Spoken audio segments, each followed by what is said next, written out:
lo locally that are giving help us to sustain, help us to develop new and innovative models, help us to meet the gaps in our programming, and in many ways are just as strong a partner as some of our board members or our volunteers or those folks that we serve in the community. So today we're going to have a chance to have a bit of a discussion with Tracy Parkinson. Tracy is where's your flip to the next one, sorry. Oh, sorry.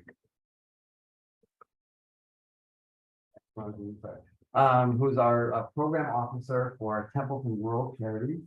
We'll also be joined by Kieran Smith, who's the Chief Operating Officer at One Luther Foundation. So Tracy and I will sit here in person, and Kieran will participate remotely. Kieran, can you hear us? Loud and clear. All right, great. Tracy, can I ask you to come on up?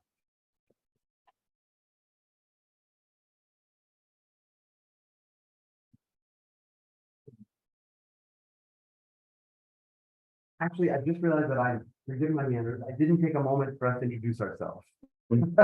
So, giving Tracy and Karen a context of who's in the room, let's go ahead and do a round of that as well. So, Debbie, can I have you start? Sure. My name is Deborah Deal, and I'm representing the Canadian Contractors Association at this event.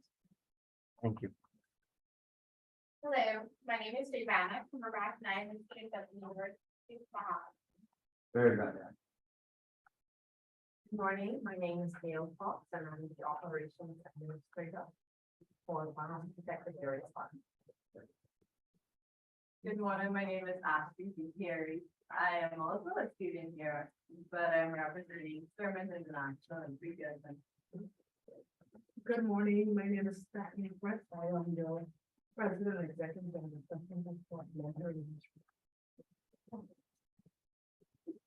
Good morning, my name is Anita Monroe, and I'm here supporting Tracy as a program associate at Templeton World Charities. Good morning, I'm Gertie Bullard, and I'm here as representing the young investors. We were talking about, sales of property sector, so I'm just looking for the information that I have in my way. Nancy Knowles, and here that's the moms. I'm Amanda Hurt. Good morning, I'm the Black from Bahamas, so I'm the secretary of the Bahamas. Good morning, and I'm Concho, Secretary of the Great Commission Ministries. Good morning, Deborah Gibson from Competing Baby Brownstown, representing North. I'm also representing One Other Baptist Church. Wonderful. Good morning. My name is Dominic Pianemi. I'm the administration of logistics manager on Bahamas. Good morning, my name is Serena Cunningham. I'm the executive director of Sprawl Inc. Center for Young. Morning, Matthew Kelly with Bahamas Screen and Stage Association. And folks online, I see Sister Cher is up first. If you would recognize, introduce yourself. Yes, thank you very much, Matt. My name is Cheryl Joaquin Alexander, and I'm from Marriage, Children, Family Alliance Movement, or AKA MACFAM. Happy to be here. Wish I could be in person, but grateful for this opportunity. Thank you. Dr. Hamilton.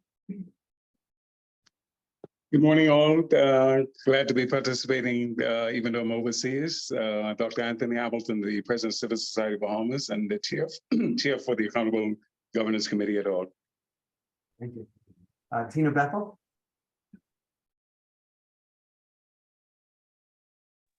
Good morning, everyone.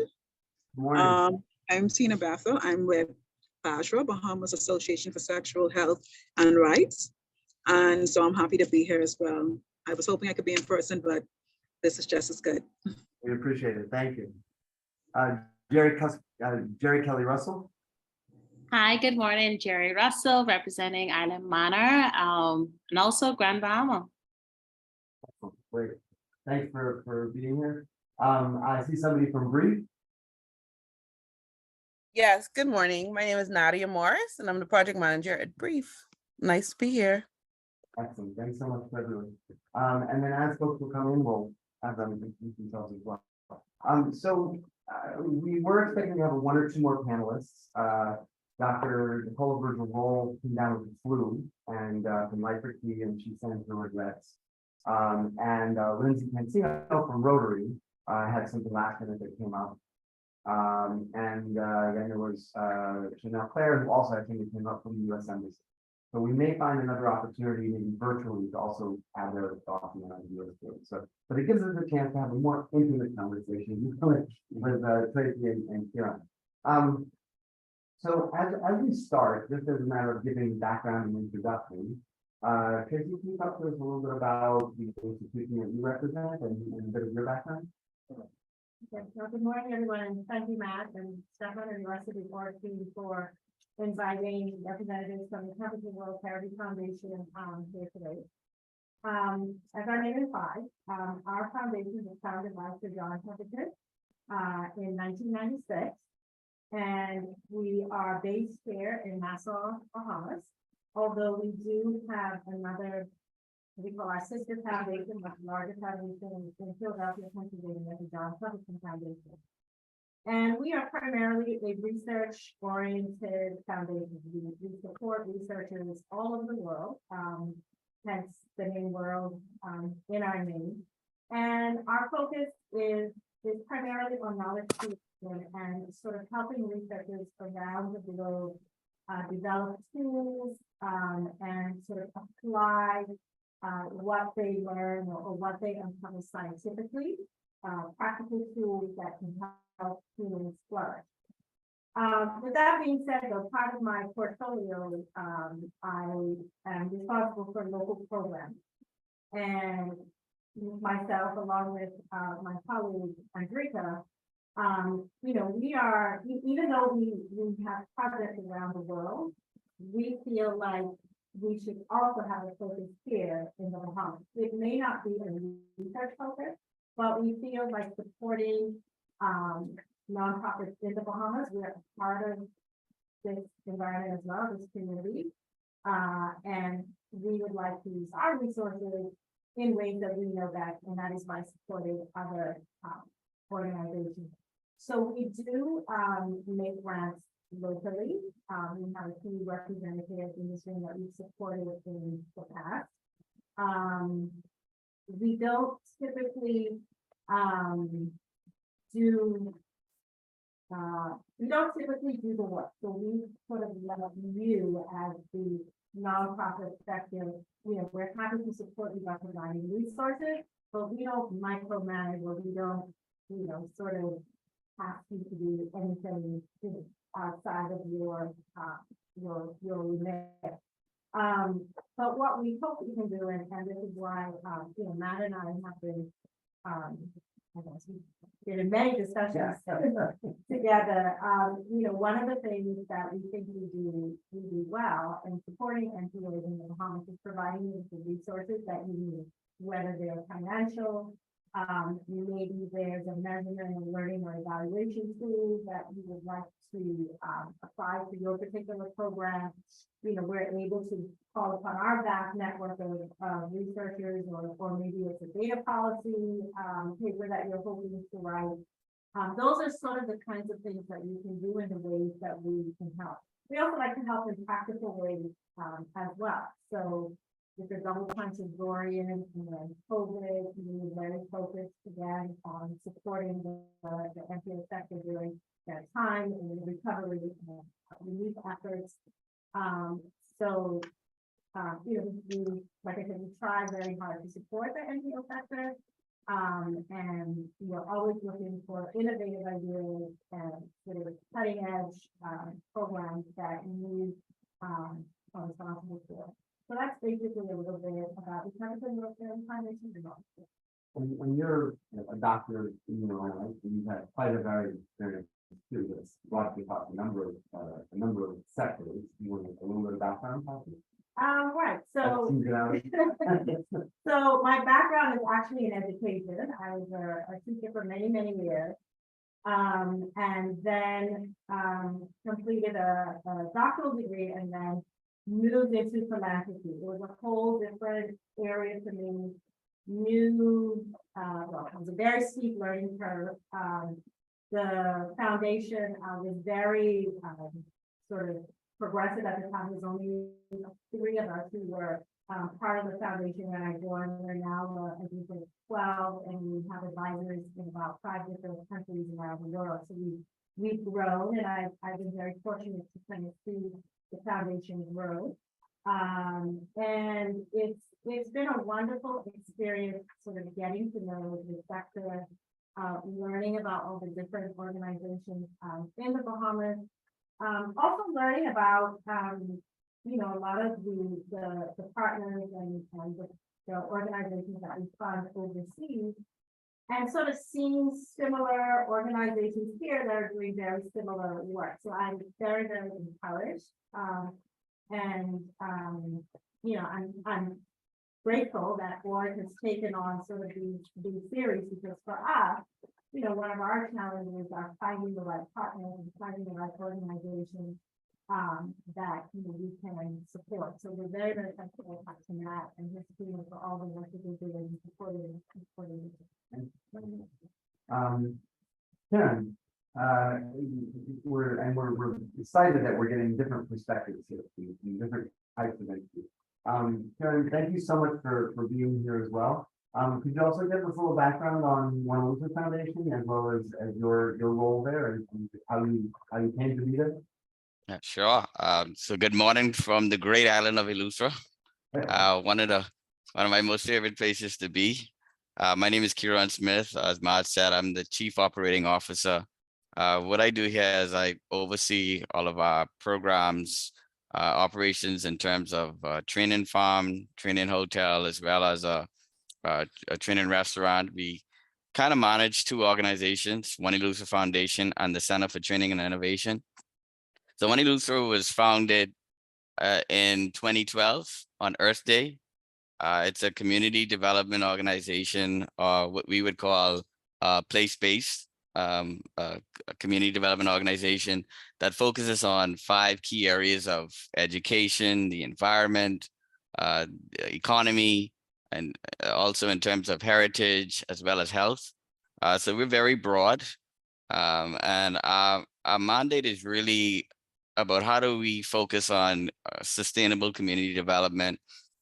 We, in our educational area, you'll see we focus a lot on training, which we do through an organization that we had established in 2016. It's known as the Center for Training and Innovation, and on the island, it's known as CTI. What we found in 2016 was that there were a lot of persons who had challenges with graduating from high school, and we pretty much wanted to create a space where people could focus on the trades.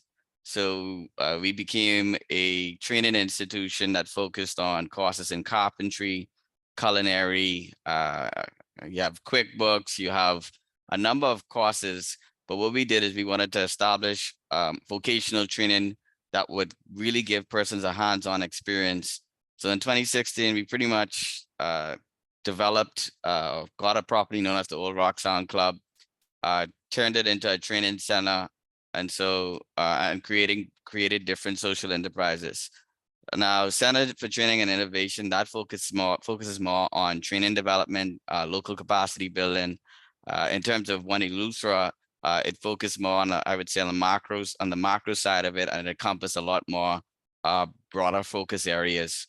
And that pretty much sums it up. How did I get into the space? I used to work at the University of the Bahamas. I used to be an assistant director of grants and a public policy fellow there. And I'm originally from Eleuthera.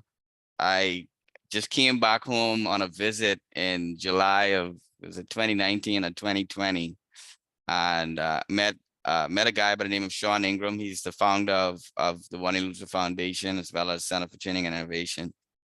And as I visited, I came back, I was just on vacation, Matt, and he said, Sean says, Kieran, you have to come down, you have to check it out, because actually what I used to do is I used to bring a student groups over to Eleuthera, and we used to do some community service here over the years. And literally I came here, visited, walked through the property, and he just shared the vision of what he was trying to do in Eleuthera. And I came here at like 3 o'clock one day, and I was here till about 10 o'clock PM. And I pretty much say, Sean England gave me the nonprofit Kool-Aid, as we'd say, yeah, or the nonprofit wine. And the rest is history. I moved to Eleuthera, and here I am. My background is actually in governance and public policy. So my master's degree is in that. My undergraduate, some would be very surprised, is a lot different. It's actually in biology and a minor in chemistry, and then also project management. So that's pretty much my background. That's how I really moved into the space. I used to work, I will do a lot of work in the space from a voluntary standpoint, but being able to move to Eleuthera and be is something that I'm very proud of and happy to be a part of. Thank you. And I think you're joined here by a lot of people who had that wine as well. You know what that's like. And I think, again, looking at many of us have a very circuitous pathway into what we're doing. Wasn't what we maybe started out to do. But finding that space and connecting across both organizations and funders, there's a common thread. I mean, there's an interest and a value in doing something, giving something back, changing the world, maybe a passion for change, whatever it might be. What's interesting though, and part of why we're talking about this concept of collaboration is because very often we don't all see each other in the same room until government calls us, or a funder says there is a call for proposals, or there is somebody else, comes in and wants to review what the Bahamas is doing about child protection. We all then come together, but we haven't done a lot of gathering organically for our own purposes. And so part of what we want to think about is that. And so the first question I guess I'd like to hear about is some thoughts about our current state of not-for-profit organizations in the Bahamas. Prior to Hurricane Dorian and the COVID pandemic, the Organization for Responsible Governance partnered with One Luther Foundation and Civil Society Bahamas and many other organizations, even those here in the room, helped us out to try and do a proper list of who's actually out there, who are working and running these organizations that call themselves, at that time, civil society. And we went through an exercise that took, a good year, and we were able to validate about 800 groups, and potentially there might have been another couple of hundred that were still out there. And we had this very, comprehensive list. Then Dorian hit, then COVID hit, then the 2019 NPO Act hit, and it changed the whole model. So we found ourselves trying to figure out again, now who's out there, who's still standing, who maybe came up. Dorian was the birth of a lot of different organizations, and COVID, there were others who stepped forward and started to respond, and others that couldn't sustain. So we knew there was definitely some changes. We took that previous list and we matched it up with a list we were able to extract, pulling and tugging from the Registrar General for 2020. And we saw that there were 1,064 not-for-profits registered now under the 2019 Act. We compared that, that's 2020. So probably a few, there could be a couple hundred that added in at that point. We compared that against the list we had. And what we saw is that there was only an overlap from our list of about 300 groups. So there still is a lot of other groups that were out there. And one of the things that we did see is that a lot of them were churches. There were a lot of churches that had registered as not-for-profits. There were new groups, were ones that we didn't see before, and then there were some groups that maybe were informal that now became formalized. So there's some definitely changes, and we need to figure out now a little bit better who they are. We also, at the same time span, worked with it's called Tinder, and who works with UNICEF and UNDP and that runs their own firm, Sanadest, to do an impact study. And the impact study kind of reinforced things that we had known before. Most organizations are small. Most organizations are run through volunteers. Most organizations are running budgets that may be below 40,000, maybe more like 25,000. So you're seeing some organizations that are flourishing, but a lot that are really in that maybe haven't flourished. And one thing that I thought was also really interesting, which will spark our turn to our panelists, was it was shown that a significant amount of not-for-profits, when they talk about where they want their priority for trying to secure resources, was coming from government. So the impetus is that was the way we should organize ourselves so that we can access the monies from government. But when you then compared how much government is actually giving not-for-profits locally, it's a lot smaller amount than you would imagine. So we're all looking for that as a potential source, but maybe that's not the most realistic source. So it's then our turn to kind of think about who are the other people out there, both foundations, organizations like One Eleuthera, private sector, individuals, corporations. We'll talk more about the sources, but who are they, and how do we position ourselves for that? So part of our discussion today will really give us hopefully some thoughts about that, and I want to plant that lens in your mind as we go forward. So Tracy, if I'm asking a little bit about from your perspective, what do you think about the current state of not-for-profit organizations in the Bahamas? What are some of your top thoughts? Well, I think that, the work that the foundation did, just after Dorian, what we quickly realized is that there were many nonprofits who may be doing the same thing or slightly the same thing, calling it something different, or maybe serving a different community. And so what we quickly realized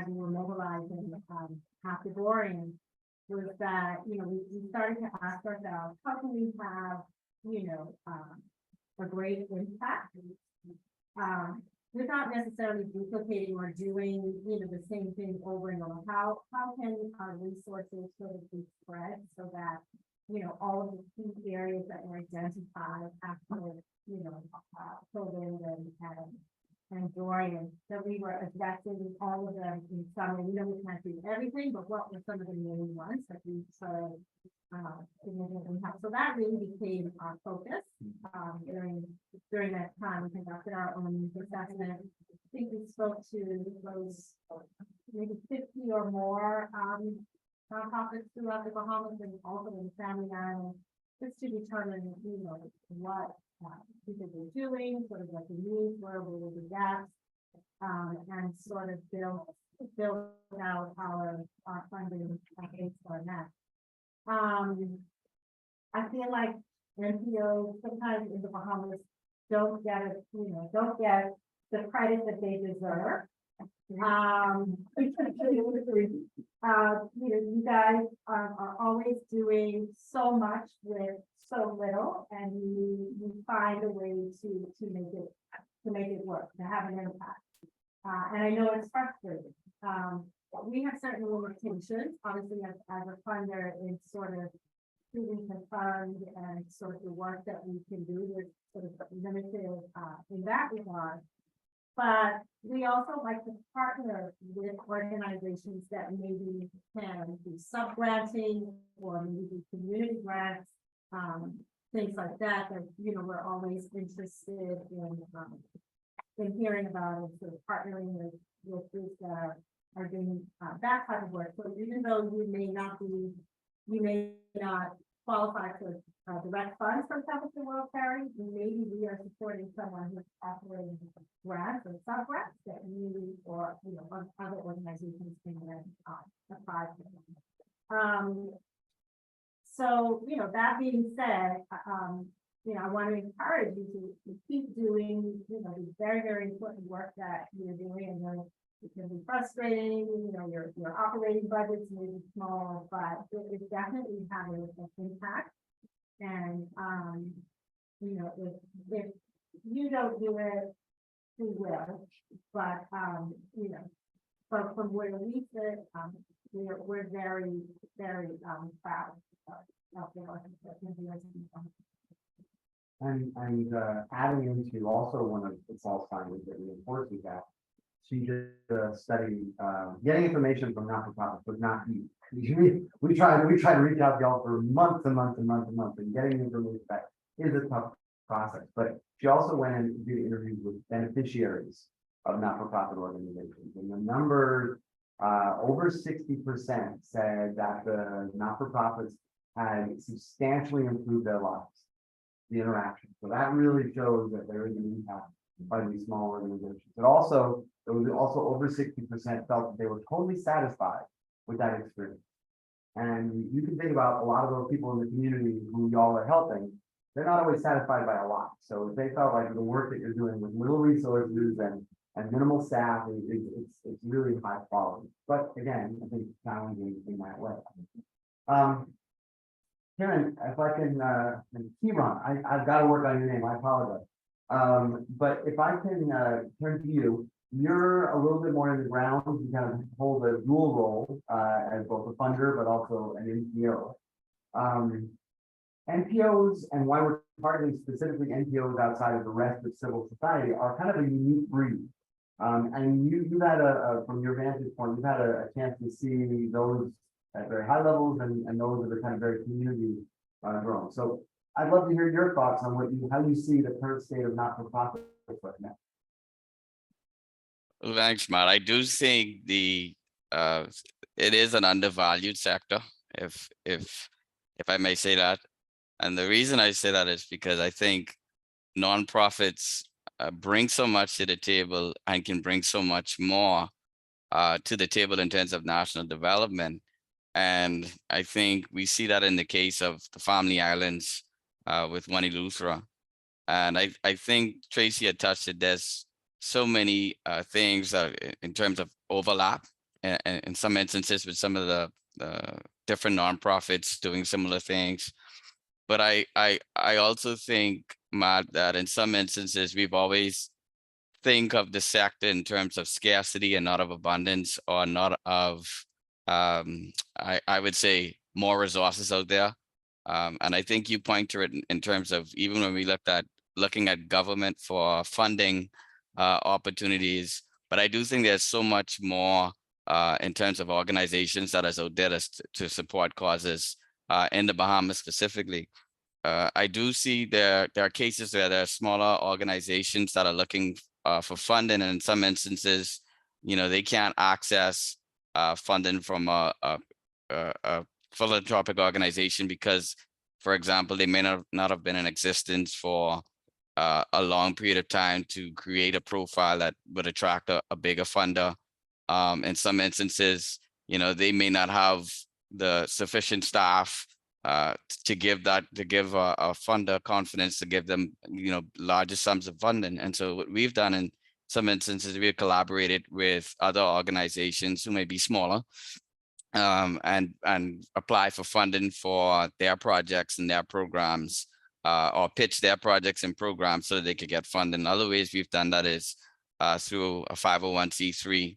Every organization may not be able to afford a 501c3. And so what we've done is we've provided fiscal sponsorship in some instances to those organizations. And all that means is we've created a program where when we have partners or we sign into a fiscal sponsorship relationship with a trusted partner, we use our 501c3 to support that organization as well. And so those are ways we've connected, or we've tried to get other organizations who are smaller, outside or external funding from international donors or from an international foundation. To your point, I do think from a Family Island standpoint, there's so much more the nonprofit space can do there as well.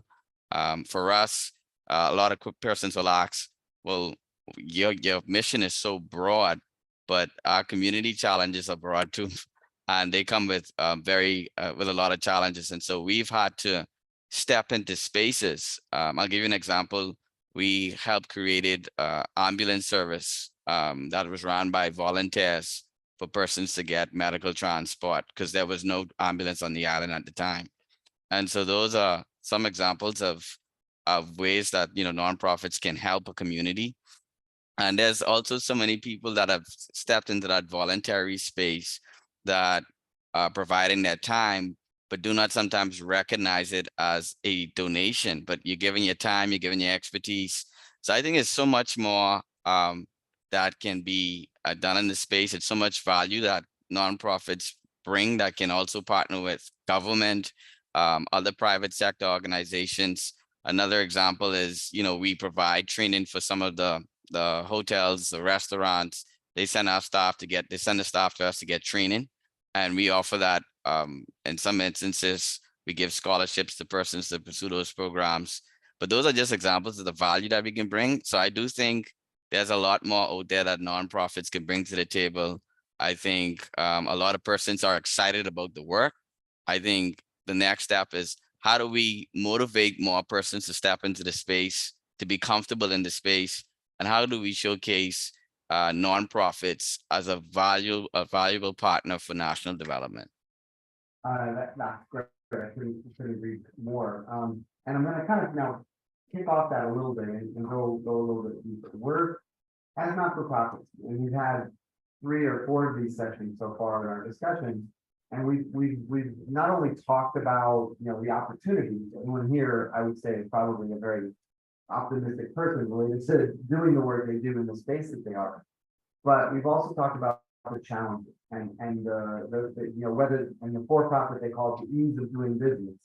But we also deal with that. The ease and the cost of business can be very challenging to manage and operate not-for-profit organizations. We don't have the greatest, I don't know that we have the greatest cheerleaders in government saying that local not-for-profits are the direct link to the community. So we kind of have to sell that ourselves. But we also all realize that there are things we can be doing to better position ourselves in that way. So what I'd ask you, both putting on your funder hat, what do you think organizations can do to position themselves to be better at accessing, maybe not specifically your foundation, but other types of resources and funds? So One Eleuthera has been very innovative in tapping into different types of opportunities, engaging lots of different stakeholders. Templeton has got a wide network of groups that you work with and partners that you do philanthropy with. How do our organizations, our small organizations, position themselves to be potentially more successful at engaging resources and other types of funding that are not necessarily government? You want to, Huron, you want to take that first? Yep, sure. It's very interesting. When we did that survey a few years ago, if you ask any nonprofit in the room, what is their biggest challenge? And I think everybody would ring the bell of fundraising. And I think what we sometimes do not connect is governance and fundraising together, because I think some of the things that we can do is, if a funder is confident that you have the right staffing, in some instances, the right programming, and that they're confident that you can deliver a program. In some instances, you see funders will come to you and ask if you can deliver a program. And we've seen that over the years, where a lot of funders have approached us about a particular program or a particular idea, or even in some instances, they will say, we know you have a focus in education. Do you have a program that we can support? Because I think it starts with building the strength of your organization in terms from a staffing standpoint. So I'll give you an example. People want to know that, hey, you can, if we give you $1 million, can you manage this money? So they may look in their case, do you have a finance manager? Do you have a CFO? Or do you have somebody that's there that's competent to manage those sums of money? On the programmatic side, they're going to look at that in a similar fashion. Is it a one-man shop? And in some instances, these might be volunteers who are dedicating their time, but they want to know that you have the expertise in the organization to carry out what you say you can do. I think that's one aspect, Matt. I think the other aspect is, and we've seen this over time, and even Sean, our CEO and founder, he talks about it a little bit. Sometimes you go into difficult times and it's challenging, and you hear an organization say, well, if you don't give, we need you to support us or our doors will close or our organization is going to shut down. And the reality of that is, nobody wants to go on a Titanic or sinking ship. You know, so their doors are closed and their chances of saying, boy, I don't know if I want to put my money in that organization because, you know, it doesn't look well or it doesn't look good. That doesn't give donor confidence that you can deliver. In some instances, you do have funders or donors that will step in and support you in that way. But I think you're going to find it challenging when persons see, you know, and we said most persons want to be on the best ship they could possibly be on. They want to know they're on the winning team. And I think part of that is really having a strong organization and being able to have the right messaging when communicating with donors. I think that's another critical component. And I guess, Matt, the last point would be for us, there's so many funders out there, but I think it goes back to your point of collaboration. It might be partnering with another organization who may have those strengths. You know, one organization may have a strength in this area, another one would have a strength in that area, but really coming together, because a lot of funders want to see you collaborating with another organization or with other community stakeholders so that they know that their resources are going in a sustainable way or just being invested in a sustainable way. And so Unbundle that one in just a few minutes, but I wanted to pivot and give Tracy a chance to add a perspective there. And so maybe to build a little bit off of what you were talking about, because the truth is, one, and we've talked about this in our groups, we've adopted a little bit of a starvation model. We're really good, as you said, we're really good at doing a lot with a very little. And it's kind of like when you were in school and you waited to the very end before a test or before a paper, and you wrote that paper, and the next day you got the paper back and it was a B+. You realize, oh great, we can do something that we don't need to do it with everything, and we can scramble and be successful. But in some ways, I think that also works against us. And the reality is most of the organizations are smaller organizations without necessarily, so to get to where you're talking about, how do we set that up? So from a funder's perspective, how do small organizations kind of give themselves the potential to get to being more robust or sustainable organizations for funding? Well, I think probably one of the most important things is, I guess, kind of thinking, okay, the label is not for profit. And like you say, we're always operating from this scarcity model. But I'm always interested in the fact that, you know, we might be not for profit, but we're expected to do these big things and solve these big problems. And we're asked to do things that for-profit are.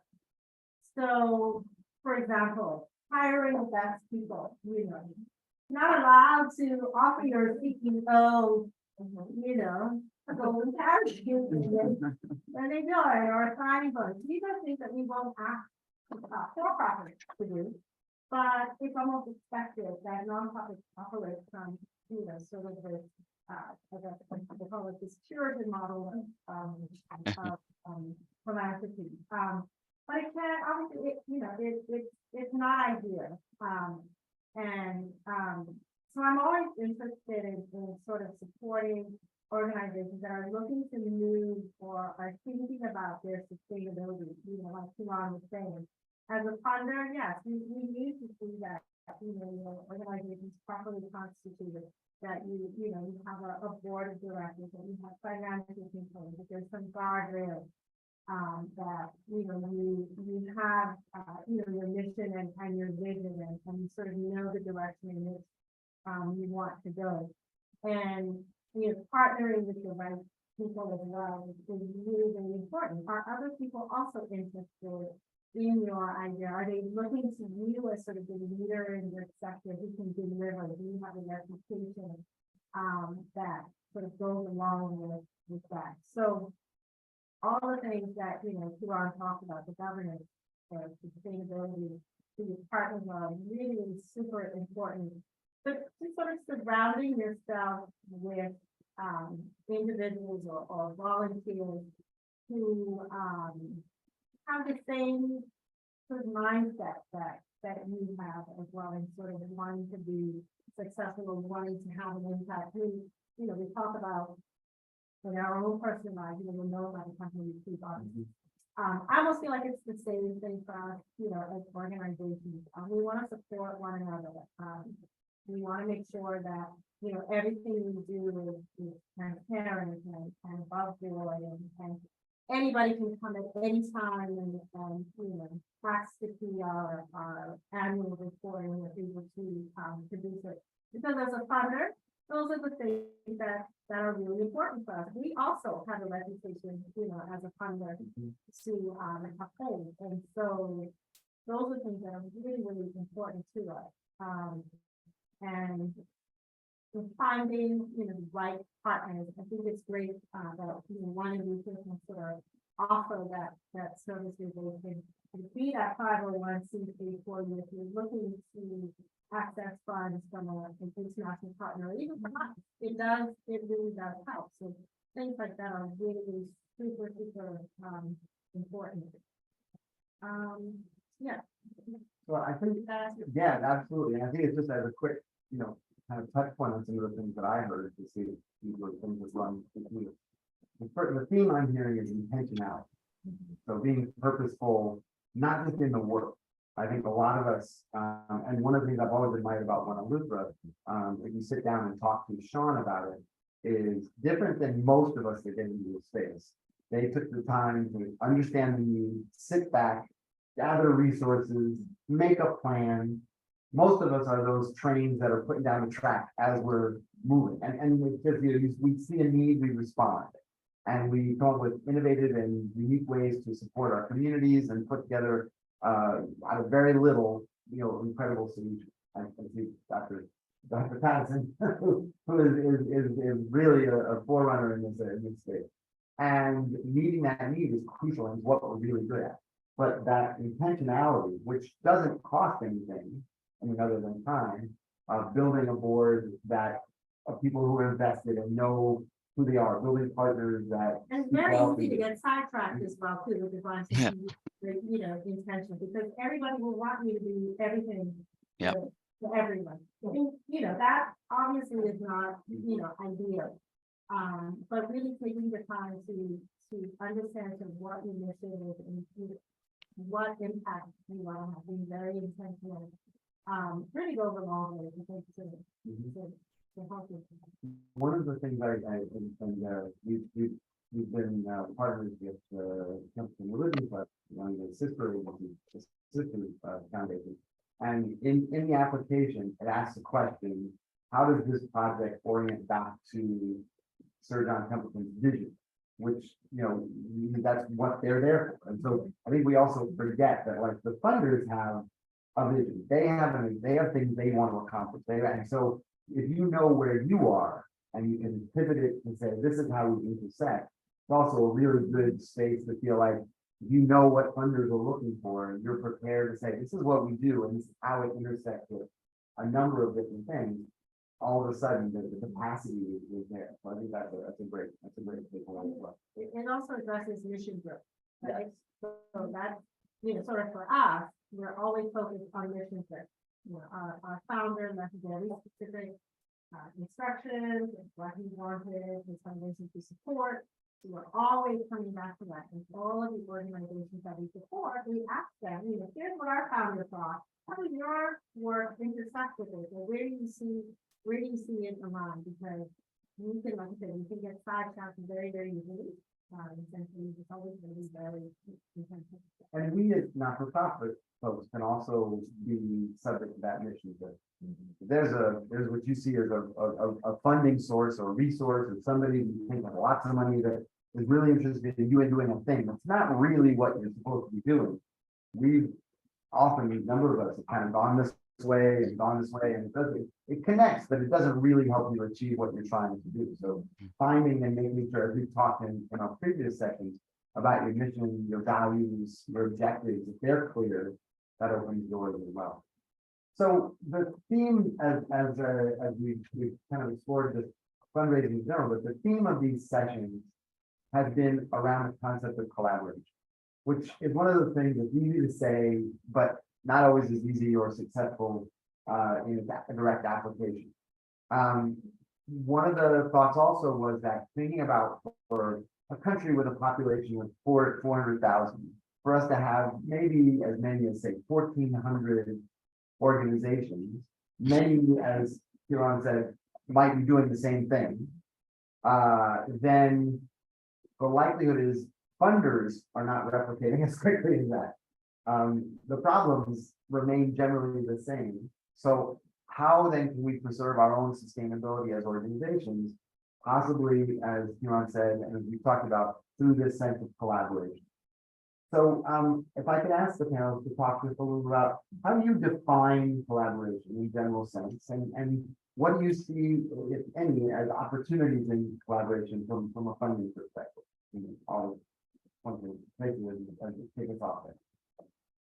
Okay, so I'll use a few examples of sort of how the foundation has sort of local partners that we work with, that we collaborate with. So two that I'm taking on. I'm sorry, Nicola's not here today because we do have a partnership with the Legacy Foundation on the St. John Templeton Memorial Scholarship. So, you know, we provide the funding, but they, you know, do all of the sourcing scholars, they do all the sort of work to find those individuals who will do one of those scholarships. Another partnership that we have is with the Ministry of Education and Training and I can't remember the full name, but the Ministry of Education And technical education, yes.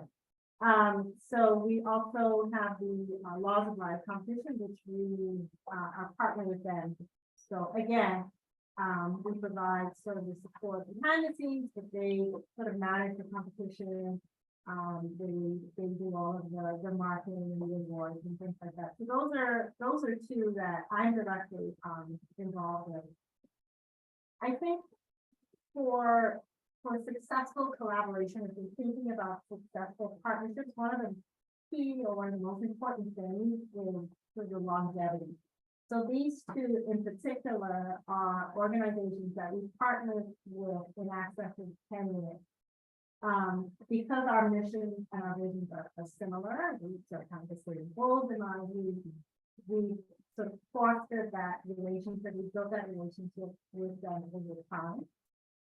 And so I kind of feel like finding the right partner that you can see yourself, it was almost like getting into a relationship with, you know, another organization. Do you see yourself in the long run? Will there still be a partner that you feel like you can work with that has, again, the same mission and vision that you do? So that longevity, I think, is really, or assessing and thinking about that longevity, I think is really important. It's a challenge to really do collaboration. You realize that. But it's something that I think is really important. Right. And Huron, you were talking a little bit about collaboration. How do you define collaboration and some of the ingredients for success in a good one? Yeah, for us, we have a number of partners. You know, we consider collaboration to be working with either another organization, it might be another person to reach an end goal of a project or to produce something that's going to be valuable for our community. And so we kind of have like three categories I would sum it up to be in terms of like core partners. So we have core partners who would have helped found one Eleuthera, who would have been instrumental or might have been a partner that we would have helped incubated. And so we have a very special relationship with them. In some instances, we help them fundraise for their specific projects. We also have like what we call a service partner. This is a partner, for example, we would have given a grant to, I'll give you an example of that. A few years ago, we had a library in Greencastle that there's an organization called Freedom to Read, and they wanted to revamp this library.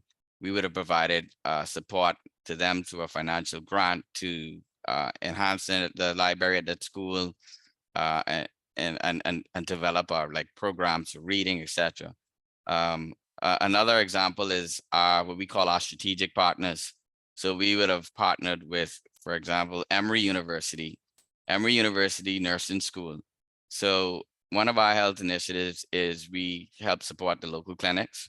So Emory University, their students are looking for cultural immersion. They're looking to understand different public health systems. So we partner with them. They bring their nurses, they bring these nursing students down. They come with additional resources, medication, supplies, and they actually work in the local clinics. So one of the ways we collaborate with them is they provide a service, they bring additional resources, and they help see patients here on the island. So you see people in the clinics, that's helped to speed up the time. It gives them that cultural immersion experience, and it's kind of beneficial for both organizations. And so that's an example of how we would we partner with an international organization. Another instance would be for training. We partnered with, for example, Studio Massage Institute to deliver a massage therapy course.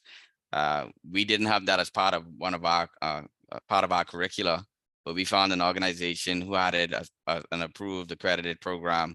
We partnered with them. They came in, they taught the program. We provided the students, we provided the facilities, and they were able to deliver that program for persons who wanted to do massage therapy. So that's just an example of how we partnered with our organizations to deliver a program or specific achieve a specific goal we wanted to achieve. Right, and I think that's building from strength and the existing model, I think is really important for us to listen to and learn. Both of you, and why I'm excited you both here, in different conversations, you've also told us that kind of looking and fostering collaboration between organizations that are coming to develop relationships with you is a tactic that, or not a tactic, but a strategy that that seems likely here in the Bahamas with so many different organizations. So from your perspective, Kiran, tell me a little bit about how you might see a few small organizations coming together to collaborate, and what what challenges that might bring, or what opportunities, and any thoughts on how to make that successful. I was in St. Croix about 2 months ago, and there was a philanthropy retreat, and they had actually established this nonprofit consortium, and they would meet, once or twice a year. And during that retreat, they had a session where they just talked about their different, if they had challenges, what worked for them, their strengths, their weaknesses, their what they were faced with, and they came together to really talk about how they can be unified in that sense, and also be solutions oriented. So if somebody experienced the same challenge, they would have shared that with them and how they got over it. And it really helped a lot of those nonprofits build some synergies. In some instances, they were very honest. They were like, hey, there were some challenges with collaborating because in some instances there's competing interests. But what they did do is the things that they could have collaborated on, they did that. A good example of that is, I think, they had a plant, for example, that was established, that was trying to get set up in St. Croix, and it was just like expelling a lot of like fumes in the community, and they came together as organizations to really help solve that situation or help to resolve that, and they came out with positive results. In terms of on the ground here, another example would have been, I would say, when we look at Saudi Lucha Emergency Partners partnering with local government, bringing other organizations who are in emergency response. So we have an organization called HACE, and an organization called SIBNUNA, Saudi Lucha Emergency Partners, and came together to really help with emergency response on the island. Is another good way of how we see that as a successful thing. And so those are some examples, Matt, of how some of the organizations have come together. Even with us, if you look at our arrangement with doing the survey, being able to, Matt helped us to identify some of the different persons out there that were doing work in that area. And we were able to pretty much come together and create get all this wonderful data that we have now. I think those are some examples of how organizations could collaborate. Thank you. Those are great examples. It's exciting also to hear that the concept of collaboration is not just one we're exploring here, but a lot of our Caribbean colleagues are utilizing that because they find themselves in a very similar circumstance. Last year, we had 2 or 3 of those types of intersections where we met with other groups, and you hear in different degrees, every Caribbean nation is kind of doing the same thing. It's struggling to find a way that civil society meets its potential almost against what government is doing. You know, to some degree, trying to find a complementary role that is not us just chasing after government to either direct what we do or fund what we do. So I think that's key to know that it's happening in other spaces. We're not so far off from where others are doing. And probably in many ways, we may even be advanced from others. I think that's really important. From your case, thinking also about like how you envision like, okay, it would be wonderful to have a group of organizations coming together. What does it look like, and what struggles might you anticipate that they might have to navigate to get to that successful collaboration model? Well, you know, for the foundation, we really take the view that you know, you guys know your sector the best. And we're fully supportive of sort of you know, you telling us, here's what we need, or here's what we think will be most impactful. So let's say you, as you know, Kiran was saying, there was a Bahamian consortium, groups of entities that wanted to come together for the very same reasons, to, you know, troubleshoot or to find resources or to just say, you know what, we're having this difficulty. How can we, or how can you help? Is there anyone that can help you with this? Those are the kinds of things that as an organization, we would support. We don't actually, I think I told you, we don't actually do the work, but if you tell us that, you know, hey, I can do X, Y, and Z, I have these partners, I need this amount of funding, or, you know, can you connect me with someone who may be able to help me write a policy? Those are the kinds of things that I think as a foundation we do very well, and that we're happy to support. And that's critical. I also, it reminds me of, I remember when I was younger, working with the foundation and talking to them about the needs of the organization at the time. We were serving folks with autism and other kinds of development disabilities. We had this great program that we wanted to launch that was going to be community and developing jobs. And there was somebody who was really, really interested in the funder, and they came aboard and we gave them this wonderful product. They're like, wow, this could be fantastic. And while we were getting more and more enthusiastic, they did stop us and say, it's important to understand though that our relationship as a funder is not to keep you going. Our relationship as a funder is to help you along, to provide, you know, support to launch you forward, those types of things. And we tend to, I think we tend to forget that sometimes when we get very excited that somebody's going to show interest in this mission or this passion that we have. But thinking that again, it's using it as a leverage. And I think that's also a value of potential collaboration, is that you're helping multiple organizations, yet none will be fully dependent upon one source of funding. So it builds in some potential sustainability. So one of the things I think that also is important, and as not-for-profit leaders, I think we can speak to this, is the culture of philanthropy. When we think about the fact that there are a lot of resources in the Bahamas, sometimes it feels like there's not, but there's lots of people who have resources and organizations and different types of institutions. And the challenge that we experience is that very often the people who do have money and come here so that people don't know that they have money. Or if you make an ask, and I don't know if anybody's had this experience. I've had people who have said, I really love what you're doing, and I'll give you some support, but you can't tell anybody else that I'm giving you that support.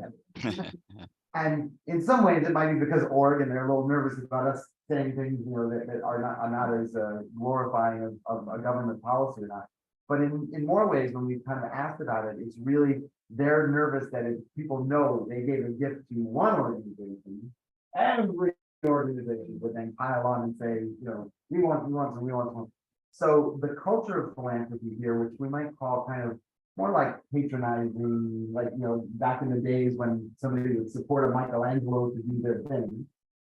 What you see in the world now is what they call impact fundraising.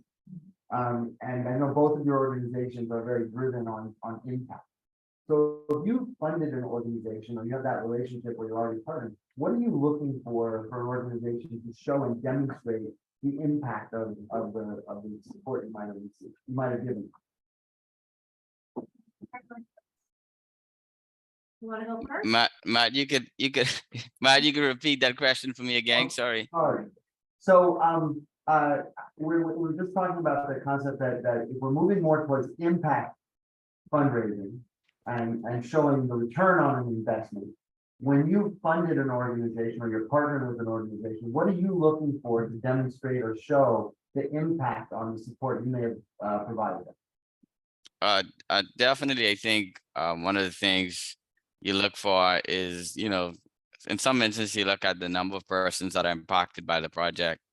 And sometimes, you know, that's not always the best way to assess, because I always say there's also this qualitative and quantitative aspect to the sector. I think we do a good job on the qualitative side. There's also this number side. So it also depends on the funder as well.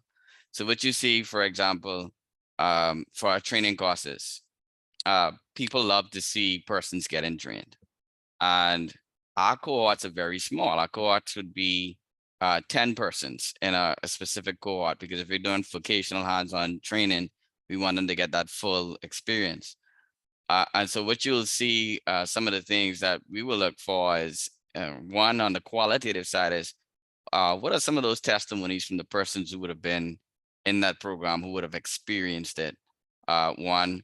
Two, like I said, the number of persons that would have already benefited from that project. Also, in some instances, there might have been something that was developed for that project. I'll give you an example. Freedom to Read. They indicated that they were gonna revamp that Greencastle library. We would go into that space. How are people using the space? Is it just more than a building development? Because, you know, it's not just about buildings, but the people who are actually trying using the space. How well did they manage the program or manage their resources? Definitely, I know you talked about this briefly. What you see in some instances, a lot of persons, they apply for funding, but on the reporting side of it, you know, they're not submitting a grant report. So if you see a situation like that, you would really kind of assess, is this person going to consistently, I don't want to say be late with a report, but are they going to consistently not be able to provide a report based on the financials, the impact of the project? I think those are some of the things you kind of look for. Great, thank you.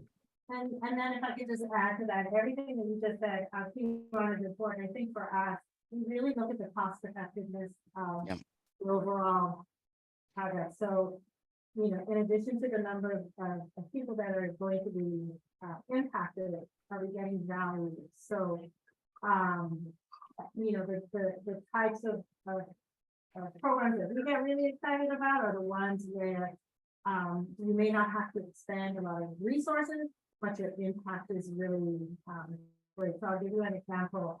It wasn't a local grant, but I don't know if you guys have heard of these friendship centers. Friendship benches.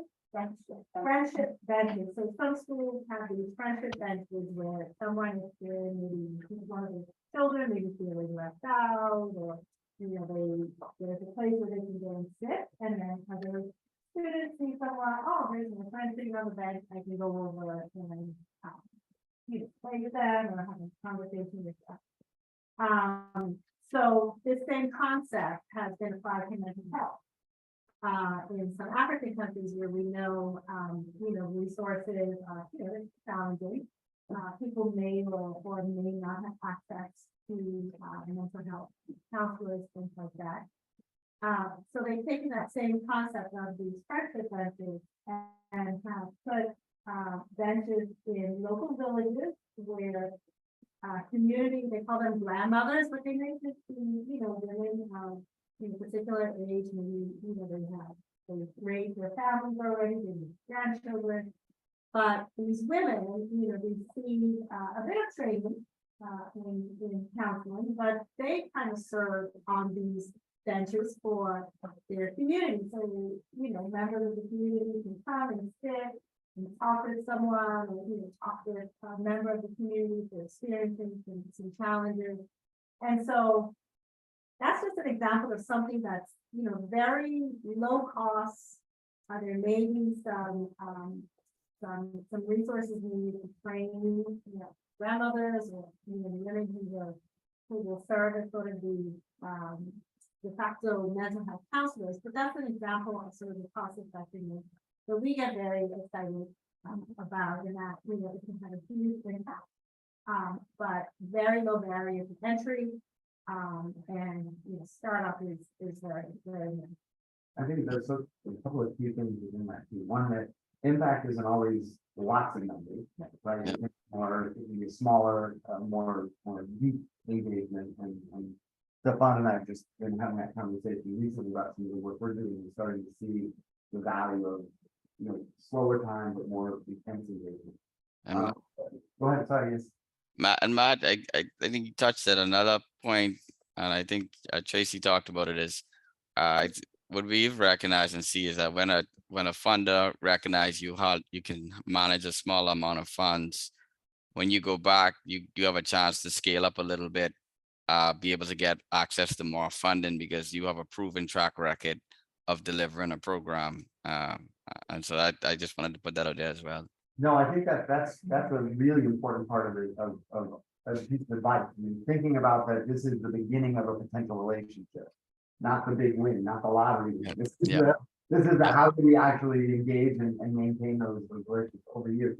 You said you had some of those relationships for 10 years. I'm sure they grow sequentially as we go.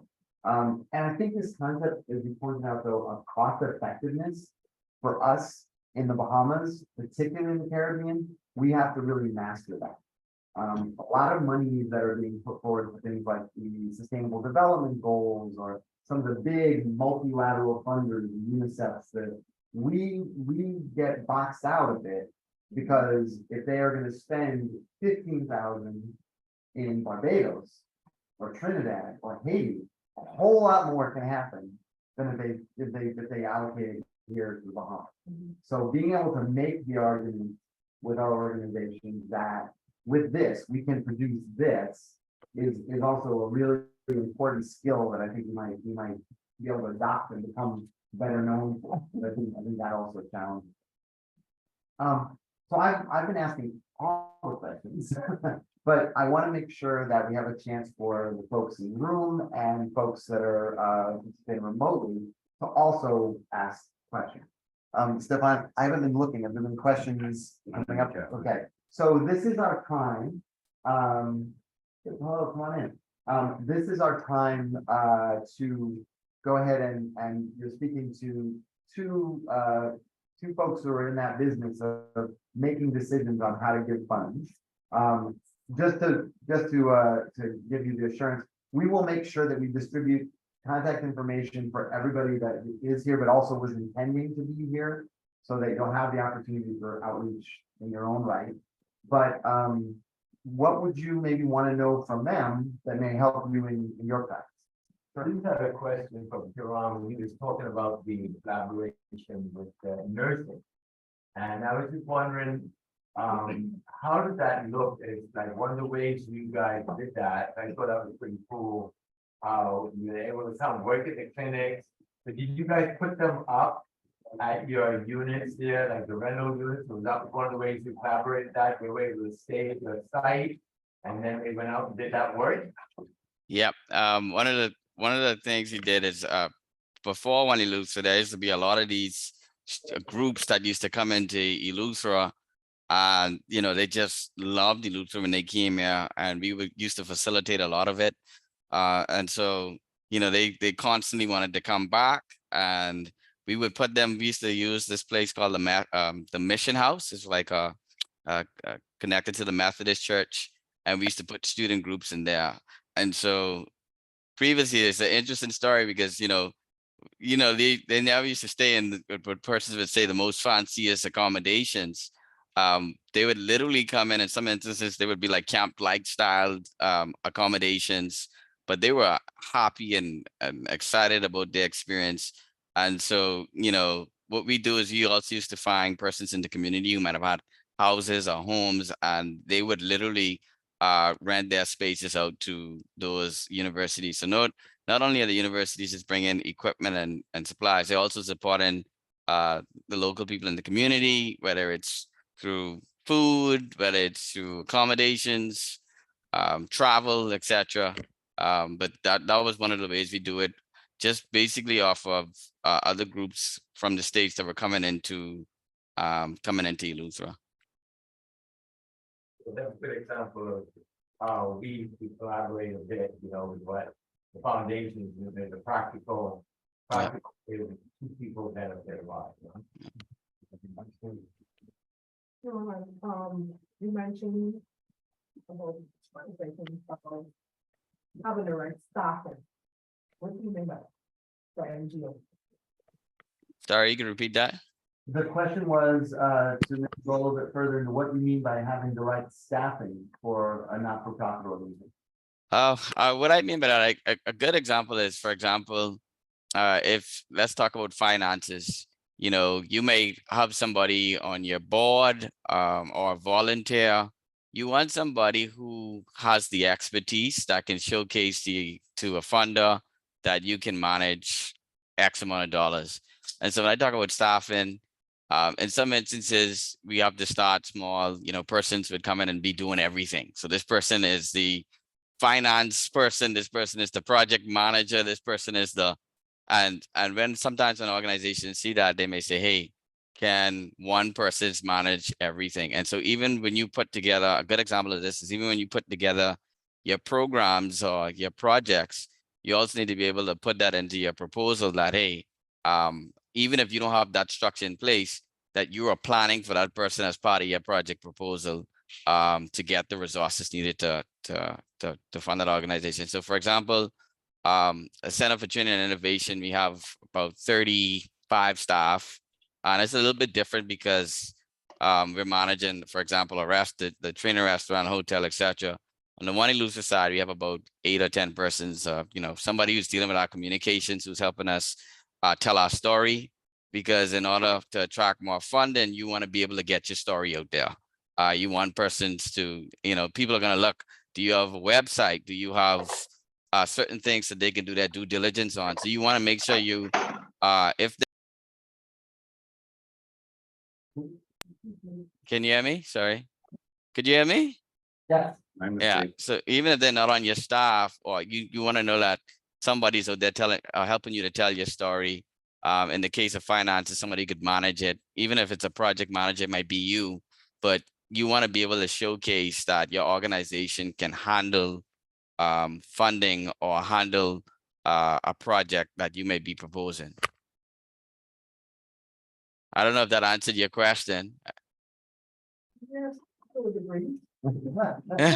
Organizations have just mainly volunteers. And then how do you capture like an account, whose profession needs to be paid? It's hard to get people to volunteer. I'll give you an example. For us on our board, we have a retired partner from Pricewaterhouse. He's like our treasurer, so he helps to oversee our finances. It might be, and that's another key. I think you want to make sure you're attracting persons on your boards who have expertise in different areas. So you're not just getting 3 board members who are project managers. You might have somebody who's coming from who may have a strong finance background, and they can help you source. You could have used their profile in some instances to showcase that you can manage funds coming in. So you want diversity on your board. So you want somebody who can manage your accounts in terms of the treasurer's position. It might also, and these are volunteers. So we have this person on our board, and he's very intimate. His name is Clifford Johnson. He's very intimate with our finances.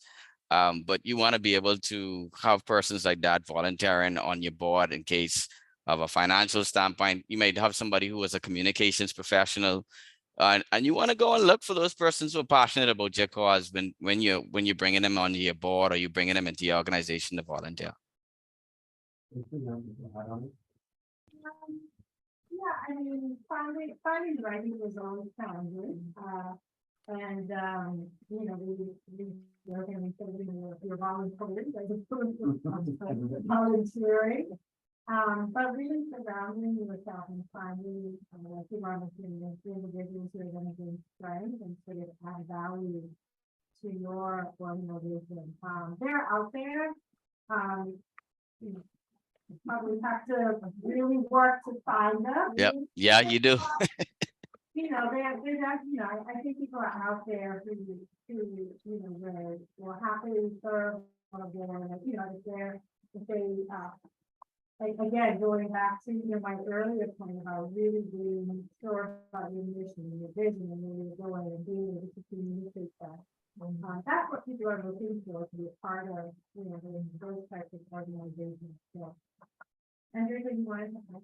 Yeah, I just want to add something to that.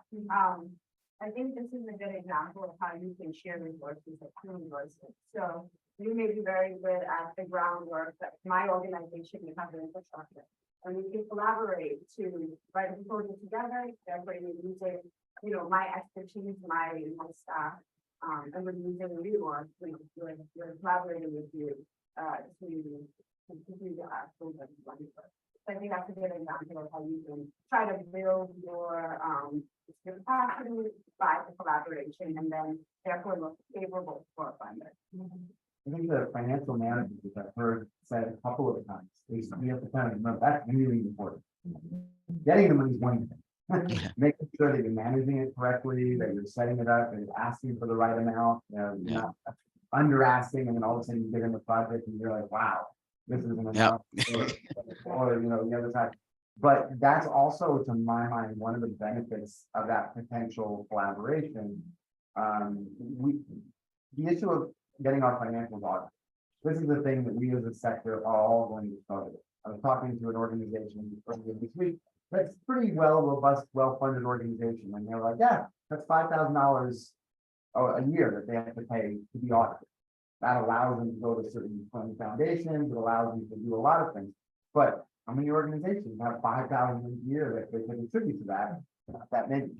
So how do we figure that out? How do we engage folks? And so I think Kieran's suggestion, particularly related to engagement of volunteers, engagement, letting people into your mission, either on your board formally or through some other model, it can open up lots of different opportunities. And it's so important for the funders to know that we're giving you this money. We want to get back something at the end, and it needs to be clear and understood.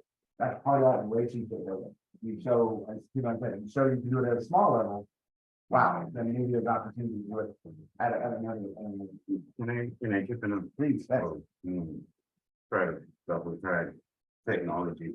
But one of the things I think is important as well for the zone folks, this is step one, is when we sort of look at what our capacity is, factoring in time to actually work through partnerships and collaboration. Because for those of us that are passionate about a particular thing, it's easy to give 200% of our time to being out of school or being in a community or working on the actual project. But when you think about what the execution of your programs are going to look like for us at org, this is a big thing. Being able to remember that my capacity, if you're working 40 hours a week, which many of us do, a lot more than, that you probably only have 30 hours on execution so that you can give 10 or however many you need to actually build a partnership. Because I think a lot of times what we do, and we're guilty of this as well, we have these lofty ideas of which partners we need and which funding sources that we're looking for. But when it comes to actually doing the work that's required, because finding those people, like was mentioned, that is a lot of work to find someone who could work on your financials and making sure that they feel appreciated, as simple as that may sound. For those of us that work with large groups of volunteers, making sure that our volunteers are in the loop and they know what's going on, and that at the end of whatever service they provide, that they feel respected and appreciated and valued. all of that is time. And so I think it's important to see that administrative time set aside to work on collaboration and partnership as just as valuable as the really, I guess, mushy stuff of being in the community and doing the work and getting those great photos. Because if you don't make that time in the long run, you are making your operation less sustainable by focusing so much on programmatic versus looking at what your operational and administrative capacity needs are. And Stefan, I think that's spot on. Even for us, you know, trying to find a balance, and you know, that's one of the reasons why my role that has existed is to focus more on the operational pieces, while our CEO would focus more on the partnerships and the programmatic side of it. So you do see where that is very valuable, especially even with not just only the volunteers, but also donor relationships and being able to stay in contact and give updates. And you touched something very important. So I think that opens up a few questions, I guess, that would be interesting for us to understand from our side of the thing. So how do you think about things like overhead, administrative overhead? Which any of us who've done that dance in filling out a grant proposal, there's always like that, that's not directly how you do it. So what are your thoughts about that? And I guess the second would be, for those of us that sometimes you've gotten the grant, but somewhere in the middle, something changed. All of us that went through that with COVID. What do you do with your partners when maybe something doesn't go exactly as was originally planned in the middle of the grant? So thoughts on overhead and then what if there's a speed bump? Well, we're very fortunate in that, written into, our charter is, all organizations that apply to us for grant funds are allowed 15% overhead. So you can use that to keep the lights on. You can use that maybe, you know, if you have to hire someone administratively, but it cannot be any more than 50% of the total cost of the grant amount. As far as pivoting, we're of the view, yes, that life happens. So you may have this plan, this great, you submitted this wonderful grant proposal, everything is going well and bam, here comes COVID. Or, then something wrong, you have to stop, you have to shift, you have to pivot. I think what's key for us as funders is that you communicate that with your funder, like, look, I've reached this unexpected roadblock. What can I do? Or, how can I get over this? Is there anything, that I can do to assist? Sometimes, our grantees will ask for a no-cost extension. They'll say, I just need more time. I don't need any more money. I just need a little bit more time to sort of reach my objective, which is fine. Sometimes, yeah, they may say, well, there are additional costs that, I've now incurred because of X, Y, and Z. And then that's when it's good to have a good relationship with your funder or someone like myself or Andrika as program officers. We get these requests all the time. And so it's just good to keep your funders in the loop as to what's happening. Because what you don't want to happen is that you get to the end of your grant period and we're kind of saying to you, okay, your final report, how's everything going? And there's nothing to show because we hit a roadblock, but we didn't figure out a way around it. So keeping those lines of communication with the funders is really, really important. And we all know that things happen. A lot of the work, like I said at the very beginning, is research focused. We have a lot of researchers who have these fantastic multi-billion-dollar research designs that we will fund, but maybe there's no results. So the results are actually successful. It's an investment for us. So we know that we don't just say this will happen. But as long as they've been communicating with us along the way and sharing their reports and giving us updates, we're okay with it. You want anything to add to that? Yeah, I always like to talk about this overhead concept. And it's a myth in some instances where people believe that nonprofits shouldn't have overhead. But we pay the same bills, we have the same in some instances staffing, and some issues in some of those instances.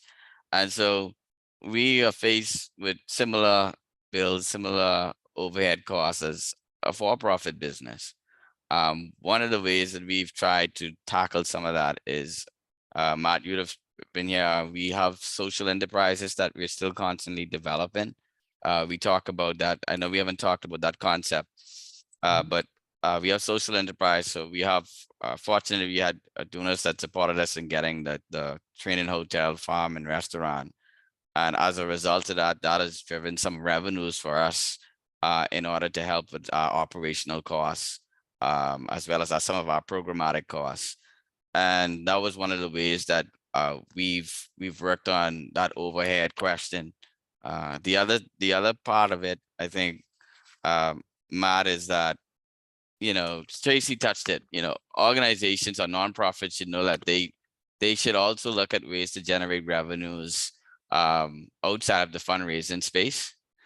And in some instances, a lot of persons they do it, whether they have events or they may have, for example, a gala. But I do think for the overhead question, we try to put our overhead costs in any proposal that we're presenting. If we recognize that this fund is saying they only could fund 5%, and we know 5% of the overhead costs, and we realistically know what it's going to cost us to run that program, we will say, hey, maybe this is not the right grant for us. Or we would have a conversation with the funder to say, listen, we understand that your overhead cost is 5%, but realistically for us to run a program like this is what we request. And if, in many instances, they may come back and say, hey, they can make an allowance for it. And if not, we recognize that we don't want to go down the road of starting a project and we can't sustain it. So we would say at that point in time, maybe that's not the right grant for us in that case. On the terms of the time side, I think Tracy touched it, communication.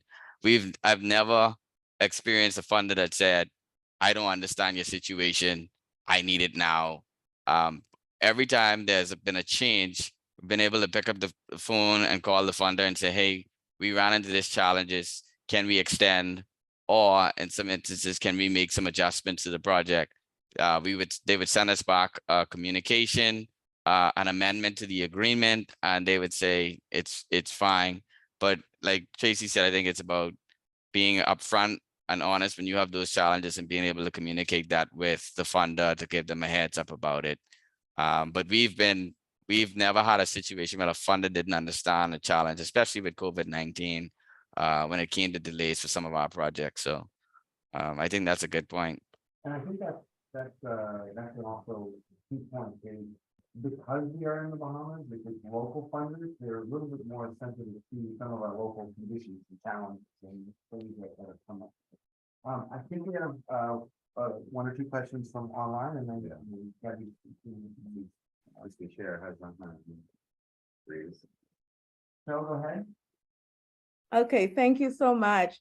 So I certainly appreciate this this forum. Our organization actually started about 3 years ago, right? Actually it was in response to COVID.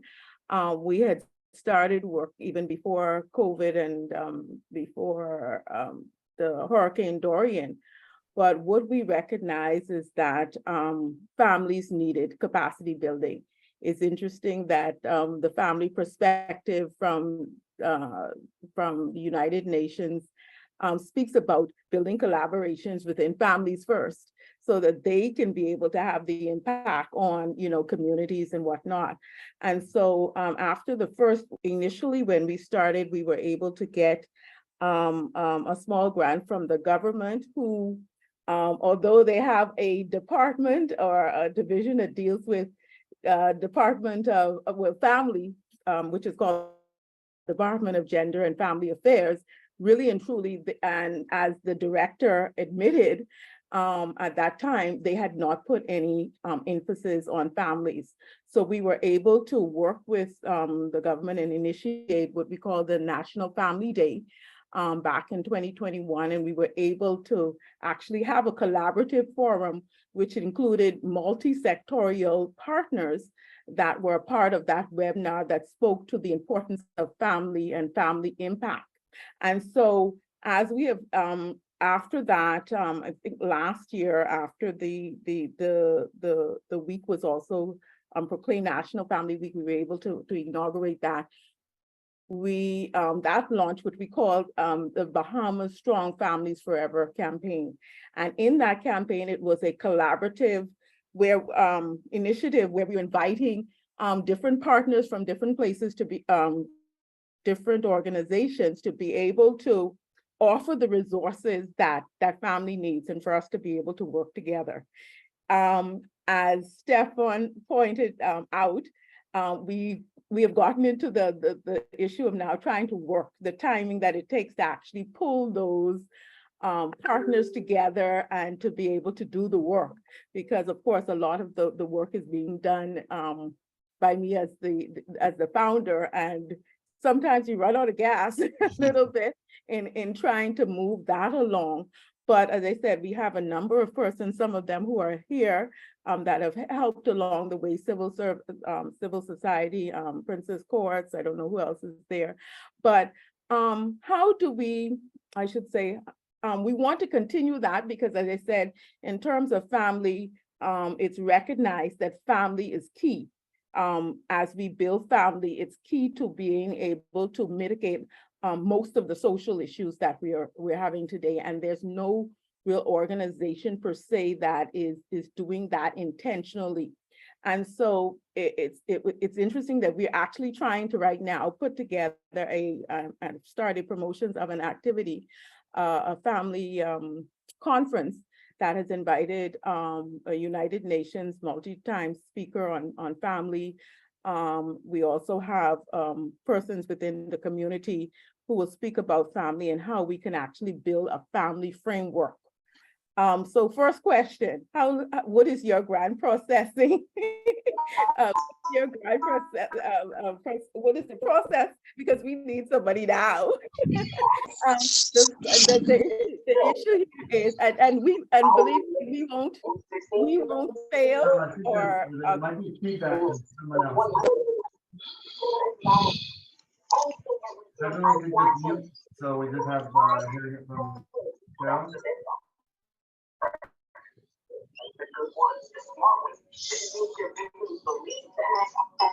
And I appreciate that you have graduate degrees, but I also worked for a very long time, so I don't need your expertise. Thank you so much.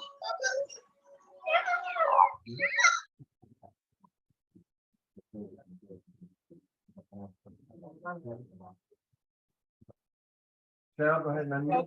Okay, yeah. So as I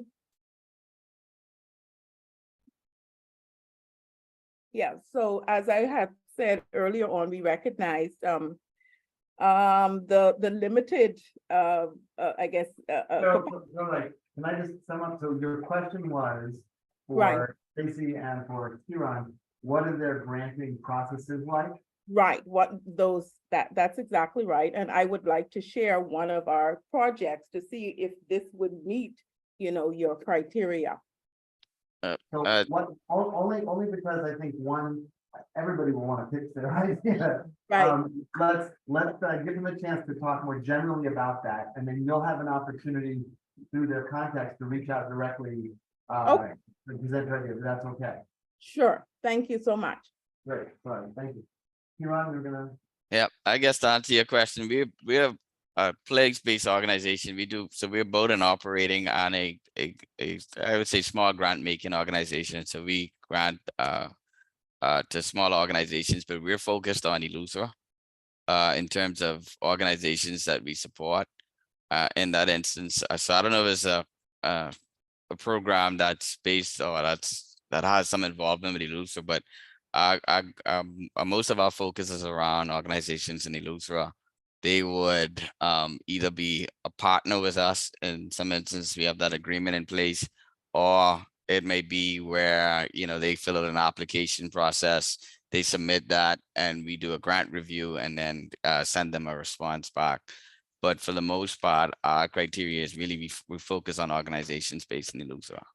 So the process for you would be they would reach out to you, or is there an application that's on the one the website that they would go to reach out? Yeah, right. So there's a application that we have. You could reach out. You could send me an email. I could share my email address, and I'd be happy to have the team share that with them to complete it for persons who may be in Eleuthera, who may have a program. Once they submit that to that address, it's grants, and it's at grants@oneeleuthera.org. We would then get back to them at the end of that cycle, once our committee or the team is met, to go through their proposal and then send them a response. But what I can do is I can send you my email address, and also to it'll be robin.curry@oneeleuthera.org. She would also receive those requests for grants. Okay. We're definitely looking at going into the Family Islands also, because it's a national initiative that we want to be able to impact. Yes. And you also spoke about social entrepreneurship. How do you see that being developed? Because that is also something that we're very interested in. Even, as I said, the event that we're looking at having, we're charging, and I guess the concept of anything in terms of nonprofit, when you are charging, all the eyes and the ears are like, why are you charging for this event? And it is, of course, a part of our fundraising and building funds. And so how do you, again, suggest that we bring awareness to this concept of social entrepreneurship? I think it's something we definitely have to talk a little bit more about.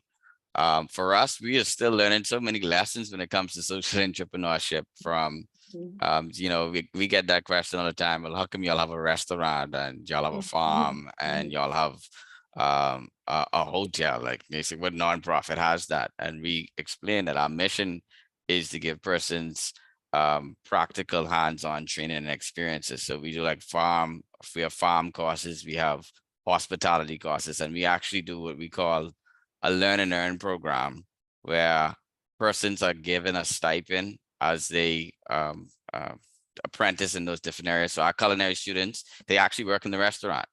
They help with the food, they help with hosting, and all that is part of the curriculum.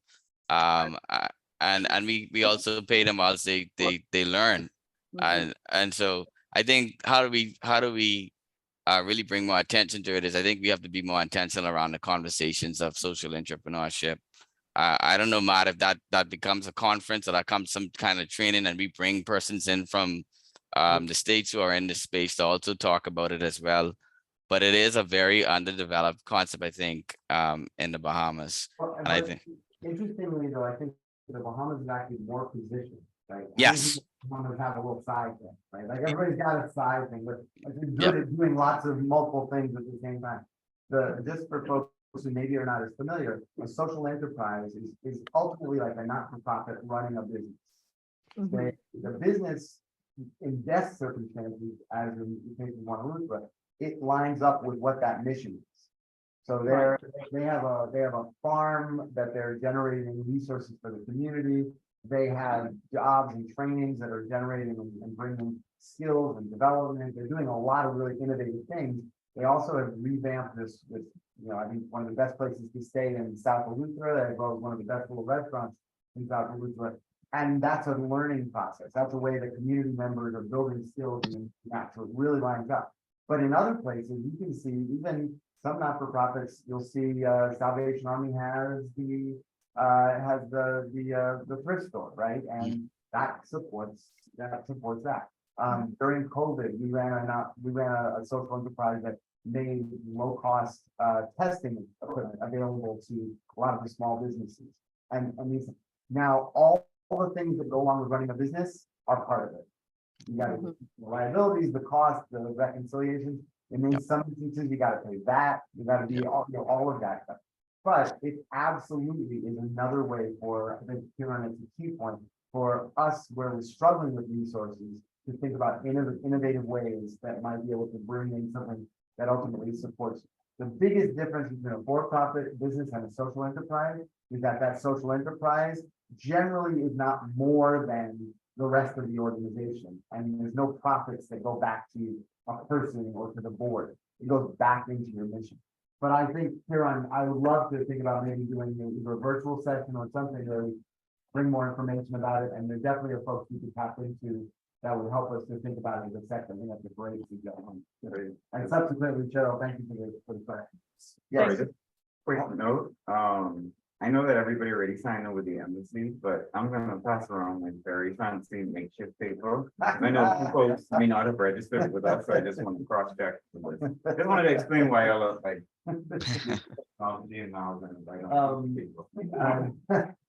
Debbie, you had a question. Yeah, I just wanted to bring a couple things, to the review about how you get volunteers to, do things that need to be done. And we got some suggestions that do that, and our board is also a volunteer board. And, we were in the same situation, we were doing an audit.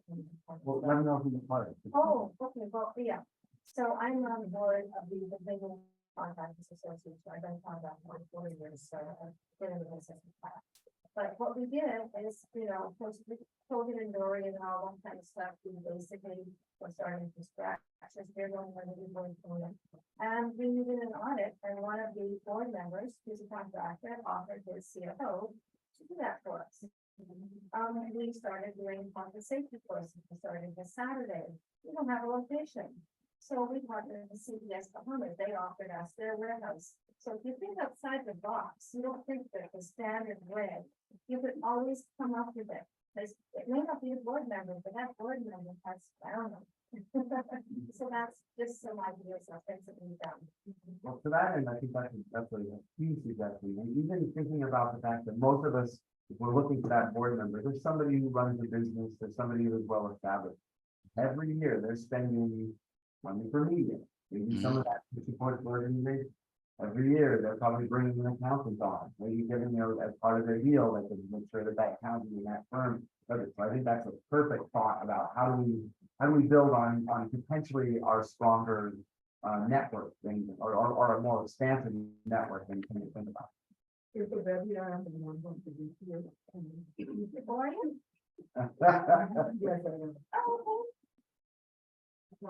Okay. Any other questions for our panelists? Yes, good morning. Good morning. Morning. Good Yes, morning. Willamette Stewart from Oh, Civil hi. Society Bahamas. Yes. Good. I'm listening to the Zoom, the conversation, and it seems to be very interesting. What piqued my interest is that it was said that this organization partners with organizations mostly in Eleuthera.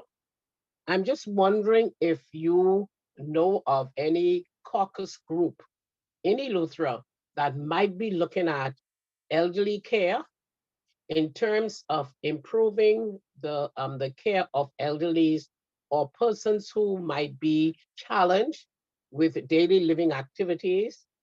Do you have any organization that's looking at either establishing or improving this type of care within Eleuthera? I would be very much interested to help you assist you with your training of persons who can actually be with them in terms of patient care assistance, which could be really economic activity for challenged females and males who may not have the qualifications to get into the job market and get in at a very basic level. To be honest, I haven't heard of any groups related to that. I know there are instances previously that were focused on groups that they were not a formal group, but there were a lot of sometimes persons, and I think persons who might have been victims of domestic abuse. I know there's been conversations around that in the past of persons who wanted to do more for those persons. I haven't heard anything much about elderly care. I know for us, we had recent conversations with, for example, Emory University, some other persons who were in the nursing space who actually wanted to do a training for like you talked about elderly care. But there hasn't been much movement on that section of it. But we do have a group that's kind of like working on ideas around that same thing you talked about, training for practitioners who could assist persons with elderly care. So Willamay, I'd love to get your information, and maybe I could share your information with that group. Okay, what I'm going to do, I'm gonna put my telephone contact in the chat and my email. Okay. Okay, all right. Thank you so much. Okay, Thank you. bye. And I think that the key, that's part of the benefit of the collaboration and knowing who's in the room, is identifying where those gaps in services, where those potential resources. Caregiving, which affects our children's homes, it affects our senior programs, it affects supporting folks with disabilities, those folks who are moving as seniors. I mean, it is so many aspects, and something that even that dynamic, even if you're not directly an organization, something about that is going to potentially resonate. So one of the things that we're trying to do as we continue these sessions is make sure not only that we build our own informal networks, but we're going to be going back to try and fill in the gaps of that list that we don't know who's in the room, which groups are registered, who's doing what, so that we can have that sense, and so that Willamay or anybody who's looking to say, hey, who are those groups? The concept of clusters, which comes out of disaster management, when crises happen and you're already prepared to say, well, these are the folks that are going to do help with sanitation and water. These are the folks that are going to be on search and rescue. These are the folks that are going to be building back. Is something that we kind of automatically do when that happens. We don't always prepare for it. So the preparation allows us to be able to not only think about how do we respond in times of crisis, but identify these very slow crises that are there. And I think caregiving potentially is really one of them. So I think that's a great point, and a way that we can establish it within ourselves. We also can bring it to funders and say, look, 4 of our groups are saying these big issues. Here's how we could potentially address that, whether it be in the family islands or across a number of different continents.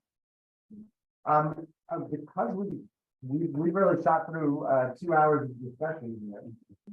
So unless there's any further or last questions, anything last minute? No, anything? Stefan, anything I missed? Okay. I really just want to first and foremost thank our panelists. Thank you to Tracy and Kiran. I really appreciate your insights. I think as we think about collaboration, it's great when we think about it in nice general ways, but it comes down to resources and programs and doing things that are very practical. And so, at least for me, and I hope the rest of the group, you've given us some very good questions, some great insights from both of your standpoints. And so I thank you for your time. Thank you. Thank you. Thank you. We're going to, I don't know if, I don't think lunch has been quite early. Yeah, we're good. It's good to go? Okay, so we're gonna break a little early and we're gonna take lunch. We will give ourselves an hour for that, so we'll come back at 1. To those of you who are joining us remotely, please go out and have some lunch, take a walk, but then please come back and join us at 1 o'clock. We'll regroup, and what we're going to talk about this afternoon is the concept of collaborative fundraising, and then we'll also go through some very specific skills and points on not only planning fundraising, but actually the execution of it. So we'll give a little bit of a primer for us to remind ourselves how we should and can be doing fundraising from individuals, from foundations, from corporations, and even a little bit of thinking about online fundraising. So we hope to see you within an hour. And lunch for us is just next door. So we will just come over here and come out to the if you want to bring it back and sit at the table and eat, that's fine, but you can also sit in that maker if you want. And make sure that don't get lunch until you sign your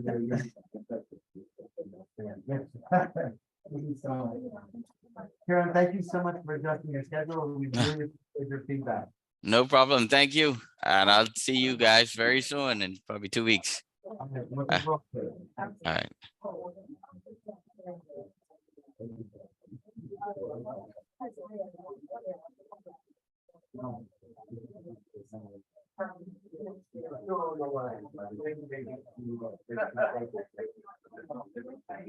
Yes.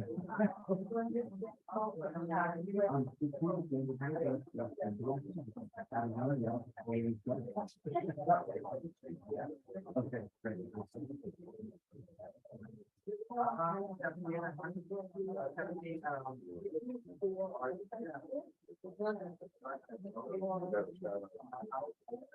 Oh, did we? Oh, okay.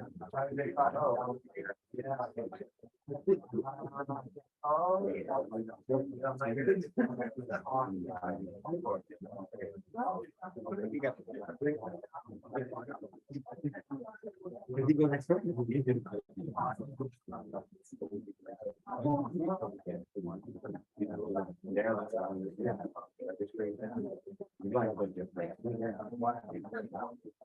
Oh, yeah, yeah,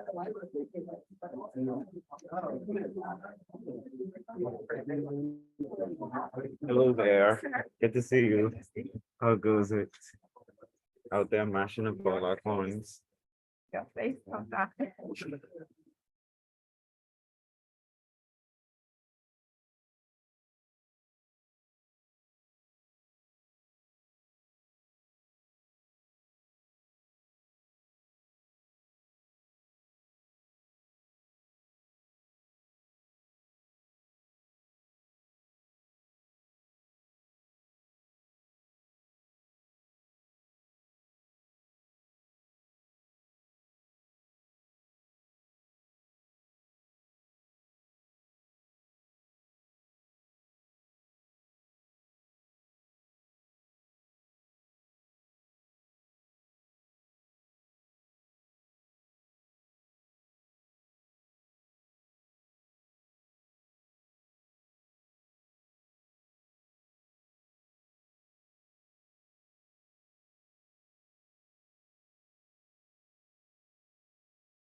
will. Thanks for everyone, hopefully coming back, all the remote folks. We actually had a remote folk turn into a real folk, so that was even better. They wanted to come and see the party for herself, so this is great. You need some water.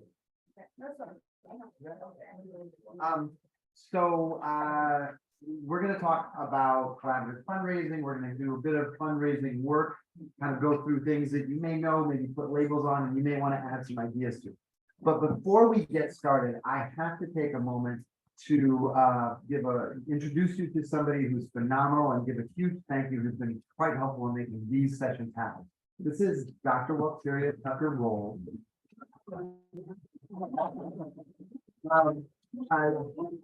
Dr. Tucker Roll is not only a professor here at University of Bahamas, but she also is the liaison and coordinator of the movements and actions that happen here in the American corner.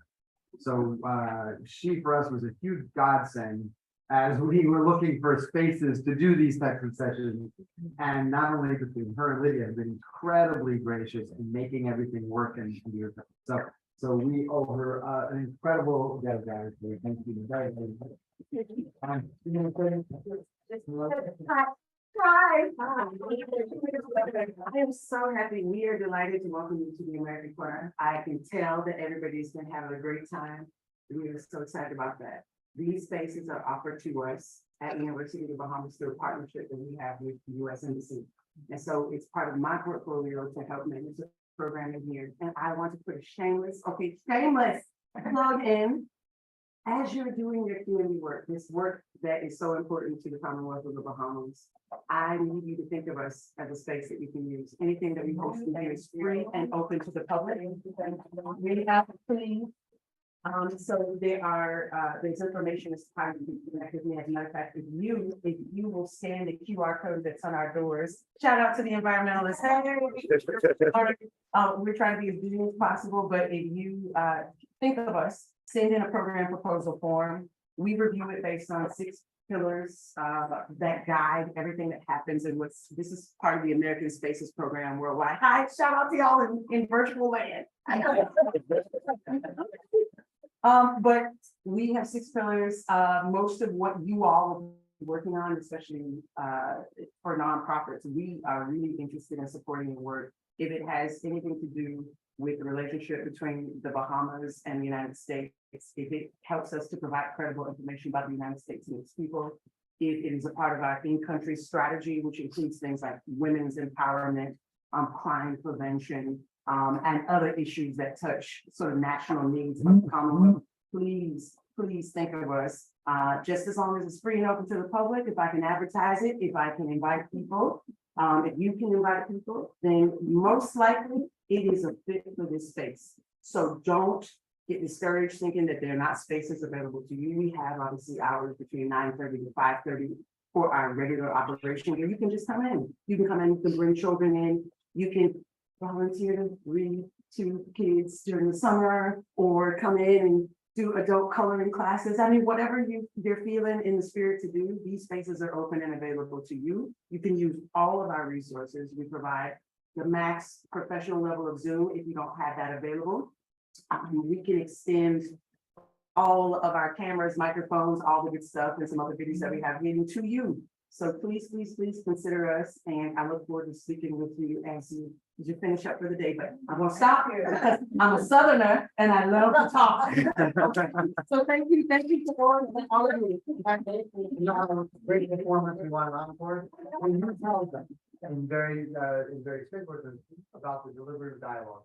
Oh my I goodness. think for those who work in the community, that might be a really interesting opportunity. Perfect. Now, there are some issues that I know that you touch on regular basis. I've never met you in person, but I appreciate you looking over. There are things about which we need to talk, and there are issues or problems that we cannot solve through debate. Debate polarizes. You have a right and a wrong. But there are some things that I think we realize are just more complicated than that. And we've argued back and forth. about many of them. Can I get an amen? Okay, deliberative dialogue is a methodology born in the United States out of the idea of it, making it necessary. We support democracy by going from debate to deliberation. We need to engage all stakeholders. Most of the time, we have an issue with the fact that certain voices are not included in the conversation. We can't solve the problem without everyone. So if you're interested in sort of learning about the methodology of deliberative dialogue, and how it can be applied to wicked topics that you need to talk about. For instance, at the university, we have recently used it to have a very difficult conversation about the shape of promotion and tenure at the University of the Bahamas. Now, for those of you who are academics, this is a serious, this is powerful. To quote a community activist of sorts. Okay, we have things to talk about. It's not a one and done, and it's not an easy conversation, but we do have a way to engage stakeholders and get us all to talk about things in such a way that by the end of our deliberation, we have a solution that is not perfect, it's not right or wrong, but it's a solution with which we all can live. And I think you all would agree with me that that is what we need in most cases. It's never going to be perfect for every single one, but have we done the due diligence of engaging all stakeholders and coming up with a solution with which we all can live? So there's a process, there's a methodology that we can help, we can train you in it. Talk to Matt and Steph about seeing how we can incorporate it into trainings here at NPO. So you let them know how you feel about that. But we can walk you through a nuts and bolts sort of guide to how to host deliberative dialogues. And they are quite effective in getting people who would be at each other's throats, normally to sit down at the table, literally look each other in the face, have a human conversation and come out with a very livable solution. So do think of us, let me know if that's something that you're interested in engaging. We could look at your topics, we could see how it can work. But we want to support democracy here in the Commonwealth of the Bahamas, and we need to do that by getting all stakeholders involved. So with that, that's my plug. That's my plug. Look me up, please look me up for this. It would be great. And it could be a small topic. Deliberations can last 3 hours. They can last an hour and a half. They can last 3 days. They can last 3 months. Whatever it takes to come up with a livable solution. So it's not like you're gonna fight and fight and fight and still come out with nothing. No, the methodology guides us, right, to get in there. And so we can train moderators in your respective organizations as to how to do that process. And we have an interest as the premier tertiary institution in the Commonwealth of the Bahamas to create more opportunities for that to happen. So I'm gonna stop right there, but I'll be over next door or available to you through the information that you find as a QR code. Please do look us up. We'd be happy to help you, happy to serve you. I will reinforce that because we had a chance to go through the training on the Buddhist dialogue, and I got an MSW, I've been a social worker for I don't know years. I've been a community organizer for just many years, and they say that old dogs can't learn new tricks. We learn some new tricks, particularly with our challenges related to managing conflict, and this is a really important topic. So in all the community-based work they're thinking about, this is a new tool to put in your toolkit and a new resource. So you walk away today with at least 2 new resources: this space, this tool. So please take advantage. Thank you very much.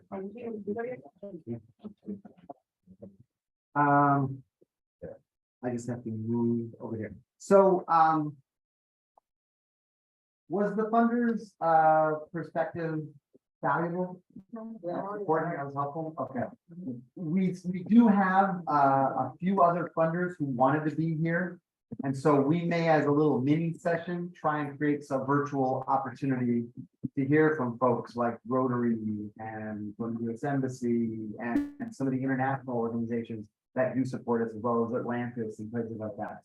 So hopefully, as we put this together, we might be able to have maybe a mini session that everybody can sign on to, where we can get even more perspective. There's obviously a desire and an interest to get directly in front of a funder, and I appreciate everyone's resistance if you didn't bum rush them as soon as they tried to get out of here. But they were very honest in saying, follow up with them. If you feel that the causes and the things you bring forward do match up with them, this is a great opportunity and we want to facilitate more of those so that you can have the access and resources.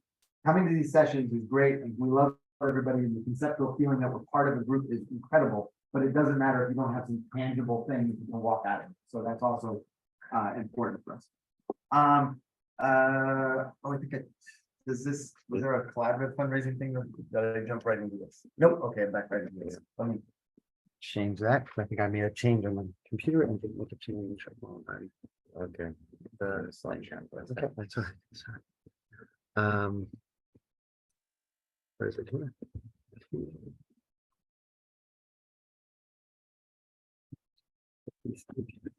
So the concept of collaborative fundraising, I wanted to unbundle a little bit. I wanted to talk a little bit for our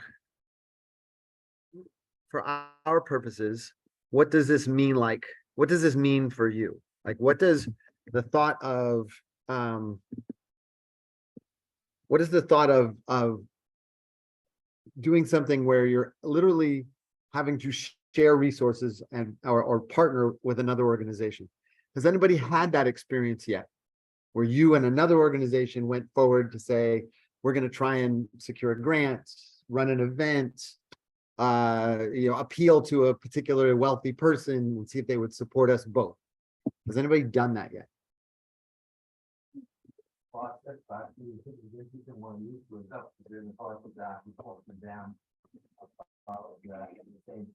Okay.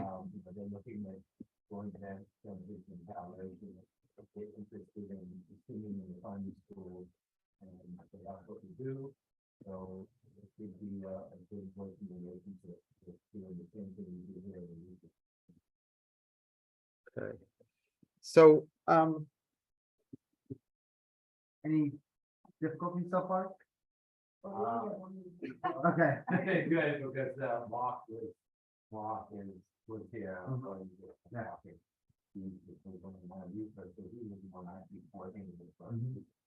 Right. It's the kind of thing that, oh, sorry.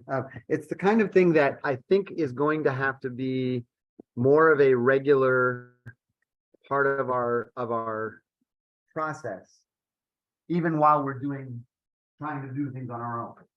And so when we equated last session, we equated the development of partnerships like NPO dating to some degree.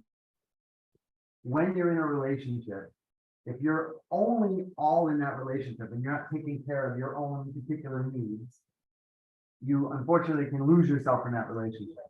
So as an organization, if I'm going to keep that connection, we need to kind of take care of our own organization at the same time as pursuing these potential partnerships.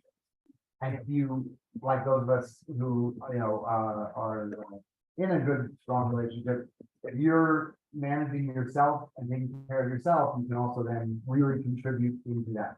If your existence depends upon the partnership, you may have some things that you've got to work on. So I wanted to then, before we jump into specifically talking about collaboration and funding, I want to talk a little about fundraising from a numbers perspective. When we talk about fundraising, we all, I would imagine, have a little bit of a different version of what that means in our own mind. For some of us, you may bring up an evoke like a South Out. For some people, it might be a particularly complicated grant that you're writing. For some, it might be following somebody that you don't technically have resources in the space where they join. Some people, it might be selling raffles on the street. For some people, it might be social enterprises that generate revenue. For others, there may be another model. We also have our own, I would say, biases and our own experiences. I was sharing at the break, I was talking about my own experience in becoming a fundraiser. That I was dragged and pulled and kicked and pushed into the role. I worked in the not-for-profit space serving folks with developmental disabilities because that's what I cared about. And I didn't want to have to go and deal with money or ask somebody, God forbid, that was not something, I was raised quite poor. And so thinking about asking people for money meant all that, all that internal stuff about, they're better than me, and all that stuff. And I struggled with it for a while, honestly. And I was I was actually put in a position of having to direct people who were actually like legitimate trained years experience fundraisers. And they looked to me. So I had to quickly try and understand what is this thing that goes into it. But it was that concept about fundraising that was very, very challenging for me. And the thing that moved the lever for me, it may mean something to you, maybe it doesn't, is somebody explained to me that the ability for me to devote my life, and I've had the privilege of working almost always in the nonprofit sector, to a social cause, to being a part of facilitating change, to helping someone else to leverage their own selves to become successful or thrive, was not something that everybody else could do. It was actually a privilege. And through that privilege, what allowed others who maybe were dedicated their lives to more profit-based things or in pathways that didn't allow that, this was their way to touch that and mean something very important to them. And it changed my mind a little bit. It got my concept to say, okay, I can look and learn about this. So it's important to, as you do the work, also recognize and acknowledge what it means to you. Some people are born fundraisers. Is anybody here one of those born fundraisers? You just have no problem asking anybody for money. It just lives and breathes.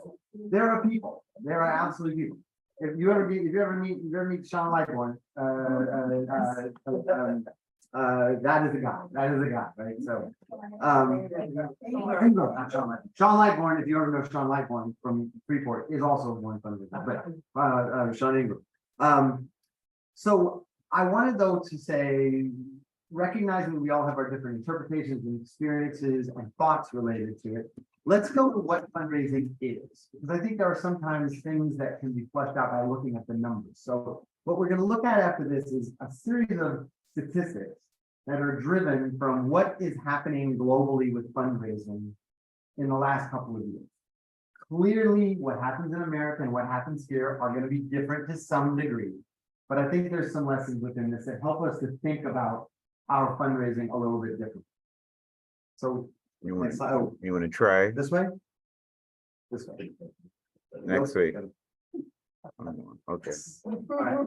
So in this is a little fuzzy, but in 2021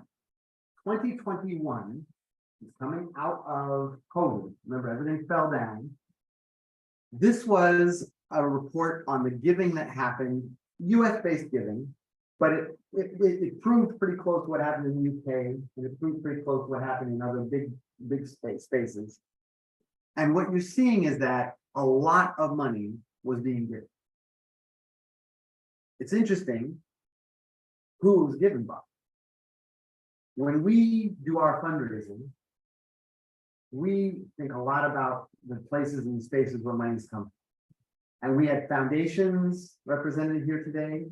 We tend to go after corporations like Table Cares and Alive and right, all those things.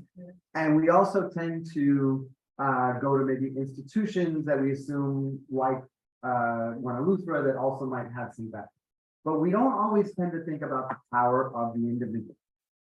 Well, if you look at this tremendous amount of money that was given in that time, 67% of it was given by individuals. And that's the first time that it actually dropped below 70%. I agree. So historically, the majority of money being given are through individuals. The person writing a check, the person giving from their, yes. Okay, yeah, I can definitely say that again, we don't want to know what's winning and all that. I mean, the corporations and the foundations, those are really great, but sometimes the paperwork and then what they want in return, like we put a banner here, we do this, we do that. That you will spend so much time like pleasing them, you know what I mean? And you can't get on with your job. And I think the advantage we have in the Bahamas is everyone's always connected. And so you can usually find the individual people. And the other thing that we just kind of realize now too is if you want your organization to survive, you need the individual people because one or two of them can drop out and you still have it. Whereas if you are relying on this giant foundation to help you and they drop out, you're probably right. Similarly, I think to your point, lots of time and energy spent The likelihood of them giving is 9%. Lots of time and energy, 20%. Maybe a wonderful sit down with coffee, 70%. So the likelihood of being able to do this. And to your point, corporations and foundations, what happened during COVID? Businesses lost money. Foundations lost money. They couldn't give as much. And yet, who continued to give? Now, and interestingly, the individuals grew, but not as much as it has historically grown. So there is a growth now that happened by foundations. During COVID, a lot of foundations, and foundations generally have a principal of money that they hold on to, and then they invest it, and the money that goes from the investment, they can't touch the principal. Many foundations which lost their monies, they actually dipped into their principal because it was such a critical need. So it grew at that time. And I think in the next year, it has started to stabilize. And again, it's individual. So to that point, the sustainability, individuals are the ones that listen to you, can be compassionate, and can become invested. Foundations, they have mandates. They may be very supportive. We heard one today, they're very supportive. Corporations, they always have to measure what they do based on their bottom line and how it supports them. So when you think about your fundraising strategies, do you follow this proportion? Is most of what you do trying to get to the individuals, maybe second effort trying to prepare yourself to get some of the foundations, and then some obviously effort you want to make sure that you do that. This is interesting because I don't think we've really fleshed this out in our world here, but look at the monies that are given. Look at the monies, this is corporations or corporate. Look at the monies that are given as somebody's estate. Positioning people to leave a legacy. We're not doing great measurement of that here, but there's a potential that can come from it. And we'll talk a little about what that is, but it's more than even what corporations are giving. Think about the US and think about the corporations, how many big checks are given and how many, what we do. It's still just a very, very small percentage of the monies that are given. So from our standpoint, let's orient ourselves to like when we're talking about fundraising, let's weight these a little bit different. Not everything is equal. Could you move? So sorry. Sure. That didn't work. There we go. So interesting then also to understand where are they giving this stuff? Okay. It's just not fair. But it always is and always holds who gets the most money from charitable giving. When you have a connection to where you're gonna end up long term, I guess there's an investment. There's something to it. There it is, right? Now, that doesn't mean, and what's interesting for the Bahamas is our religion and our charities kind of connect in many ways. And I told you there's that list of new not-for-profits, a big amount of those are churches in the community doing that. So we have to have a bit of an understanding for our own selves as to what that means. Is somebody supporting that because that's their congregation, or are they supporting that because that feeding program or that music program or that after school program is really impactful? But it's also, you can find yourself in here. The groups you're working with are probably somewhere in this space, right? Whether it be the arts and culture, whether it be general public society benefit. Some of our associations fall into that space. You're helping health programs, helping foundations that help others, human services, and education. Now, education is also somewhat unfair because which education institutions are getting the most money? Government? No. Religions. Where you went to school, right? Those are engines. They are writing you that letter, 3 days after you graduate. By the way, remember how great it was? So these dollar amounts represent what, a monthly amount? These are millions. Millions, billions, is billions. Yes, so these are what is given each year as of millions. Right. Yeah, sorry. So bringing that out, and this is for 2023, so it's interesting to see that charitable giving 2022 increased 4.2. So think about how turbulent our economy has been over the last 2 years, where people have been putting off big purchases, wondering, and still people feel that giving to organizations like ours is beneficial. Now, these are numbers drawn from a culture like the US where giving is institutionalized, is measured, you have incentives. If you give a donation, you can get a tax kickback. But do you know how many folks actually use those tax benefits? Not as many as you think. People that give in the big amounts, they use it. People that give in our space and give proportionally, you rarely go back and be like, oh, how much did I get? Like, people don't do that as much. So it is a culture that is built and supported towards giving. The 501c3 as a legal entity in the States is very important to supporting people giving charity. We don't have a lot of those incentives here. So, let's take it with a grain of salt. But it is to say that even in bad, rough times, people continue to feel like giving is a thing. It means something. We see that individual giving, again, individual donors give the most amount. Of first-time donors, only 20% are making a second gift to the organization. So what we're not seeing is a lot of relationship building and development. So if you're giving a first-time gift, there are a lot of opportunities. Think about it like you just met this organization and you're giving them a gift.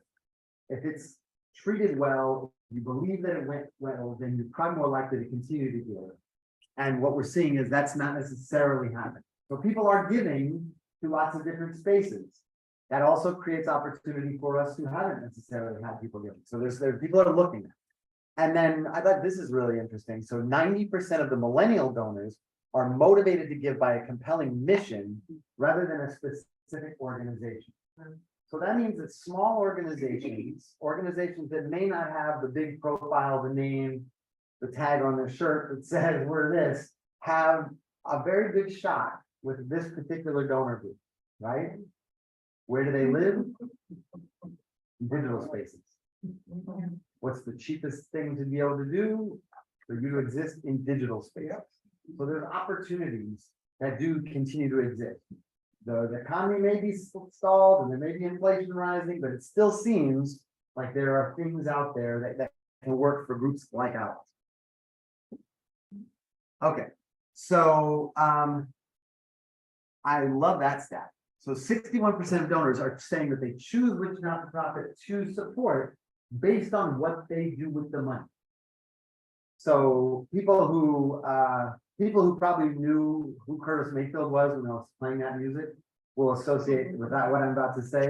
There was a time when you just gave a check to a charity and that was it. You thought they were great, they did their thing. This was the times of United Way. This was the time of I'm going to give and do it without a thought as to what happens with it afterwards. Well, there's a lot more attention now on what happens with it afterwards, good and bad. And unfortunately, the perception that goes around and maybe kind of exists in the general dynamic here in the Bahamas is that maybe something's going on with those charities. What are you doing? What are they doing with that money, right? I had a discussion with somebody, I couldn't even believe it the other day, somebody who's actually in the field who made the assumption that, well, people get into running charities because they want to make money for themselves. I don't know who these people are, where they are, they're not in this room, but the perception is, and there's been, from on high, there's been perceptions pushed forward that people don't know what our organizations are or do, or more or less how they actually use that money. So it's important to say that, what we can take away is that people who do give kind of care, right? They do think about it. 41% talk about a story. Stefan, you want to talk about the importance of stories? Sure. He gives me a lecture on all. Well, okay, so I always, there was a little bit of it's hilarious, so that's literally all that was on my mind. You talking so that caught me off guard a little bit. But I think that one of the things Kieran brought up this morning was this concept that in reporting, all of our projects have both qualitative and quantitative aspect of it. And in my training as a fundraiser, some of the things that we particularly looked at was how do we translate the quantitative work into a story? Because when we look at these different forms of donors, we've already now learned that the majority of donations are being made by individuals. Whether you're talking to an individual, a corporate entity, a foundation, or some other bigger institution, you'll be in communication with a person. And one of the top rules of fundraising is that people connect with people. And the way that we typically do that is through the stories that we tell. So I think it's really important when we're tapping into these different avenues of fundraising to make sure that we think about the stories that we can tell all around. And there are so many different perspectives that we can look at this, because stories are being generated in some of the more obvious ways, the impact that you're having in the community, the people that you're reaching, the successes, or even the challenges of some of the programs that you may be running. But in addition to that, donors do care about you, the people that are actually behind the work and the sacrifices that have to be made. All of those create somewhat of a landscape that tells the entire story of what's happening.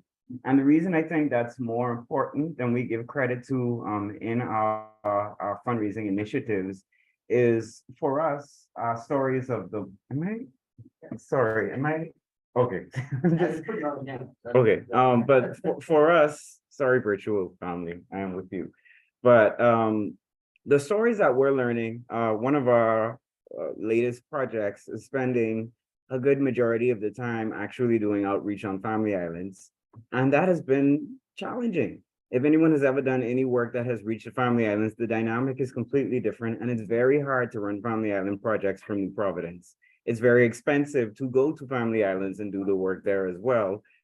And so the struggles that we've had with family island engagement, we put those into our reports so that our donors have a better understanding of what the landscape is. So maybe when we created our project, we thought that we were just gonna reach all of these different places and go and go and go. And then there was islands that are still reeling from COVID or from Hurricane Dorian. There are also as simple as there's a homecoming or a party that was going on the time that we intended to go. And that's where people are making their money. So they didn't necessarily have time for us to talk about governance or active citizenship because they were focused on regatta or homecoming. All of those things become stories that we can tell that contribute to how we fundraise and how we tackle our projects. But I think often we get caught up in some of the more formal mechanisms of quantitative reporting that take away from our ability to tell and share these stories that people can actually connect to. So the stories that we tell not only give us a stronger footing for creating compelling fundraising initiatives in themselves, but they also do assist with our ability to report and talk about the landscape. Because as was brought up, sometimes people look at administrative versus programmatic budgets. And I think that's probably a sore point for most nonprofit organizations, because wonderful work cannot happen if you cannot compensate the people that are doing it, if you don't have a budget to somehow make it meaningful for the members of your teams. And many of us have done without, but it just makes it more difficult. So being able to tell the stories of even why the work that we're doing is so challenging helps our donors to understand the landscape. So then maybe more the 10 or 15% that folks may be willing to allocate toward administrative or overhead costs could be increased based off of them having a better understanding of what's actually going on, which is much better told through a story, for example, than it could be through a nice report that says we reached all of these people, we did this amazing work, and all of the targets of our objectives, we hit them. And then you submit that without the understanding that, oh, I didn't sleep for 6 months, by the way. That's important for people to understand that, we were beyond our capacity, and it was wonderful and it was amazing. But just be aware that we had some people, some volunteers that were behind the scenes making this happen that did more than we could ever sort of compensate them for. Yeah. Having said all of that, then the other stat tells you that 44% of affluent donors, those people with the deep pockets, the high net worth individuals, they do make their choices based on specific issues. So just because you have the name that they know, doesn't necessarily matter. Are you doing something impactful? So that story is a wonderful way to convey that. Use and combination of numbers and stories is what we're kind of doing. So if we take the premise that individual donors have a great capacity, and individual donors with great money have a greater capacity to help your organization to make it through a hard time, invest in a new project, sustain you, pay for that staff person that you really, really need. Those people become important in your strategy. They shouldn't be all of your strategy, but they should be some part of that. Donors who give to one organization are more likely to give to several others. So we need to know who our donors are. We need to know those people in our community. The other benefit that the Bahamas has is we know each other.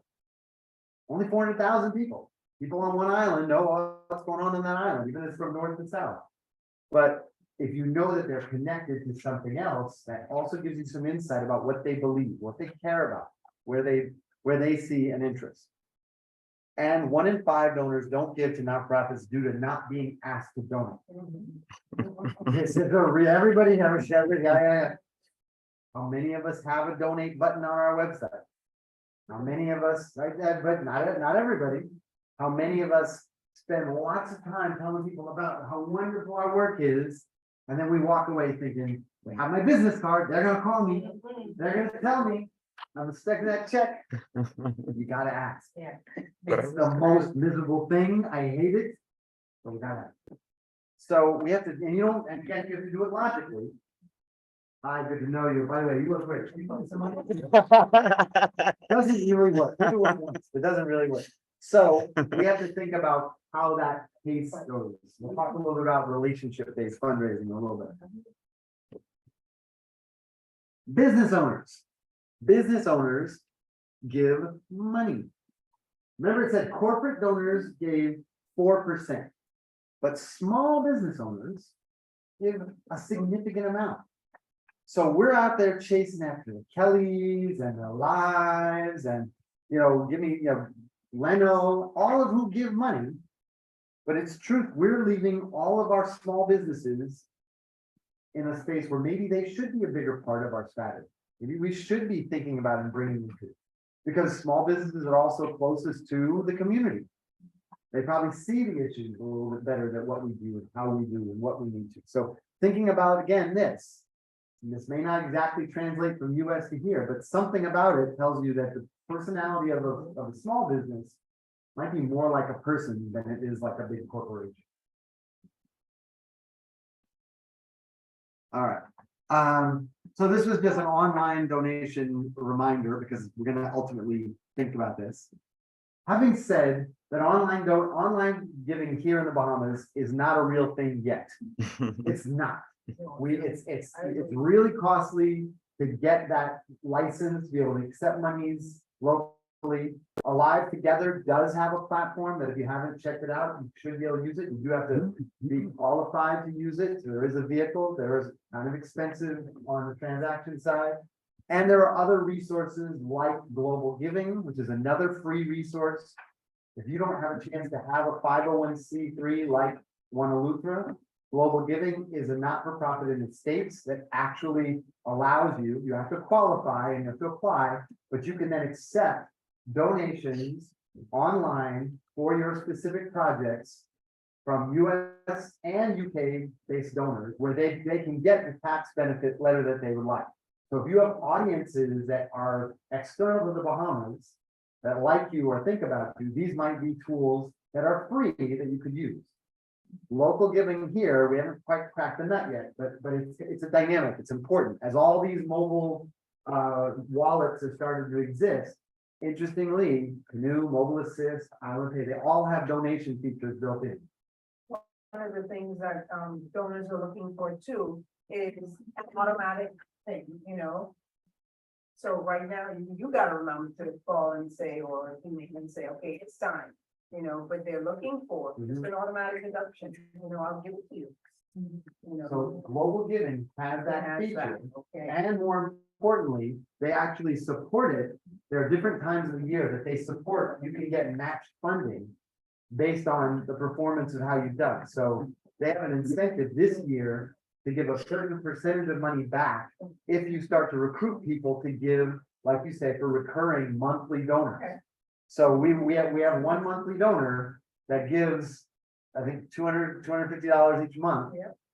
Once we got it, we're like, great, and then all of a sudden, every month, so that's $1,000 a year, I got like, that we're getting, it's like, that's pretty significant. $3,000, sorry, it'll be 6,000.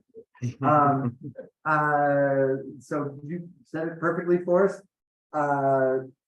PayPal is not a preferred option, so, but it is, we know the one way we can kind of get money from out there to here, but it's not something that people tend to trust as a donation vehicle.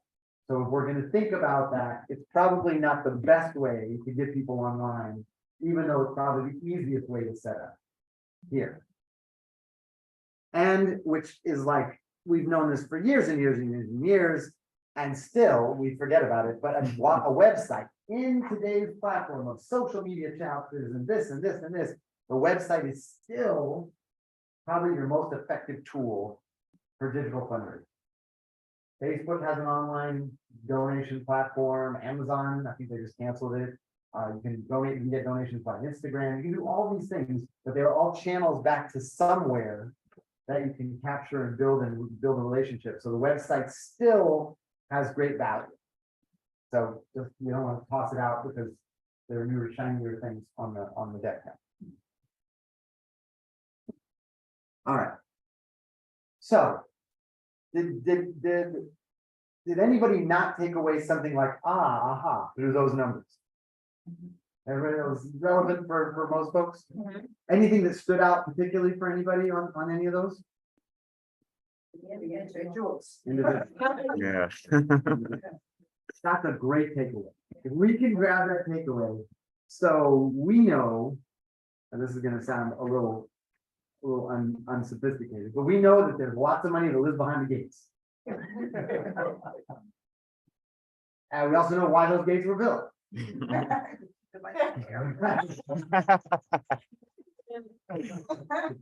However, there are people.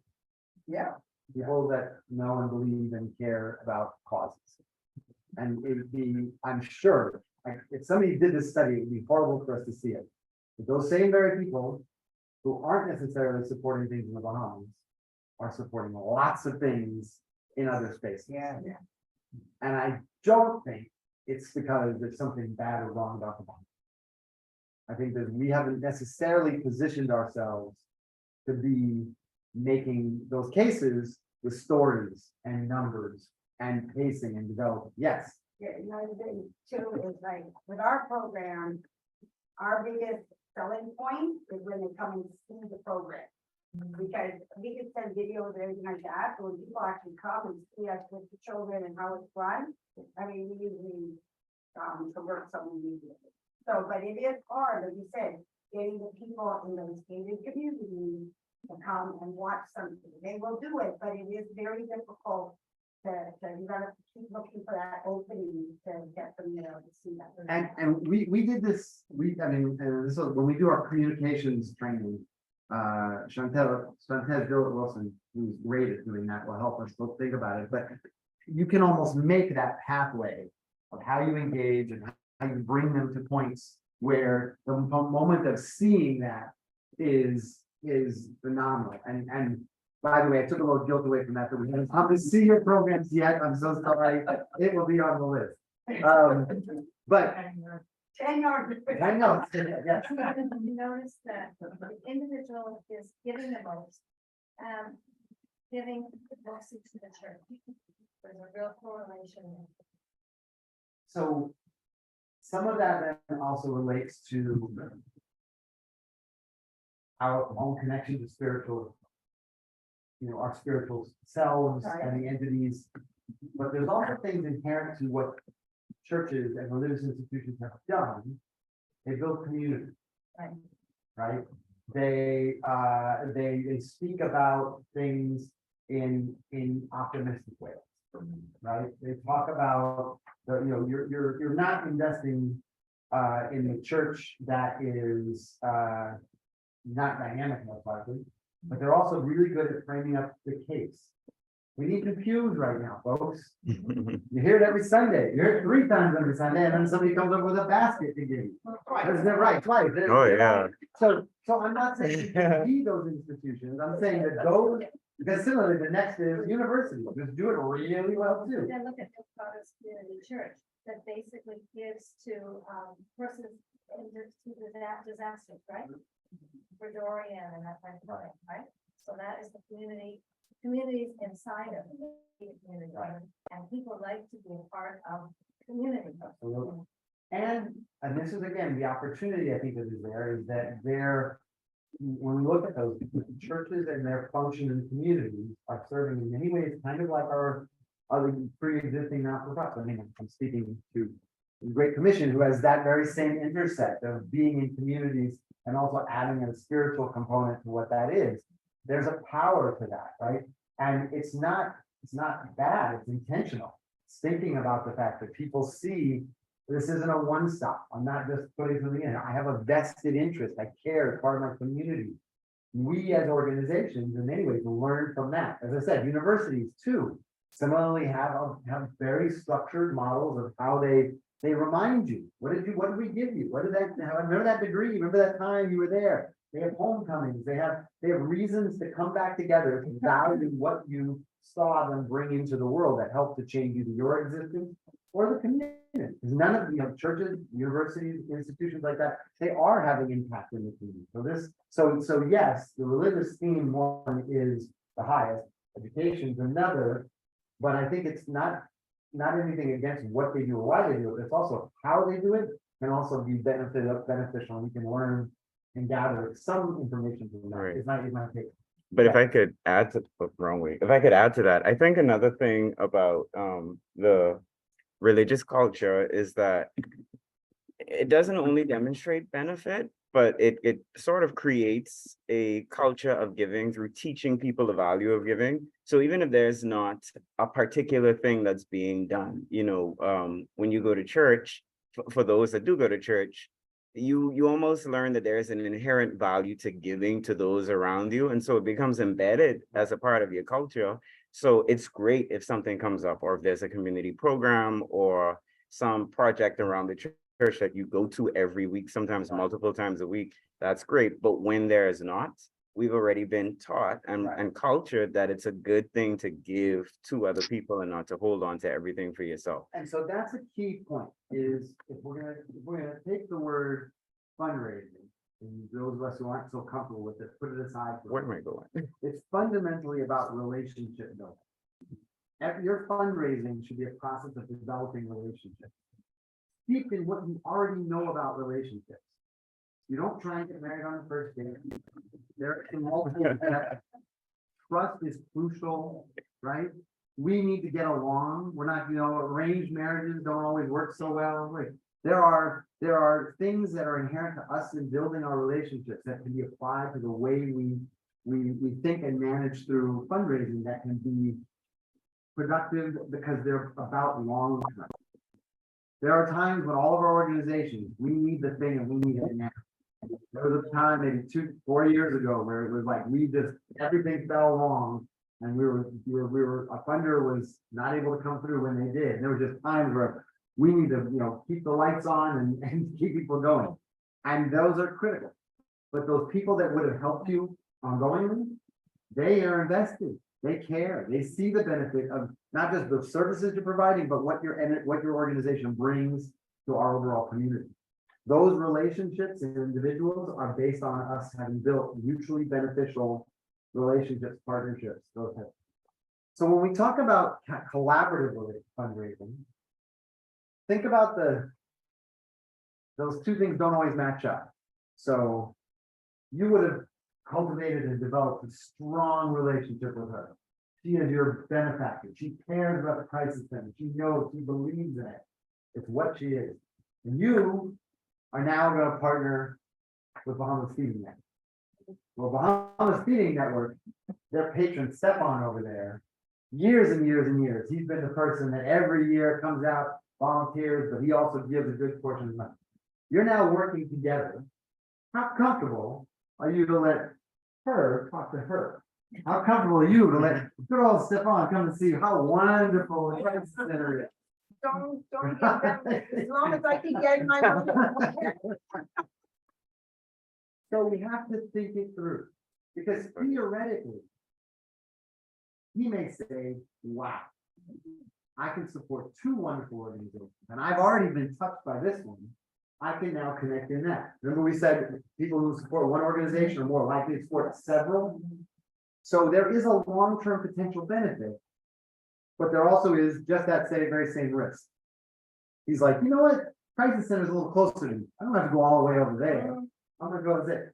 The reality is there is a risk. So how do we manage it? We manage it by thinking it through. So when we talk about what it is, it's resource development based on shared long-term goals, potentially geographic areas of interest, beneficiary populations, or some other type of sense of community. Like when we're talking about when we would choose to do a thing, that's when it may happen. It might be that y'all decide, hey, we really want to do a joint event.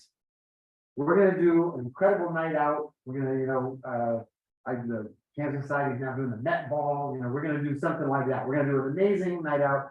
And we'll bring your people together, and we'll bring our people together, and they'll co-mingle. But where they're there, they're gonna see very clearly Crisis Center. They're gonna see Bahamas Feeding Network, and they'll have the experience.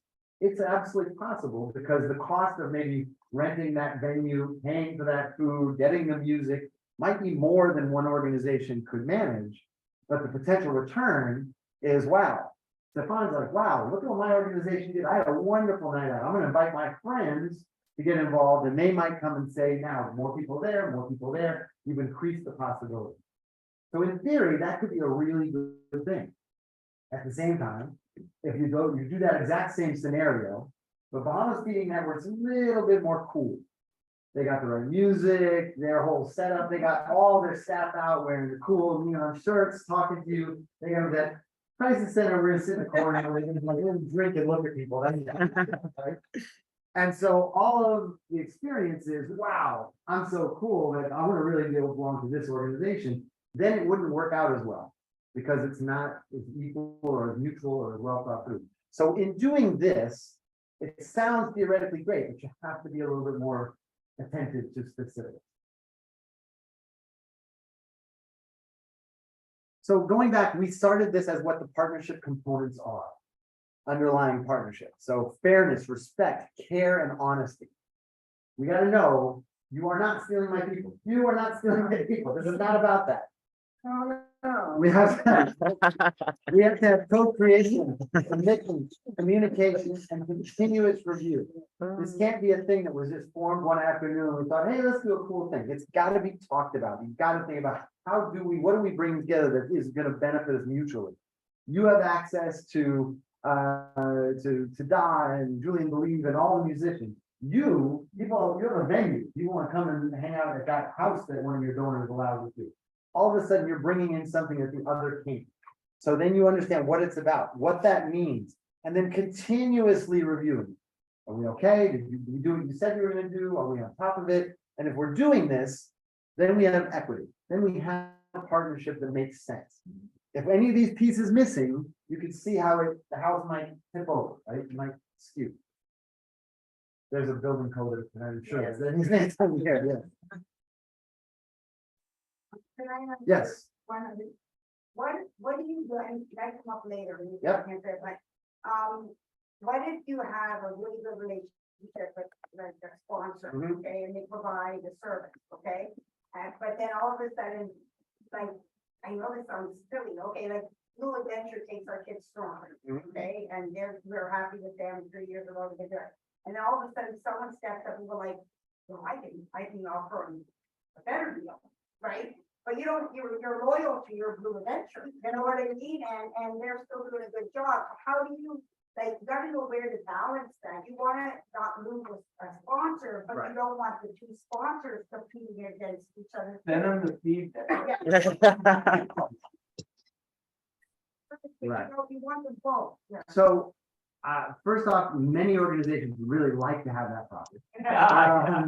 Right, but I'm diminishing it. It is an issue. Yeah. And when you think about relationships, all of a sudden you've got your friend, and then you meet somebody new, and you come back, and well, who do I hang out with on a Saturday night? Is it just a friend or is it friend? There are feelings attached to that. When they are corporations, they also are particularly sensitive about their brand. So if you're with one beverage, you can't get a sponsorship from one alcoholic beverage company and the same other alcoholic beverage company because they are really attentive to that. In truth, it's okay to change sometimes. It's also okay to find different spaces where that might highlight. So, we get into say issues of like corporate sponsorship. The power of corporate sponsorship is you can have a company that supports your website. You can have a company that supports the light jackets. You can have a company that supports the Saturday swimming program. You can have a company that supports the Sunday swimming program. You can have a corporation that is the summer corporation. Corporations understand that things and sponsorship and relationships have parameters. People don't always. So that's the thing. If your relationship with the corporate leader of company A and you bring new corporate leader of company B around, then it's not like corporations, it's people. And those people have to then again partner. It's not easy, but you'll see sometimes where let's say it just happened World Autism Day. And the world wants to light it up blue. So if you go to New York, the Empire State Building is blue. But now 30 Rock is blue. Matter of fact, a more magnificent blue. And then you have Radio City, they want to be blue. So all of a sudden now you've changed the culture where it's not about I'm yours, but I want to be a part of this thing. And I don't want to lose space for all those other companies that are there. So part of it is also the relationship and understanding what do they want about it. If it is about visibility, you can create lots of spaces for visibility and they can be exclusive in their own way.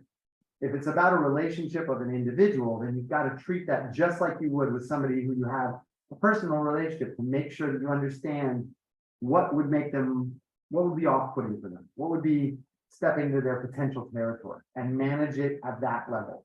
So it's not an easy answer, but it's a real thing. I absolutely agree. So when we're talking about the benefits of fundraising campaigns, this is just, again, kind of a list. We've talked about some of these. More comprehensive projects. We get learning from each other, a sharing of resources. I learn how you do your thing. We learn how ours. We went to meet with One Eleuthera a couple of weeks ago and walked away with a number of different things. And I think maybe they walked away with one or two things as well that we've kind of got, shared with each other. There's a lot that each of you, what's kind of amazing when you look at the platform, not the platform, but the environment that we exist in, not too many things support your organizations to be wildly successful. And yet here you are. You've done some things to continue to make it work.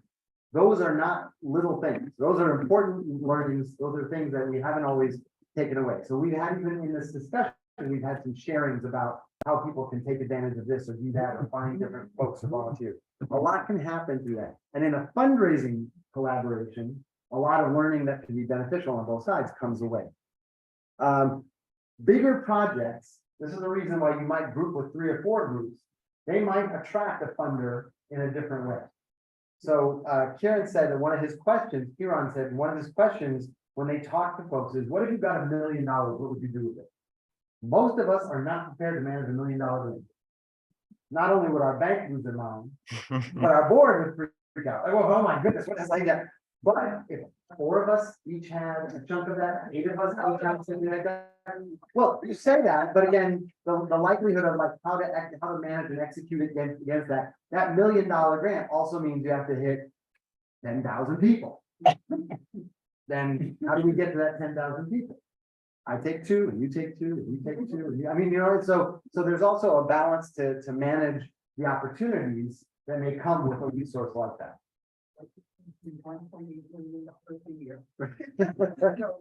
Collaboration also. Where's the other boy, Dave? Right. Collaboration also avoids duplication. There is opportunity, as we've talked about, in between our programs doing the exact same thing and looking at how we can leverage that. You can utilize how you share staff and leadership resources. You can increase our organizational credibility. These funders are dying. They haven't even thought it through, but they're dying for you to come forward with a collaboration. They want that. They want to be able to go back to their boards, to their funders and say, we, with our one grant, we just supported 4 organizations. Isn't that amazing? Doesn't mean the amount changes 4 times, but it does mean that it might be more likely as, again, we're in the Caribbean, we are in an unfavorable circumstance. It costs more here than anything. We saw that if anybody's, was part of that capacity building grant from the Commonwealth that came around up in the summer, wasn't a lot of money. And when the pound dropped, it was even less money. But what they wanted was a lot of stuff within that. That's gonna happen in Antigua. That's gonna happen when you go down to St. Kitts. It's gonna happen in, a lot of those different places. So we have to make sure that we show we are worth it. We are a type of organization that does it. Yes. Which organizations do you think do better, those named after people or after a country or something general? So there is a semantically beneficial thing to being the Bahamas blend. Because the premise is you are the thing in the Bahamas. Bahamas National Trust. But what's that? Yes. Well, but in that way, it's really specific to what you do and why you do it, right? But there is an advantage to that.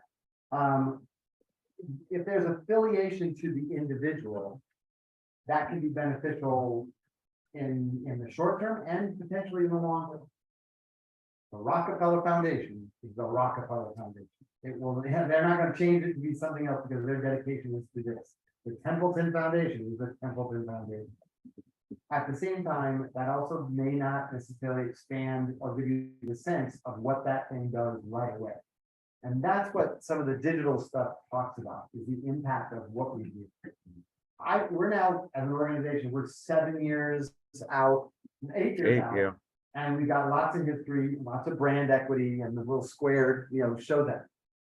And ask any of my direct staff now who've joined in the last couple of years, they would not pick organization responsible governance as our name. It's long, it doesn't do well when you say it to the media. Try 4th graders. The brand doesn't really fit, So thinking about, to your point, what would be better long term is worth it to kind of explore and say, what do we want to do? How do we want to play this out? What does it mean long term? So I don't know if there's a yes or no on that, but thinking about the implications of it, I think is a really good indication that you're thinking the right way. Can I say Yes, something please. on one of the, there we go. So one of the things I wanted to highlight to sort of debunk the fear. So I have, in my young time, worked my entire career in the nonprofit sector. And I have had the privilege to work for a large organization with almost 100 staff, as well as a smaller organization with 5 staff, and then run fully volunteer driven initiatives.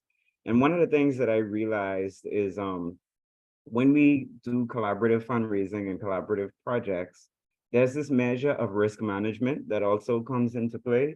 So I run a small organization that's on somewhat of a hiatus right now called Flow Bahamas. That's really about capacity building for nonprofits, but specifically through helping to gain volunteer support for different organizations and initiatives. And pre-COVID, we were really good and on the ball about getting volunteers anywhere, getting them out there to assist people in a myriad of different ways. And we began the process of developing this app that is somewhat of a volunteer journal to incentivize the experience. And what I recognize now that because of COVID, that kind of operation, first of all, it became impossible for 2 years to get people to go anywhere. So nonprofits were still operating, But volunteers who weren't paid staff of organizations were a lot less likely to want to participate and put themselves at risk, especially during the different spikes and waves that COVID had. But now we're in a place where what we're looking at, and real example, is Rotary expressed interest, the Volunteer Bahamas initiative out of the Governor General's office, which I'm not exactly sure where that right now, but they had expressed some interest. And then there were different partners like us at org, and a few other organizations that we're in the process right now of coming together to say who can be responsible for what parts to make this thing work for the best interest of everyone that's involved. And so a thing that was once scary, like, how do I pay for this? How can I get other organizations involved? If I don't even, like, apps are really expensive. And so how am I going to get other folks involved potentially in fundraising initiatives when I don't even have enough for myself? But when you look at it in a grand scheme of things, now what I recognize is having sort of this joint collaboration between organizations helps us to mitigate against the risk that our organization could cease to exist, because there have been funders that have been identified. From org's perspective, we were looking at how we can use our civil society work to help augment some of those capacity gaps with having people that are working dedicate portions of their time to this thing because the interests align. So while I'm in the process of going back out there to recruit volunteers who have done the work for free for 10 years now, we have this dedicated support mechanism where we can get people to come in, and it may not be money, but having someone who could dedicate 5 hours a week from 2 organizations would make the biggest difference. So while the fare might initially be any money that I get needs to go toward this thing because we're already not paying people, at the end of the day, when you approach, I like the house model that Matt had up. When you approach it from that perspective, you actually help yourself to be aligned for longevity and to mitigate against some of the inherent risks that may come when you do work alone. And realistically, we're people. So if something goes wrong in your personal life, in your health, in your family, and you want something that is bigger than you, something that will last and continue to be able to function in the absence of a particular person, which is much easier said than done. These sorts of partnerships not only can help to secure funding, but the operational and administrative support that's necessary to keep something that's important going. So I think that's a really practical example. It's not even done yet, but we're in the works of seeing what that will look like. So of course, on the other side of benefits is what are the challenges. So in interesting ways, we talk about collaboration, and when it gets down to money, the risk is the highest, because that's my money. Events usually require some investment of time and energy. Appeals mean that you've got to have some level of trust risk that you're taking. So there are challenges. So conflict can exist, right? When you're saying if we're not fully agreed to what it's going to be, and we both walk out of there and we start working on it, and you say to my donors, hey, we're gonna, because we have the biggest organization, if you give support, we'll keep 60 and Crisis Center will get 40%. Well, Dr. Patterson didn't have that thing. He's like, whatever's coming, it's gonna help and benefit us because this is using our name, and that's what you know. So it needs to be really clear. We need to have concretes and understanding, written down functional things that show this is what's supposed to happen. The coordination takes time. When you're working across organizations, you have different systems, you have different standard operating procedures, you have different timelines. One organization to another, Stefan can tell you, everybody's been in multiple organizations. Time works in a different model wherever you are. When the expectation, when the return, when stuff is supposed to be done, that can affect things. There's financial management. So it is more beneficial, I will tell you, to have one organization be the lead. You're getting a foundation grant. They don't want to write 4 checks. They want to write 1. I want to give it to the Bahamas Feeding Network and know that she's going to give it to the other 3 organizations. There's going to be a reconciliation. You have to report, you got money that came from someplace. How is that managed? There's gonna have to be now, instead of one organization tracking how monies are spent, so you can bring it back to a report for donor, or a lot within that. Now, we have tools like QuickBooks and Excel and all those kind of things you can do to do that. But it requires that there is the resources and the dedication. And somebody usually needs to be out front.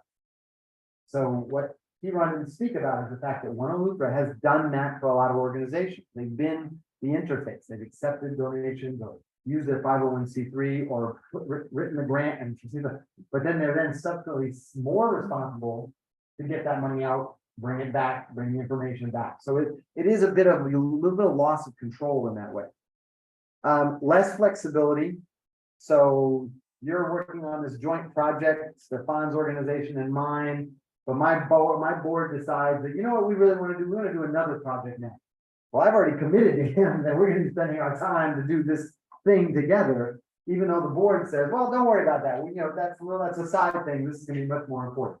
So you have to also make sure that you don't, you're committed to a thing, that thing needs to be put forward as a priority. And that ultimately, if you take, we're all going to do this new thing. We're going to do a campaign. All of our organizations are going to come together. We're going to put together a new performing arts center. It will benefit all of us. We're so excited. We're going to go to our regular donors and we're going to tell them this new wonderful thing. Well, Stefan's been giving my organization $3,000 every year. This year, he decides that the $3,000 should go to this new project. Well, I was depending on that $3,000 for my salary and maybe for my, from the lights, keep the lights going or whatever that might be. So there is that risk. So there's a responsibility to understand that you have the potential depth to do that, or that you understand and give your donors a specific understanding that, well, this does mean we're hoping to get your regular gift and maybe this new thing as well. If not, then you could have that, incur that financial challenge of money that used to come to you now somehow gets split among others. So it is, again, something that needs to be thought through and managed. I don't know if there's any way to guarantee against this, but if you're going to go into it, you know that the reward potential is bigger than this risk.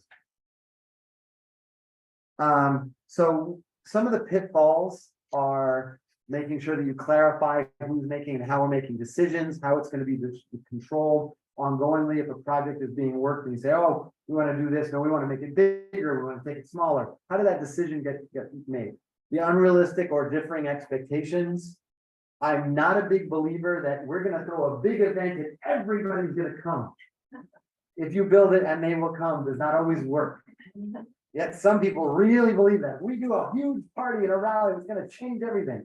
It also might be a lot of your time for 3 months, and the same amount of money you raise will go right back into what it took to put it together. Communication and coordination, which we can even struggle with internally, is critical. Making sure that our organizational interests are clarified and that they are protected and that they are right up front, so nobody knows, nobody's unclear about what that happens. And then who's going to do what? Who's going to manage this at the end? So these are some common things we've talked about related to collaboration, but in fundraising, where money is hitting an account, this is really important, right? Transparency, by the way, the other side of it is critical to making sure that I know how much you've raised for this, and you know how much I've raised for this, and we have a clarity on what that is, because I don't want to think you're actually putting some of it aside and not telling us what the full takeaway is. So this is a written agreement. These are some thoughts about that, and I won't spend too much time on it because I want to spend the next hour on kind of how we fundraise and how we plan. But the scope of all the projects, what the priorities are, who the individuals are going to be, our goals and our phases, how long it's going to last, what are the limits of the collaboration and any longer term issues. We're going to do this for a year, folks. At this point, we'll decide if we're going to do it longer. That's okay.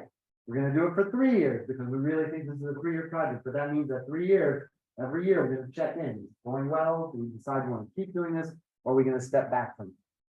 And then what are the limits on sharing ideas or materials? We create a new resource. Does that mean we all own it? Does that mean we all tag it? Or does that mean it'll be yours once this thing is over? All those kind of property responsibility, those things are best when they're really cleared out ahead of time. So you need the time to make sure that this scope is determined before you rush into what might be the best idea you ever thought of. Who's gonna serve as that lead agency? We talked a little bit about that. So the lead agency is probably the one with the greatest fiscal structure. The strongest one, the best history of managing and dealing with funds, because that's a skill they bring to the table, not one you want to waste. What are the reasons, what decisions? Oh, yeah. So what do we need to make as decision making? What are those critical decisions? Who's going to be responsible for the management, the task, the fundraising, the communications? Will it be about decision making? This is critical. Do we make a decision based on majority rule, or do we have to come to consensus? Meaning, these three want to do it, you two, sorry, or we got to work on this until I got 5 folks that say this is the right way we go forward. Right. If you don't understand that, when challenges come up, you will probably have internal conflicts. I won't think that you're supposed to do it the right way, you think it's the other way. Roles, who's going to do what? So who oversees, who creates the plan, who does the job descriptions for anybody that's going to be in the process. This is important because otherwise what people will do is walk away and then just start raising money on their own, doing their own thing, kind of a rogue fundraiser, which might be different than the plan. You said you were going to talk to all those people who have $10,000 potential, and all of a sudden Stefan goes out and starts talking to the people you're talking to. And all of a sudden you realize you're talking to the same people. Doesn't benefit either organization, and the donors are going to feel quite confused. A spokesperson, how do you actually word what's going to happen? How do you describe it? What is this called? When either the media or donors come back to you, how do you tell them this is what we're going to do, where we're going to do it, how we're going to do it, and where we're at? If somebody comes to you in the same collaboration and you say, how are things going? You say, it's great, wonderful, we got so much momentum. And then I walk to you and you say, well, we're gonna settle. Then that donor is gonna walk away feeling like maybe this isn't as solid as I want. So it's really important to build consistency. Okay, so thank you very much. The concept of collaborative fundraising. How does it sound to you? What are your impressions? What are some general thoughts about what we've talked about so far? Sound doable? But you need to talk it through. You need to know all the points you mentioned. Yeah. I think once you've gone through those and worked it out, and you know who's doing what and how it's going to be arranged, then yeah. So I've never done this, but I assume this is what it's like when you're on the thing looking for dates. You're like, you want to find out a lot more information. And I think that's the way to take it. It is a potential opportunity, but it doesn't mean it should be where you're rushing. Yeah. But if you are going to build coalitions, one of the values for actually coming together, that's not just because we believe in kumbaya and coming together as family and community, is because there are potential resources that are out there. It is a real thing.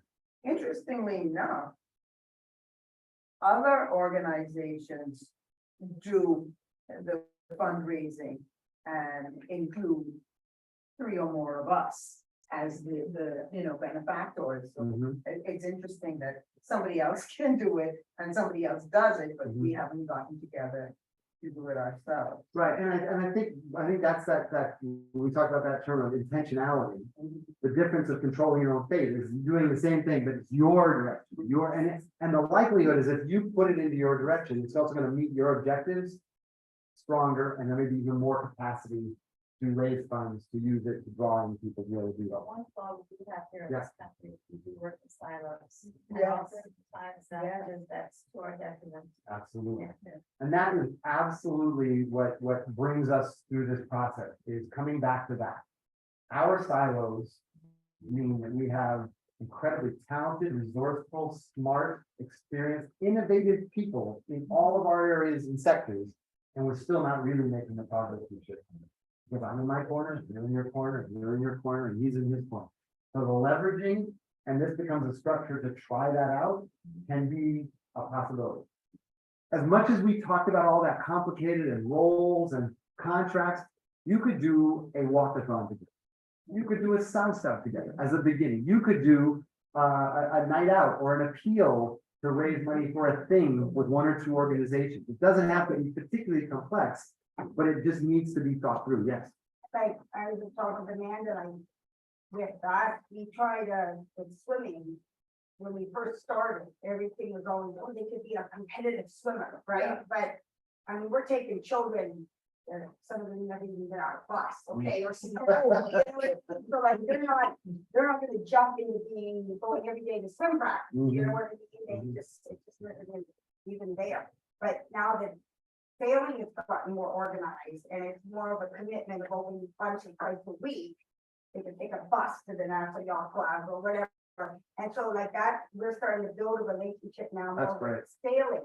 And to me, it's such a better fit because it's getting the children, they can be good swimmers, they don't have to be competitive swimmers, and it's getting them on the water, you know, the Bahamian water, not in a pool. Right. And so we're building more of a relationship with that.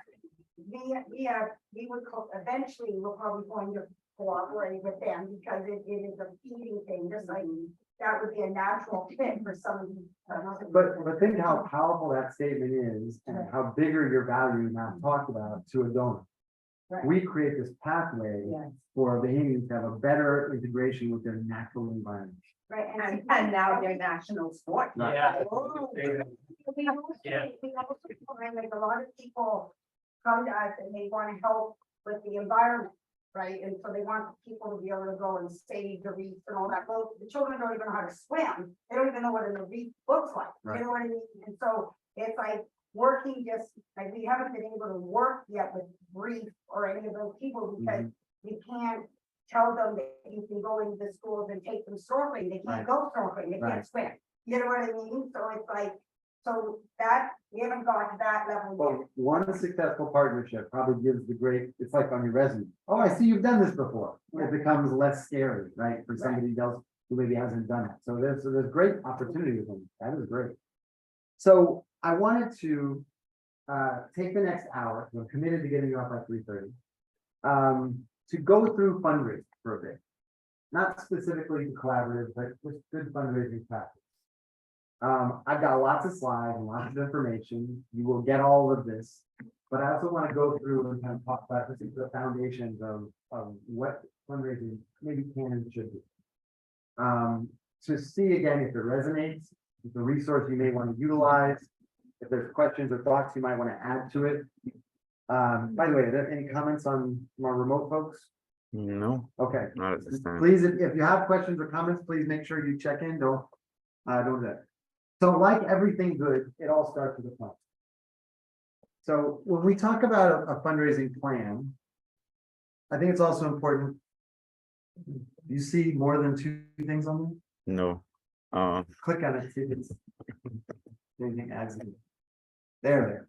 Keep clicking. There it is. Keep clicking. There it is. You were Keep clicking. fancy, that's the problem. There it is. Keep clicking. Keep clicking. Keep clicking. Wait, see what it clicks. All right. Okay. So anyway, this starts with the concept that there are a lot of ways to raise money.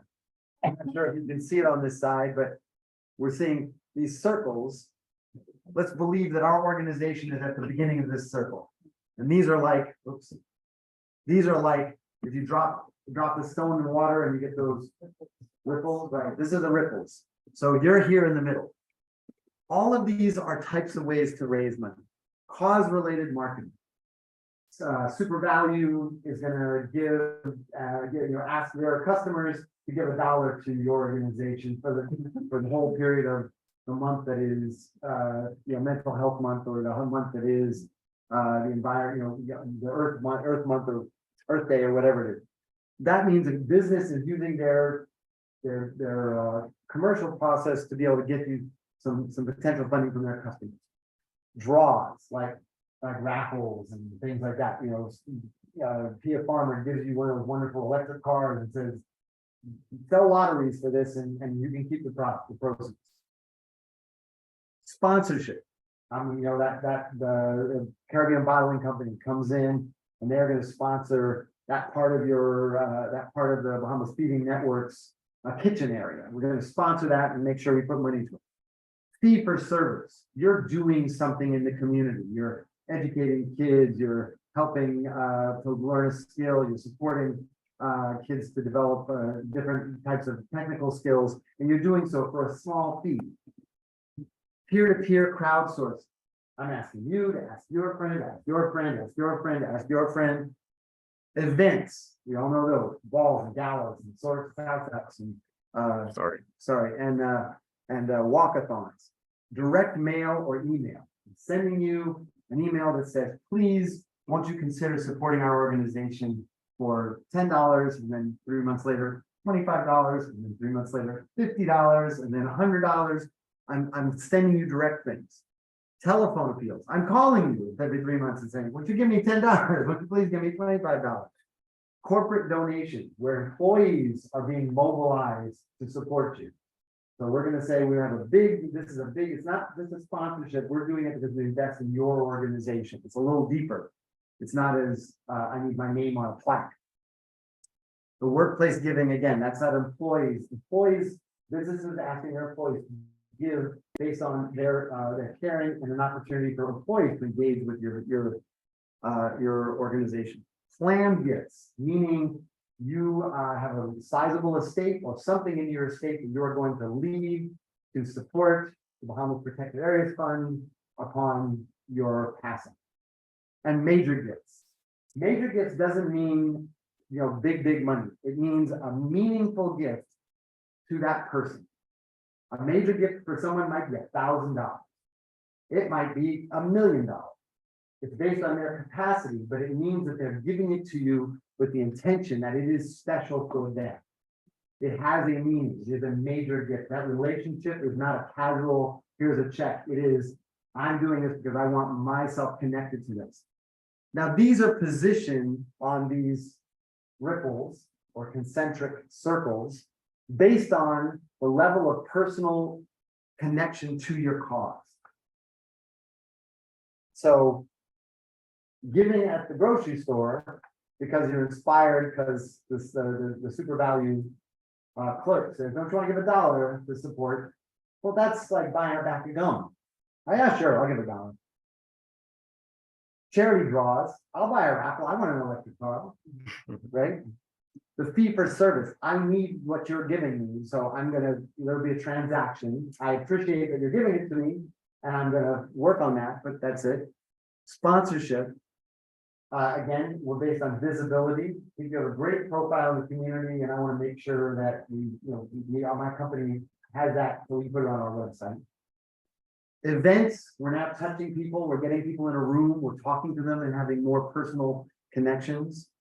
Telephone appeals, direct mail appeals, it's a little bit more personal when you talk to a person versus getting an email, right? There's a little bit more of a relationship. Those workplace giving modules, you typically get involved with things you care about. It's in a place that you work on your ongoing basis. And so when you see, oh, the crisis center is going to do this, it gives you an opportunity. And those workplace appeals actually generate more in terms of volunteer connections and ongoing donations than just a regular direct mail appeal.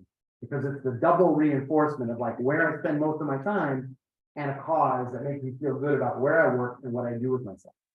And then major gifts, that major giving means they love you, they are with you, they are family, they are connected to your organization, they think about your organization and they talk about it when they're in different spaces. Your relationship determines in many ways your strategy. So thinking about these types of fundraising allows you to also think about how you should engage these folks, how much time maybe you should spend in terms of personal engagements, how much should be more kind of automatic. Whether this is the right strategy for your organization is also determined on each of these things on these outsides. This is kind of things that happen every once in a while. These happen a little bit more regularly, all the time, forever. So it's also that sense of a long-term relationship saying, do I spend my time on lots of charity draws, sitting outside the grocery stores, letting people know XYZ? Not that that's not a very legitimate way to raise money, it's a thing, but you build very little personal connection to your organization. How do you take those people who didn't, those millions of people who didn't win the electric car, and make them think about your organization for a longer way? Maybe you don't need to. Maybe it's simply, I just need money at this time and this is the best way to do it. There's nothing wrong with that. But then what else are you doing to make sure that you're getting those relationships where people will be with you forever? Your good times and your bad times, when things are working and when they're not. Because those are the ones that help to sustain you. Those are the ones that keep you going throughout the process. Does this make sense?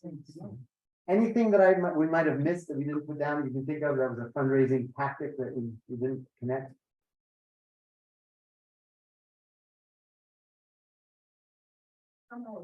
Some of they also be caught up. They're in there, right? And there's other unique ones, but it's like this work and this space is important. And the relationship we have, if we're talking the fact that individuals probably are our most sustainable, like, yes, please.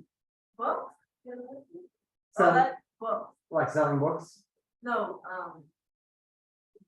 your logo or. Oh, yes. So, yeah, so selling ads. Right. You know, yes. So those are part of these special events typically. And again, yes, I do want to be in your book. But I particularly want to be in your book if she's in your book. And if she's in your book, and she's in your book. So there's also, it's a lot about I want the visibility, not as much focus on is the individual, is the organization going to flourish and do I really know about it? So it's kind of in the middle. And once I get to your book, next year, I'm giving you a book. And I'm gonna give you a book the year after that, because I don't want to make sure somebody goes around and says, why aren't you in the book this year? Like that's a thing. But if you could take that, I see you're in the book all the time, don't you want to do a monthly donation? I want to let you know about what we're doing with that book. What did that book help us to raise? We're actually doing wonderful things.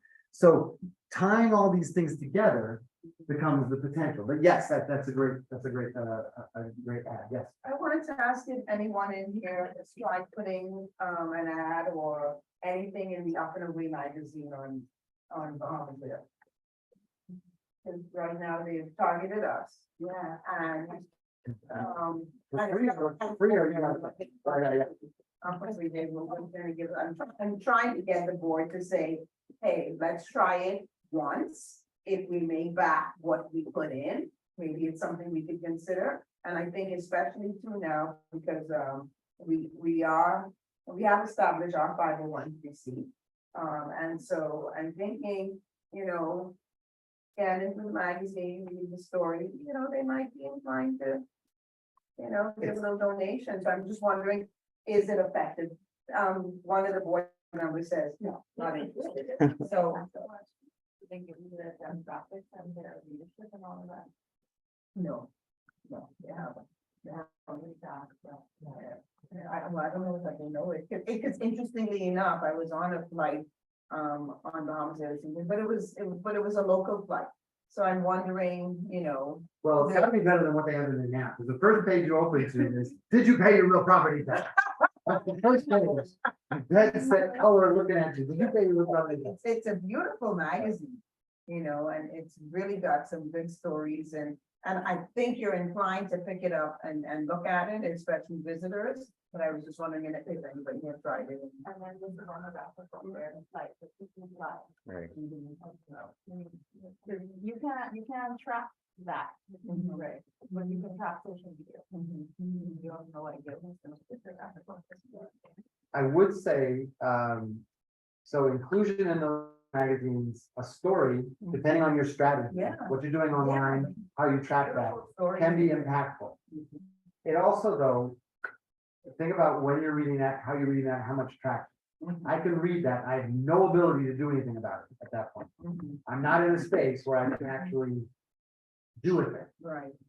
But if they're open to doing something like that, you might suggest, not in the magazine, but an insert that is put in the back of Okay. of the thing Okay. that has a QR code Well, that was that they the can, thing that they can walk with. You that do we it think for, about that. you do it for, maybe a month or something like that. It's probably not as expensive, maybe it is. But you say, if we can do this thing with the QR code, Mhm. and we can be the exclusive one to do that on all your flights that go to Orlando, all the flights that go to da-da-da, and you pick the thing. Yeah. Then you have a mechanism that can show some kind of call to action return. They might be, again, willing to test it out. Thank you for that. Yeah. And the other thing that made me think about that is because when you move around in Luthra, the one in Luthra Foundation, their magazine is everywhere. Yeah. Yeah. And they've got their little takeaway cards Mhm. everywhere, and on the back, just like you say, it's the donate, you scan that code, it goes straight to the donation page. You know? And having those lots of touch points also means, so, you're doing, this is way on the outside. Anybody could pick that up and read it, and maybe they're touched, maybe they're not. But if they have something that act in, then it moves them further, and then it moves them further, and moves them further. So tying all your strategies into a plan means taking these things and getting them into a functional way call to action. The mixing between communications and action is one that we're all constantly working on. Is what's the right mechanism, the right time, the right opportunity, the right ask? When does that happen? And if you can do that, then again, you're kind of now better understanding those people that may or may not care about you. If I could, Yeah, please. one quick thing, I don't know how much, if you plan to, based on time, to talk about in-kind, but several of these vehicles can be used for in-kind donations as well. And sometimes we underestimate the value of donations of that are not monetary. So equipment or human resources, volunteers, event spaces, all of these different things. And many of the same principles apply, but I'm not sure if you were gonna. No, that's, Yeah. that's key point. Yeah, I think that a lot of thought should be placed on gauging the analytics and your target market. Right. Remember, we're in the nonprofit industry, and you can spend a lot of time, energy, and money, particularly the money that we're seeking to raise, mhm. the money on the bulk of those. As we begin to gauge whether or not, was that feasible, that makes any sense? Because we can exhaust so much, even on basic special events, raffle tickets, the tried and true stake out, cookout, et cetera, purchasing merchandise, et cetera. You have the bulk of the merchandise just sitting there wasting monies, et cetera. Right? So the bulk of it. So I think we have to pay particular attention on whether or not a number of these are worth the salt Right. versus even the donation. Right. I tend to see that more so than anything else. We can use the equipment, particularly in environments such as this. Mhm. You can use equipment, you can save yourself a bunch of money Yeah. when you have workshops, et cetera, through laptops, et cetera, coffee machines versus just getting the money, to burn a hole, et cetera, and then you just waste your money. I just thought that was. It's so important. It's so important. And again, every one of these is a legitimate way to raise money, but every one of these is exactly that. I could spend all day chasing this person and I've taken them to coffee, I've taken them to dinner, I went to their house. I could have been spending a lot of time doing some of this stuff that actually would have generated a return instead of chasing what I think is going to be my $10,000 check. I talk to my staff. I am always resistant about let's do an event. Unless it has a real specific, mandate or we've agreed to it. Otherwise, I firmly believe there are wonderful events that mean a lot and they're absolutely crucial, but not unless you've done everything to set them up to be that so that you can have a clear understanding of a return on investment. So I think that is one of the most important things we can say all day. Yeah. Our events or our engagement, we have on these two columns, we look at the things that we need versus how much money we're going to spend on whatever. Mhm. And then we target it. We look at it, so okay, well, this one has a vehicle. We can save some funds renting that vehicle, and we can have someone donate the use of it for us. And so that's how we gauge it. And so then that's why we have more successful events, because our cash outlay is much less because we focus more on in-kind donation. Right. That's great. I think that is really great. I think, I think this is an example of Yes. tried and true, like, at Swiggy, they would always have like raffles. Yeah. They run, running around, selling around. The stuff, okay, and so then, you remember they have these raffles where you could put the ticket in, the thing you wanted. Right. It was a little bit better, okay, then the one that was the best that we did was the silent auction one, where they go and put their bid down. No work at all, we Right. paid so much money and we got rid of everything. Right. So I'm just saying, there's so many good things out there to do, that you don't have to keep doing the same thing over and over and over again. It's all about energy performance, you know. But also, Talking about raffles. yes, Right, this was the first time I had done that. A group, had a thing at the Atlantis Theater, and we were one of the film benefactors. And it was called a half and half raffle. Never heard about that. Y'all know what a half and half raffle is? Nope. So you give money, okay, so you're selling tickets, let's say, and selling 5 tickets for $20 or whatever. And you get the tickets, the money goes in the pot. When you win half of the pot. People loved that, like they're gonna win the money. And they're gonna win the money, and we had some, nice people coming in with $100, and so the pot was looking good, and so as I went around selling the tickets, I kept showing the pot. This is going to win, and with the exception of one night, everyone left their money in the pot for the benefactors. and it Half and half raffle. And it has to be, again, part of understanding who's in that room, how do they want it. Yeah. Both of those things spoke to, interestingly, nothing about the charity. Mhm. You gave them choice. Mhm, So right. the difference between chasing after somebody with a raffle, although you have a bit of leverage, you're gonna get something for it, versus that individual's choice. They got something out of it. They got the potential, or they invested where they wanted to. So always important to give people and manage that level of choice. At the same time, I would contend that all of those types of raising money bring nobody any closer to your organization. They don't understand the mission.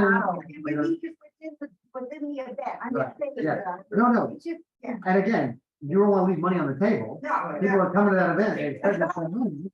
You're not gonna do that. Yeah. But thinking about your strategy, like, I want to get the money in those people's pockets that night, great. Yeah. But I also want to have a story. I Mm. want to have an impactful video. I want to tell people about what we're gonna do going forward. I want to let them make that initial donation online to my Oh, QRC, yeah, because go- then I yeah. can email them afterwards, and Trying to say, and yeah. people will do multiple things.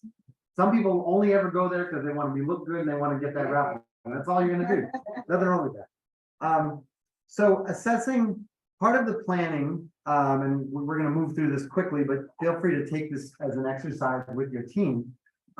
In planning, the first thing you want to kind of understand is, what are our strengths and our weaknesses? What do we bring to the table? Every organization is different. Every organization is differently placed to be successful in fundraising. Every organization can be more successful in one or the other kind. And you need to kind of understand from what of your fundraising space is your strengths, your weaknesses.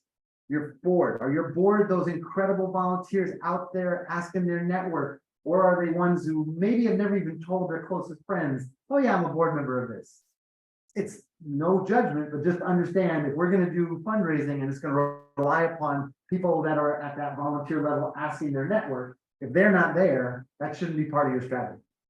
My staff, how comfortable am my staff to be involved in this? Do they have enough time? Are they resourced? Do they care about this? Do they feel like fundraising is absolutely against why they're there?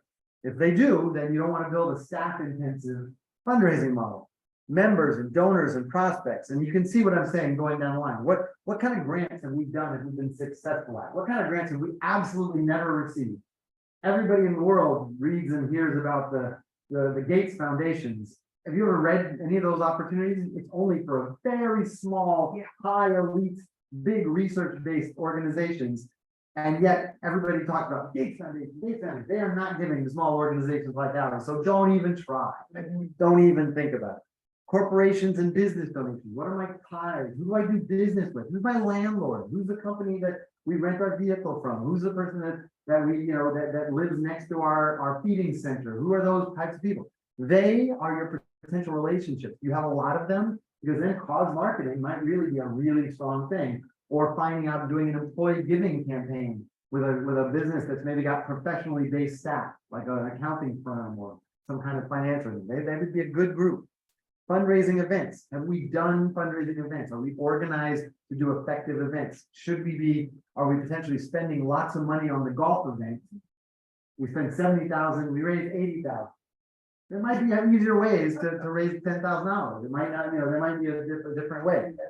But if people love the golf event and they look at it every year, then that 10,000 maybe is an opportunity to get those people together at a point where now between golf event this year and golf event next year, you build and engage in relationship. And then that 10,000 of that event is great. It's the money in between that you're really making sure to happen.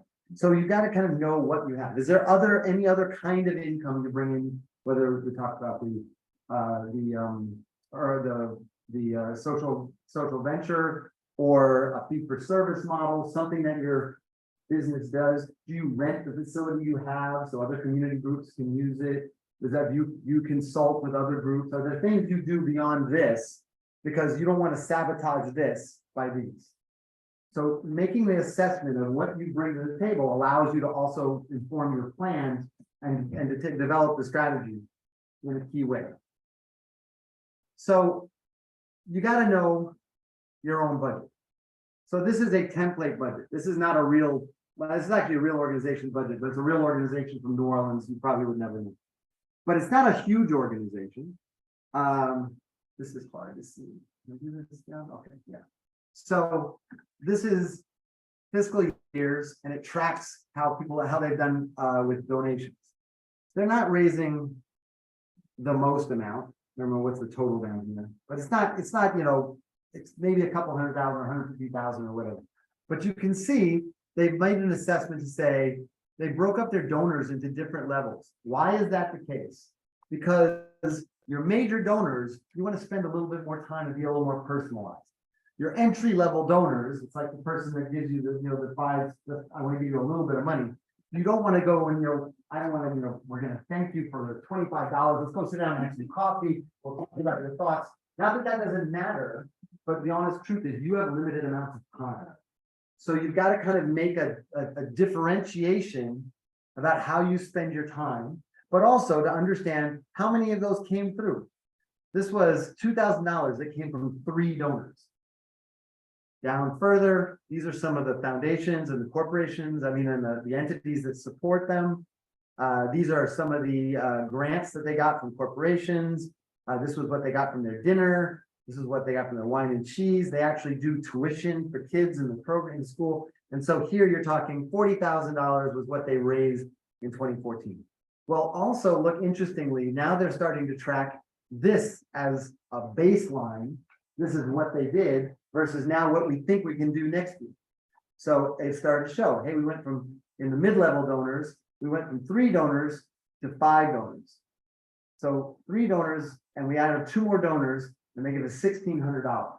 So they generally are talking about donors that are looking for $500. Like that's who they're kind of looking for, just that, that mechanism, $600 or so. So then as you set your goal next, what's that? Oh, sorry. As you set your goal next, you again are making decisions about how you increase this, how you become a little bit more specific. And then all of a sudden you're seeing down here, they went from starting at 44,000 to ending up at 150,000.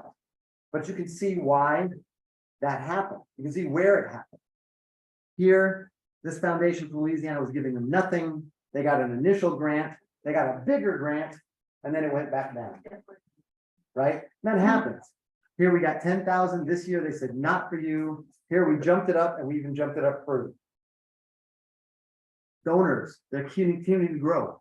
You know what the truth of this is that I bet these 3 donors are still giving here, but they're probably giving more than where they started. And now we're adding on new donors. So it's a really methodical way of looking at who potentially we can get. And it doesn't mean these aren't thousands, right? This isn't going out and trying to find thousands or even hundreds of donors. Look at this. You're only talking about a little bit more than 100 donors that are able to raise $5,700. I mean, $57,000. that is doable for a lot of our organizations. And even if it's $25,000, that's still pretty significant for many of our organizations. And if we put this intention planning into how we break it out, we have a better ability to manage it. We also have a better ability to anticipate what we're gonna have in the budget for this year. So we know what costs happen, we know energy goes up, we know we need different equipment at times. You're gonna have to do a new educational program because you're bringing in certification, that costs. How are we gonna get there? This is a much more logical way than just putting, okay, I know I'm gonna do $15,000, let's see what we can do. This thinks us through it. It gives us some understanding that maybe legitimately we have some track record, we have an ability to manage, and this can become a realistic goal. We might have to do a little bit more, but it's realistic. Can I go from 26 donors to 50 donors here? I went from 8 to 14 to 26. So the logic of having to just keep doubling, that may not be as realistic. That means whatever you did here, you have to have the capacity to do all of this. Maybe if you got 26 donors that gave, you still need to spend time on making sure that those 26 donors believe in you and support you to the point that, yeah, we could actually increase it. Maybe it means you got greater visibility, maybe the add-in up and away works, maybe you have online giving as a possibility. So maybe that makes sense. But if not, then that might be a flag to be like, maybe this is too much. So thinking it through, it doesn't have to be a mystery, it should be backed up with some kind of logic. Question, points, let's see. So how, sorry. Please. Go first. So what was the goal at the end of, so that was 2014. What This year is, that? 2014 was 44,000. 4 years later, 150,000. But again, not magic, because you can see how it all goes, Progression, right? This is built on the fact that these places just continue to give the same amounts. These places are a little bit more volatile. Some years they give, some years they don't. And so these are consistent and growing. And the tuition also grows slightly. I kind of, well, there's probably a magic in that, but I've been involved in, non-profit, trying to respond to back to school and some other things. And some companies, like this is me, you write them too early, they put you in the back shelf. You write them too late, they've exhausted their budget. I don't know what's the real solution to trying to this fund. So- Like, I really like the fact that you can go to the individual. Yeah. You know, we go chasing corporations and we write them and they don't get the emails. You call, you write, then you have to follow up and you send it again, and then they put it on somebody else's desk. So what's the real solution? So for corporations, No, not corporations. I'm gonna give that to you. Okay, sorry. Corporations, Q1 is when you probably want to start having a conversation. The problem is, everybody wants to start having conversations in Q1. Yes. They start to weed out who they really want to talk to by Q2. They make their plans for Q3 and Q4. By the time you get to Q4, there is a likelihood that maybe they still have a little money left and they might give that away. But the likelihood is you're not talking about immediate return. You're thinking about, I got to get to them in the first 3 months of this year for maybe to see how it comes forward for the next year. And it's going to be all of that back and forth because that's not their biggest priority. So having a mix that goes proportionate to those amounts that we talked about, right? So their amounts here, the most amount they're talking about that's growing is individuals. We see that foundations are pretty stable and a significant amount. And then we see that the corporate grants, not as much, and their events, not as much. And then down here, the tuition that's consistent. So where should they be spending most of their time? Right, those individuals, because they seem to be the most that they're able to continue to grow. So we went from 6,000 to 57,000.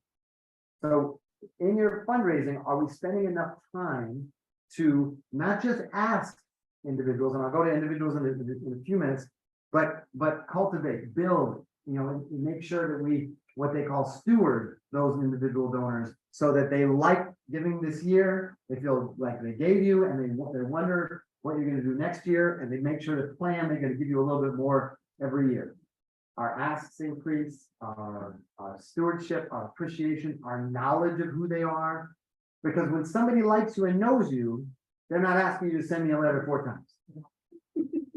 Right? And they look out for what you have, what you don't. So setting goals. We talked a little about objectives, but here's an example of a goal. And it means that it makes sense. We took those numbers that were there. So the goal is we're going to get to $165,000. Our deadline is by the end of the year, December 31st, 2016. Now in the States and most places, a lot of organizations do a bulk of their fundraising that last month, December. And actually now because people spend their money up until Christmas, and then the couple of days after, they shake it all off and then they look and see, do I still have a little bit of money? Why? One, in the States, because they can also still get a tax credit for doing it. And they just got stuff, and so they're in a very giving mood. So a lot of organizations position it as if that. Your organization might be June to July to June kind of an organization. So your deadline might be different. You might look at a different timeline. The donor goals, this is what we're going to do. There's donors, there's grants, there's corporate giving, there's events, and there's earned incomes, those same categories. The goal is we're going to get 25 gifts of $1,000 or more. We're going to increase our donor retention rate, meaning those that gave us last year and are going to continue to give us. We're going to get at least 3 prospect names from every board member, and we're going to ultimately raise $67,000. So based on those numbers we saw before, they were 57. Basically, the goal is we need to raise another 10. But we know why and how. So I need to make sure that my board members know this year, I need you to come with 3 people that you think have the ability to give us $1,000 or more. Just 3. She'll get 3, she'll get 3, and she'll get 2. That doesn't mean they'll all give, but it means you now have a prospect list of people that might have the potential to give. That means you have the tools to work with. Grant goals. We're going to apply for 5 grants, and hopefully we're going to receive 2 of those. If we apply for 5 and we lose 5, and I got 2 more I got to do, that means it increases. We're going to contact each of those foundations 4 times during the grant period. We love you. Thank you so much. By the way, here's a new program. We'd love to show you our annual report. We want to invite you to this wonderful special event we have. We want you to come see the kids in the pool. Like that's 4 of those. I'm going to do those. The corporate giving, 5 potential corporate sponsors. So you see the trend. We need more potential because we're going to try and whittle down, and it's never 1 for 1. It's going to take a certain amount to get us to that other amount. Right? Our event sponsors. We got to go to sponsors that are going to cover 100% of all the events. I don't want to spend any money on place cards. I don't want to spend any money on linens. I want to make sure that's all covered so that everything comes in that night goes directly to our kids. And look at how powerful that statement is. When you tell people at an event, nothing that you gave us tonight is being spent on the chicken you're eating, or the lights we have, or the ice sculpture that's in the front. It's all going to the kids. That's amazing, right? Earned income, we're going to make sure that in our schools, we have 50% of our returning students. So this is a business goal now, right? Now we're working along that. But you look and say, these things are all solid and square. Anybody can understand. Debbie, you're working on our event. You're going to be working on sponsors. You're going to be working on our donor goals. You guys are going to be working on earned income. People know what they're doing. They have a clear goal, and it rolls up to something that you can easily articulate, right? Make sense? Does this seem like something you could do?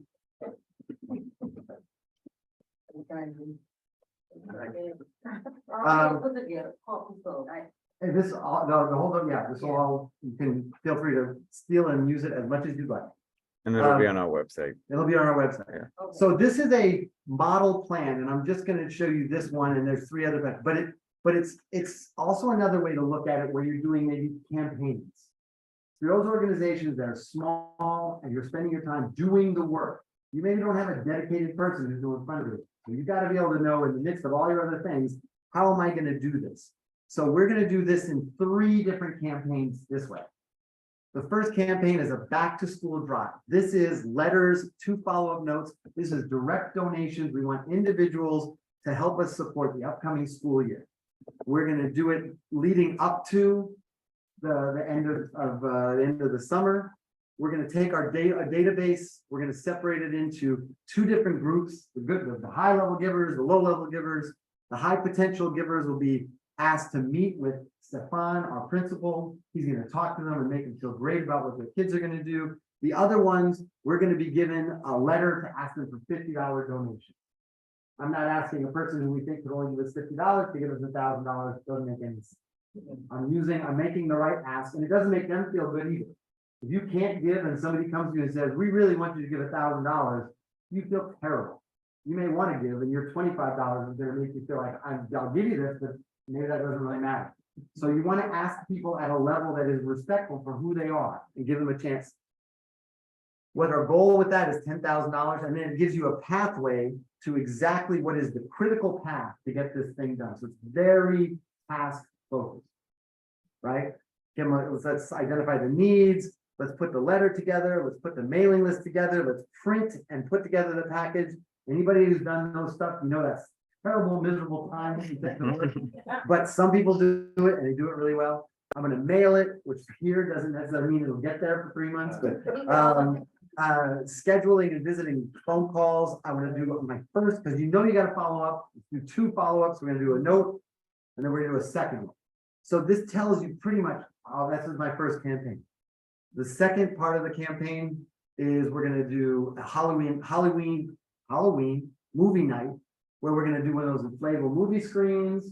We're gonna put it together. We're gonna have 2 evening events. We'll do it at our school. We don't have to pay for the thing. We're gonna have one for the kids, and we're gonna have one that's a little more sophisticated. So we'll do like the first night is bring the kids, have a good time. The next night is leave the kids home, come and you have a good time. The critical path talks about when it is, what we're gonna do in terms of the entertainment, getting the board to make sure that they send out to their network, making sure the kids are there, but also kids from other schools. And then we're following up afterwards to make sure, did this work, right? It's all the specific steps. And then the third is gonna be a poker night, where we're gonna do all adult themed charity poker. We're gonna do something in early December before the holiday stuff really happens, but when people are starting to feel kind of cool. We're gonna talk to Gray Cliff, and they're gonna give us out free cigars, give everybody a cigar, so people feel like this is their big casino Monte Carlo night. And this is gonna raise us 35,000, and it tells you again, all the things you gotta do. So the other one might be for those spreadsheet people, you'll live it, you'll love it. For those that are a little bit more, I'm a Word doc kind of person, it's here. This needs to be translated into date stuff, right? Everything has to have a thing that tells you when you're supposed to do the thing. Otherwise, oh, we'll get to that next week. Or you don't do this one and you do this one and you miss it out. So it still requires, like any plan, adherence to and the moving of some of these things. I realize we looked at the gambling laws and you know what, we can't do this. It's illegal. So all of a sudden, everything else crosses out. I realize if we do it with a church, we're solid. So anyway, we're done. Okay, so as I said, it's got to have dates. So you can see again, a calendar for a not-for-profit organization, looking at monthly key things. This is one that's very intensive with fundraising actions. So you'll see a dinner and a corporate funding proposal and a foundation. So this was actually matches the very first one. This is how that looks. So you know every month what has to get done, when it has to get done, more importantly, who has to get done. This is all Mary. Mary has a lot of things to do. But you also have dates that stand out, holidays, fixed dates, things that you can build on, or we got to be aware that we've got these days, so it can't be in. So again, another way to organize it. It has dates, it's more likely it's actually going to happen. Okay, so you need to also consider how much time you really have for fundraising. Everything looks great, and you have that one free Sunday afternoon where you just decide, I'm going to put it all down But are there bodies that will do this work in your middle of your job? Can you do it? Who is going to implement? Who is that Mary that's gonna do all that stuff? How much money do you have for fundraising, which is usually none? But if you do have something, how will you spend it? Where do you want to do that? And where would you be best to concentrate your efforts? If we're in a team and we're all three of us on an organization volunteers, who has the time to do this thing? Who has the time to make sure the program happens? Who has the time to make sure that the media knows all this is happening? Divvying it up and making it assigned to specifics based on who's got a strength or availability can also make this really work and live. Come on. It's also key to have policies. If you don't have policies, make sure that you have your considerations. If you're working with kids, probably a little sketchy, take things, funding from things that might be kid harmful. Guns, pharmaceuticals, and then just, maybe not the place.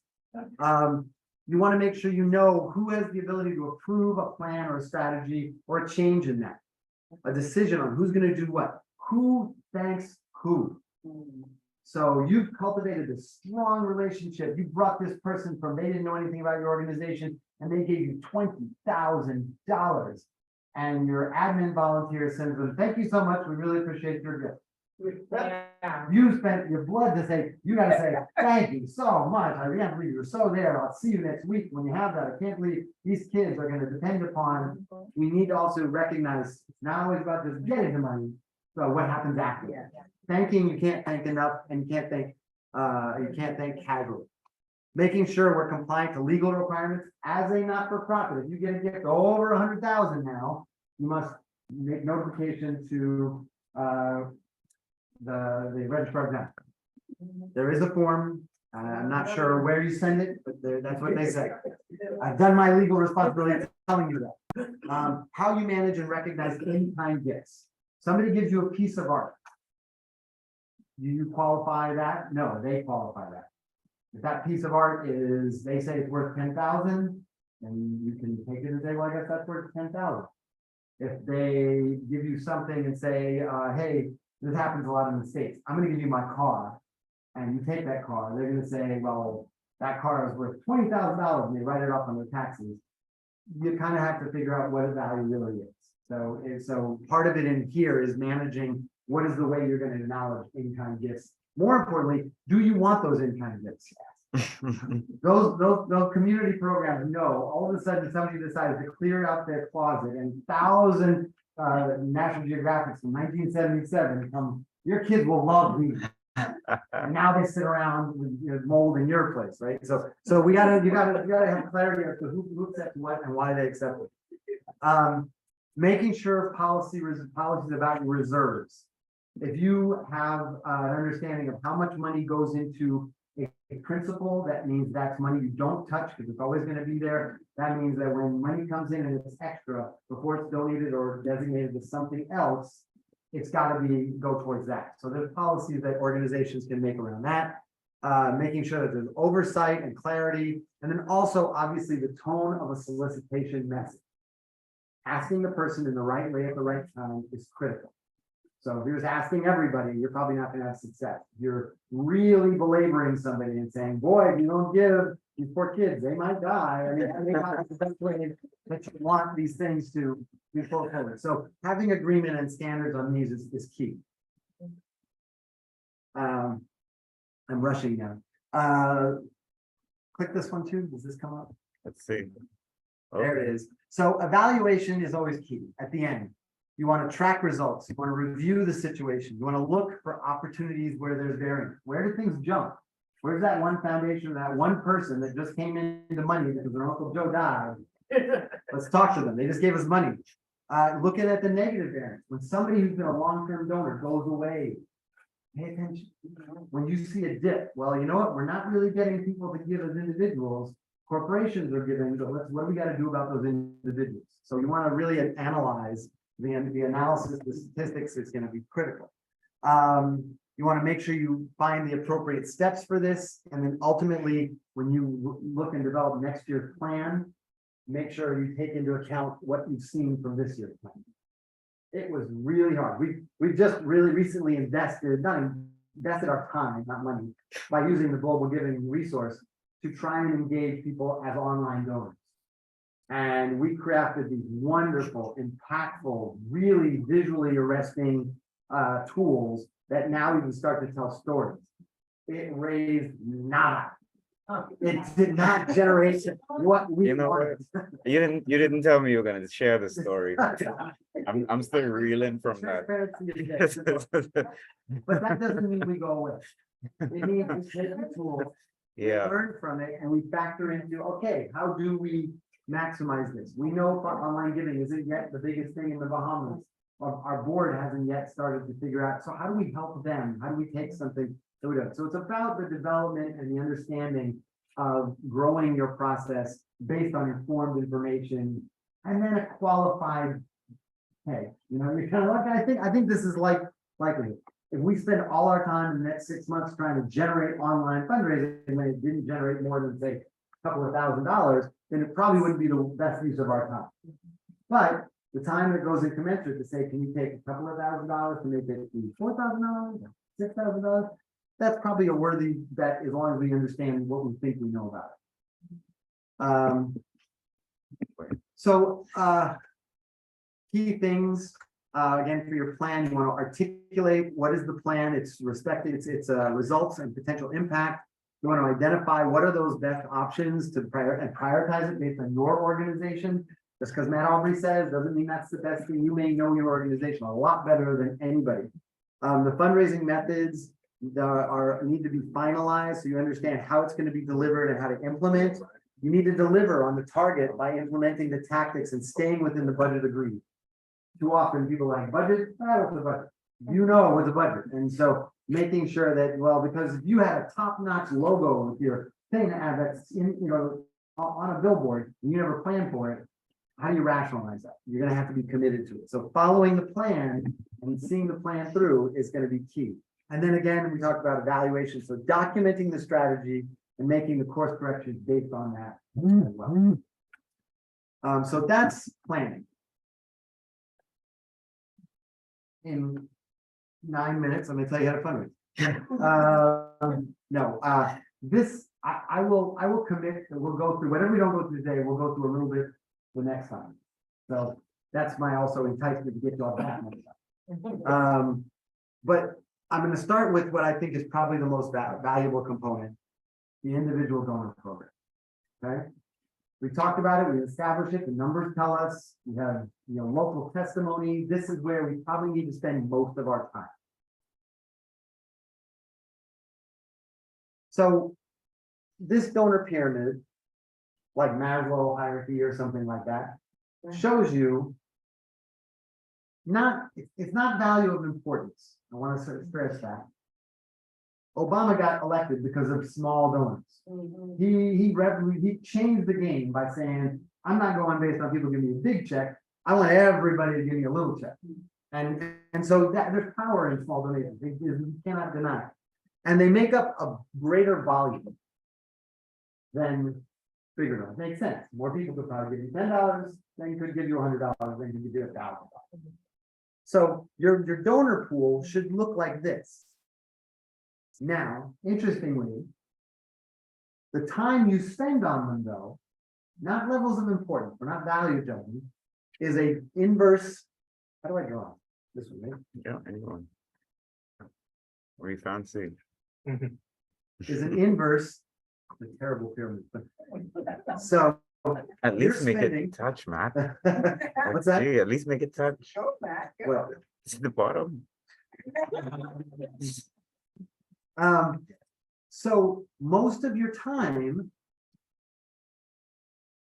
should be spent on this, right? So the majority of your time is spent on a smaller amount of donors. Maybe this is 100, maybe this is 30, maybe this is 4. But this 4 not only is worth more of your time, but it's also worth a lot more money than your 100, right? 100 people giving you $1,000, $10, right? You get $1,000. These people are giving you $100, $3,000. These people are giving you $1,000, $4,000. Greatest value, middle value, lower. So that doesn't mean we get rid of $1,000. No one's sneezing at $1,000. But these people you're reaching out to by automatic means. You're sending them letters. It's not so personalized. It doesn't know everybody. And this 100, maybe that comes from you sending to 500 people. This 30, maybe that comes from you sending to 100 people. And this 4 maybe comes out of you sending to about 25 people. And the letters you send are, I don't know what I did.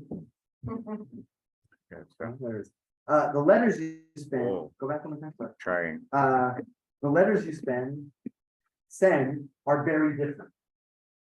This is from, we here at Org think you're great. Don't consider this. This is from, I'm Stefan at Org. I really want you to know about my active citizens program. And this is, you know, top of your board level or your executive director saying, gee, George, I know you're at that. Well, this is that time of year. We really need your support, and $1,000 would make the difference. Can you give? Hear the tone? Personal, a little less personal. We're just getting to know you, right? And guess what? The interesting thing is, if you get these people to give 1,000, I mean, I give them 100, give them $10, sorry. Some of them next year are going to go up in there, and some of these folks are going to go up there. So it also is about how you kind of churn that. There are new people that you draw in here, and new people you draw in here, and sometimes you meet these people and they don't come through this process. But if you know and identify them, you're spending a proportionate amount of time and energy and personalization. Remember that relationship model we talked about? Here, here, and here. Make sense? All right. If nothing else sticks for today, this is your most important takeaway. We're talking about individuals, we're talking about changing the game and being strategic. This here might be one of the more valuable things we're talking about. All right, how do we get rid of this stuff? The race in the middle. What is it? The race in the middle. In the middle, man. Oh, there it is. Yeah. This is the best you've done. Great job. Just a spot. Yeah. 95%. This will be on the website. Yes, Yeah. it will be posted on the website. No. Y'all are getting it fresh off the store floor. You're the only one seeing it. Go ahead. Sorry. Oh, I'm supposed to do it. Sorry. You gave it up. So again, the model of how do you get them to give are multiple steps. And those steps, we're going to make it numerical again, have different proportions. So one of the biggest areas of time is where do you find those people? So prospect identification should be about 20% of your time. No more than 20, but 20% is a good chunk. Are you going to events? Are you trying to engage people through your online social media? Are you doing? Are you featuring things? Are you putting out flyers and ways to get people involved? So what are you doing to get people in the door? When you have events, at those events, are you inviting those people to get more involved? What is that? Once they get in that door by volunteering, signing up for your newsletter, coming to an event, inquiring, making a call, giving you a business card, whatever it might be, the majority of your time is cultivated. Now, people at the high end, those high-end donors, what does that mean? That means sending them a very nice email and some great pictures about your program, inviting them to come see the kids in the swimming pool, does all that stuff. That person that just gives you a business card and you think, oh, that's great, but I don't really know them or know how they're connected. I'm sending them copies of the newsletter. I'm sending them, hey, go check out our website. We have a new tool. Why don't you make that? So you're doing whatever you can to anybody who comes in at the appropriate level. If you don't know where they are or who they are, or if you feel like they might be somebody of import, there's an amazing tool you can use to figure out whether, you know, who somebody is and what they do. It's called, you want to write this one down. It's GOOGLE.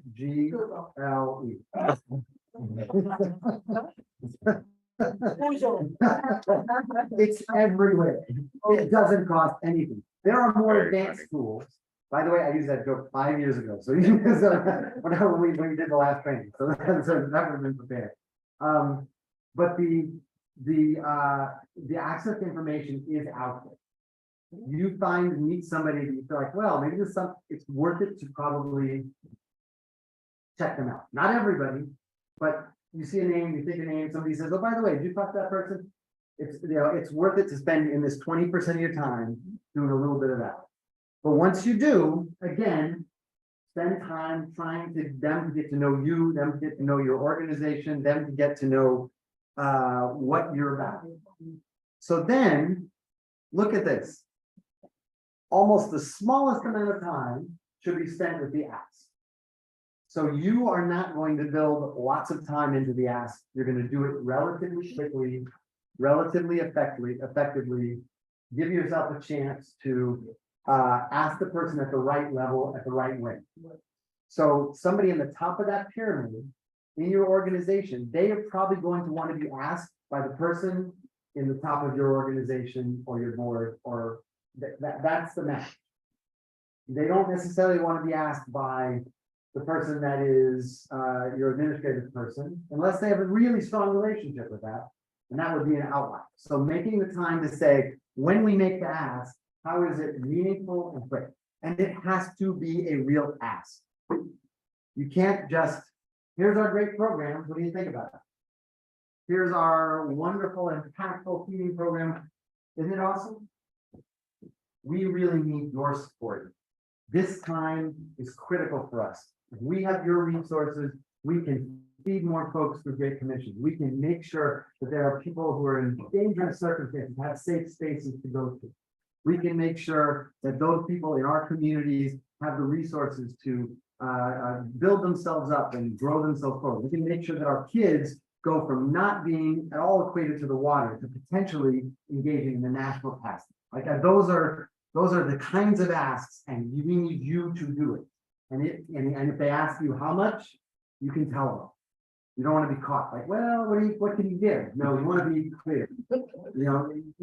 Everybody needs 100,000, but try and understand what are the things you practically need. Let people know overall we need 100,000, but 20 of those we know would help right now because it would help to grow that. That person who could give you 100,000, you might be giving up some of the opportunity, but if they give you 20 and you make them feel really good about it, there may be 120,000 after that. So building the opportunities to their knowledge and their understanding. You also then want to make sure that you do follow-up. Thank you so much for doing that. By the way, you said you would give a check. Here's where we could drop the check off. Let's make sure that we get that for you. We can pick it up for you. But then you want to spend another 20% involving them, thanking them, making sure that they understand. So somebody had said once that thank yous, you should make about for every zero in the gift, you should have a specific thank you.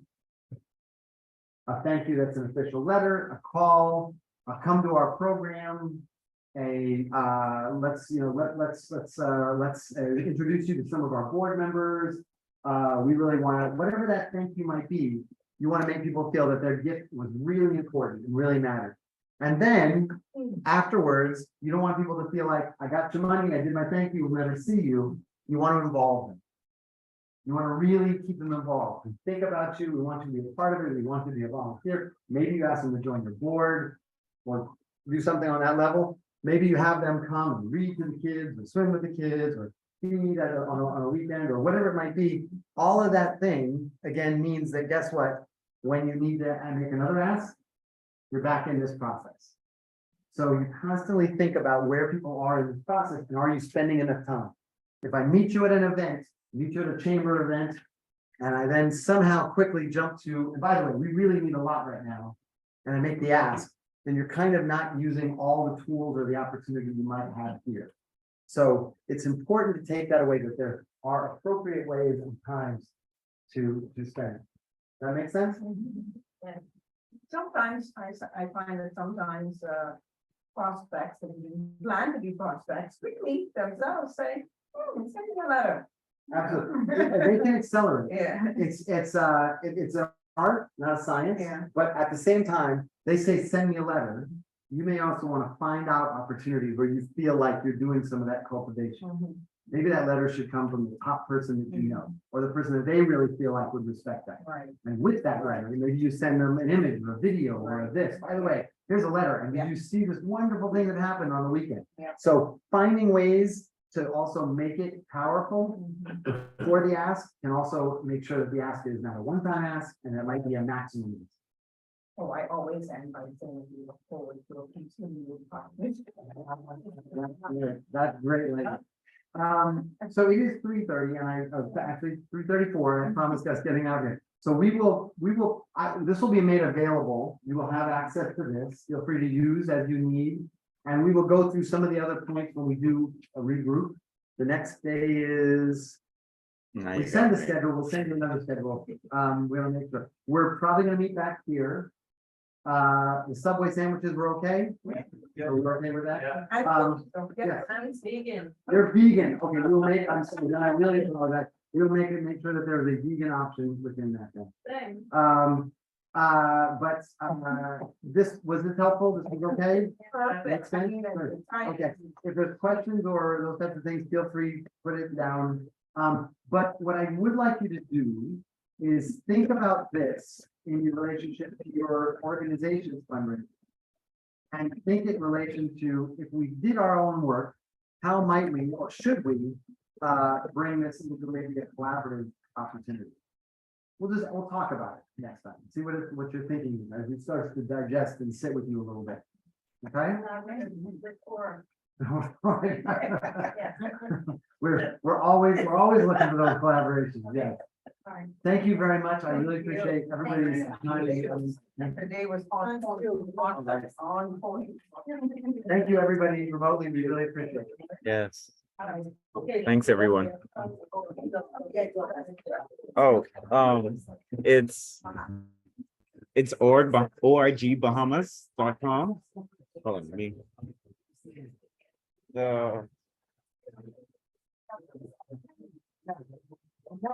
May 17th.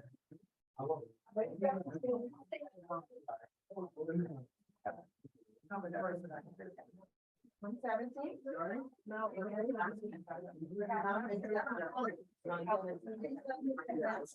I'm telling you, all of the seminars.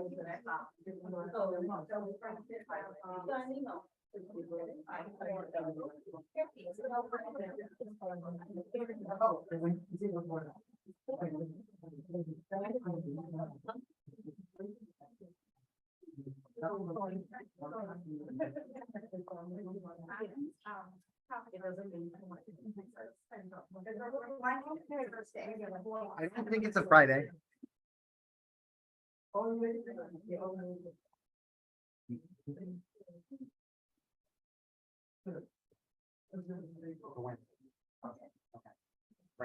And it's not, it might.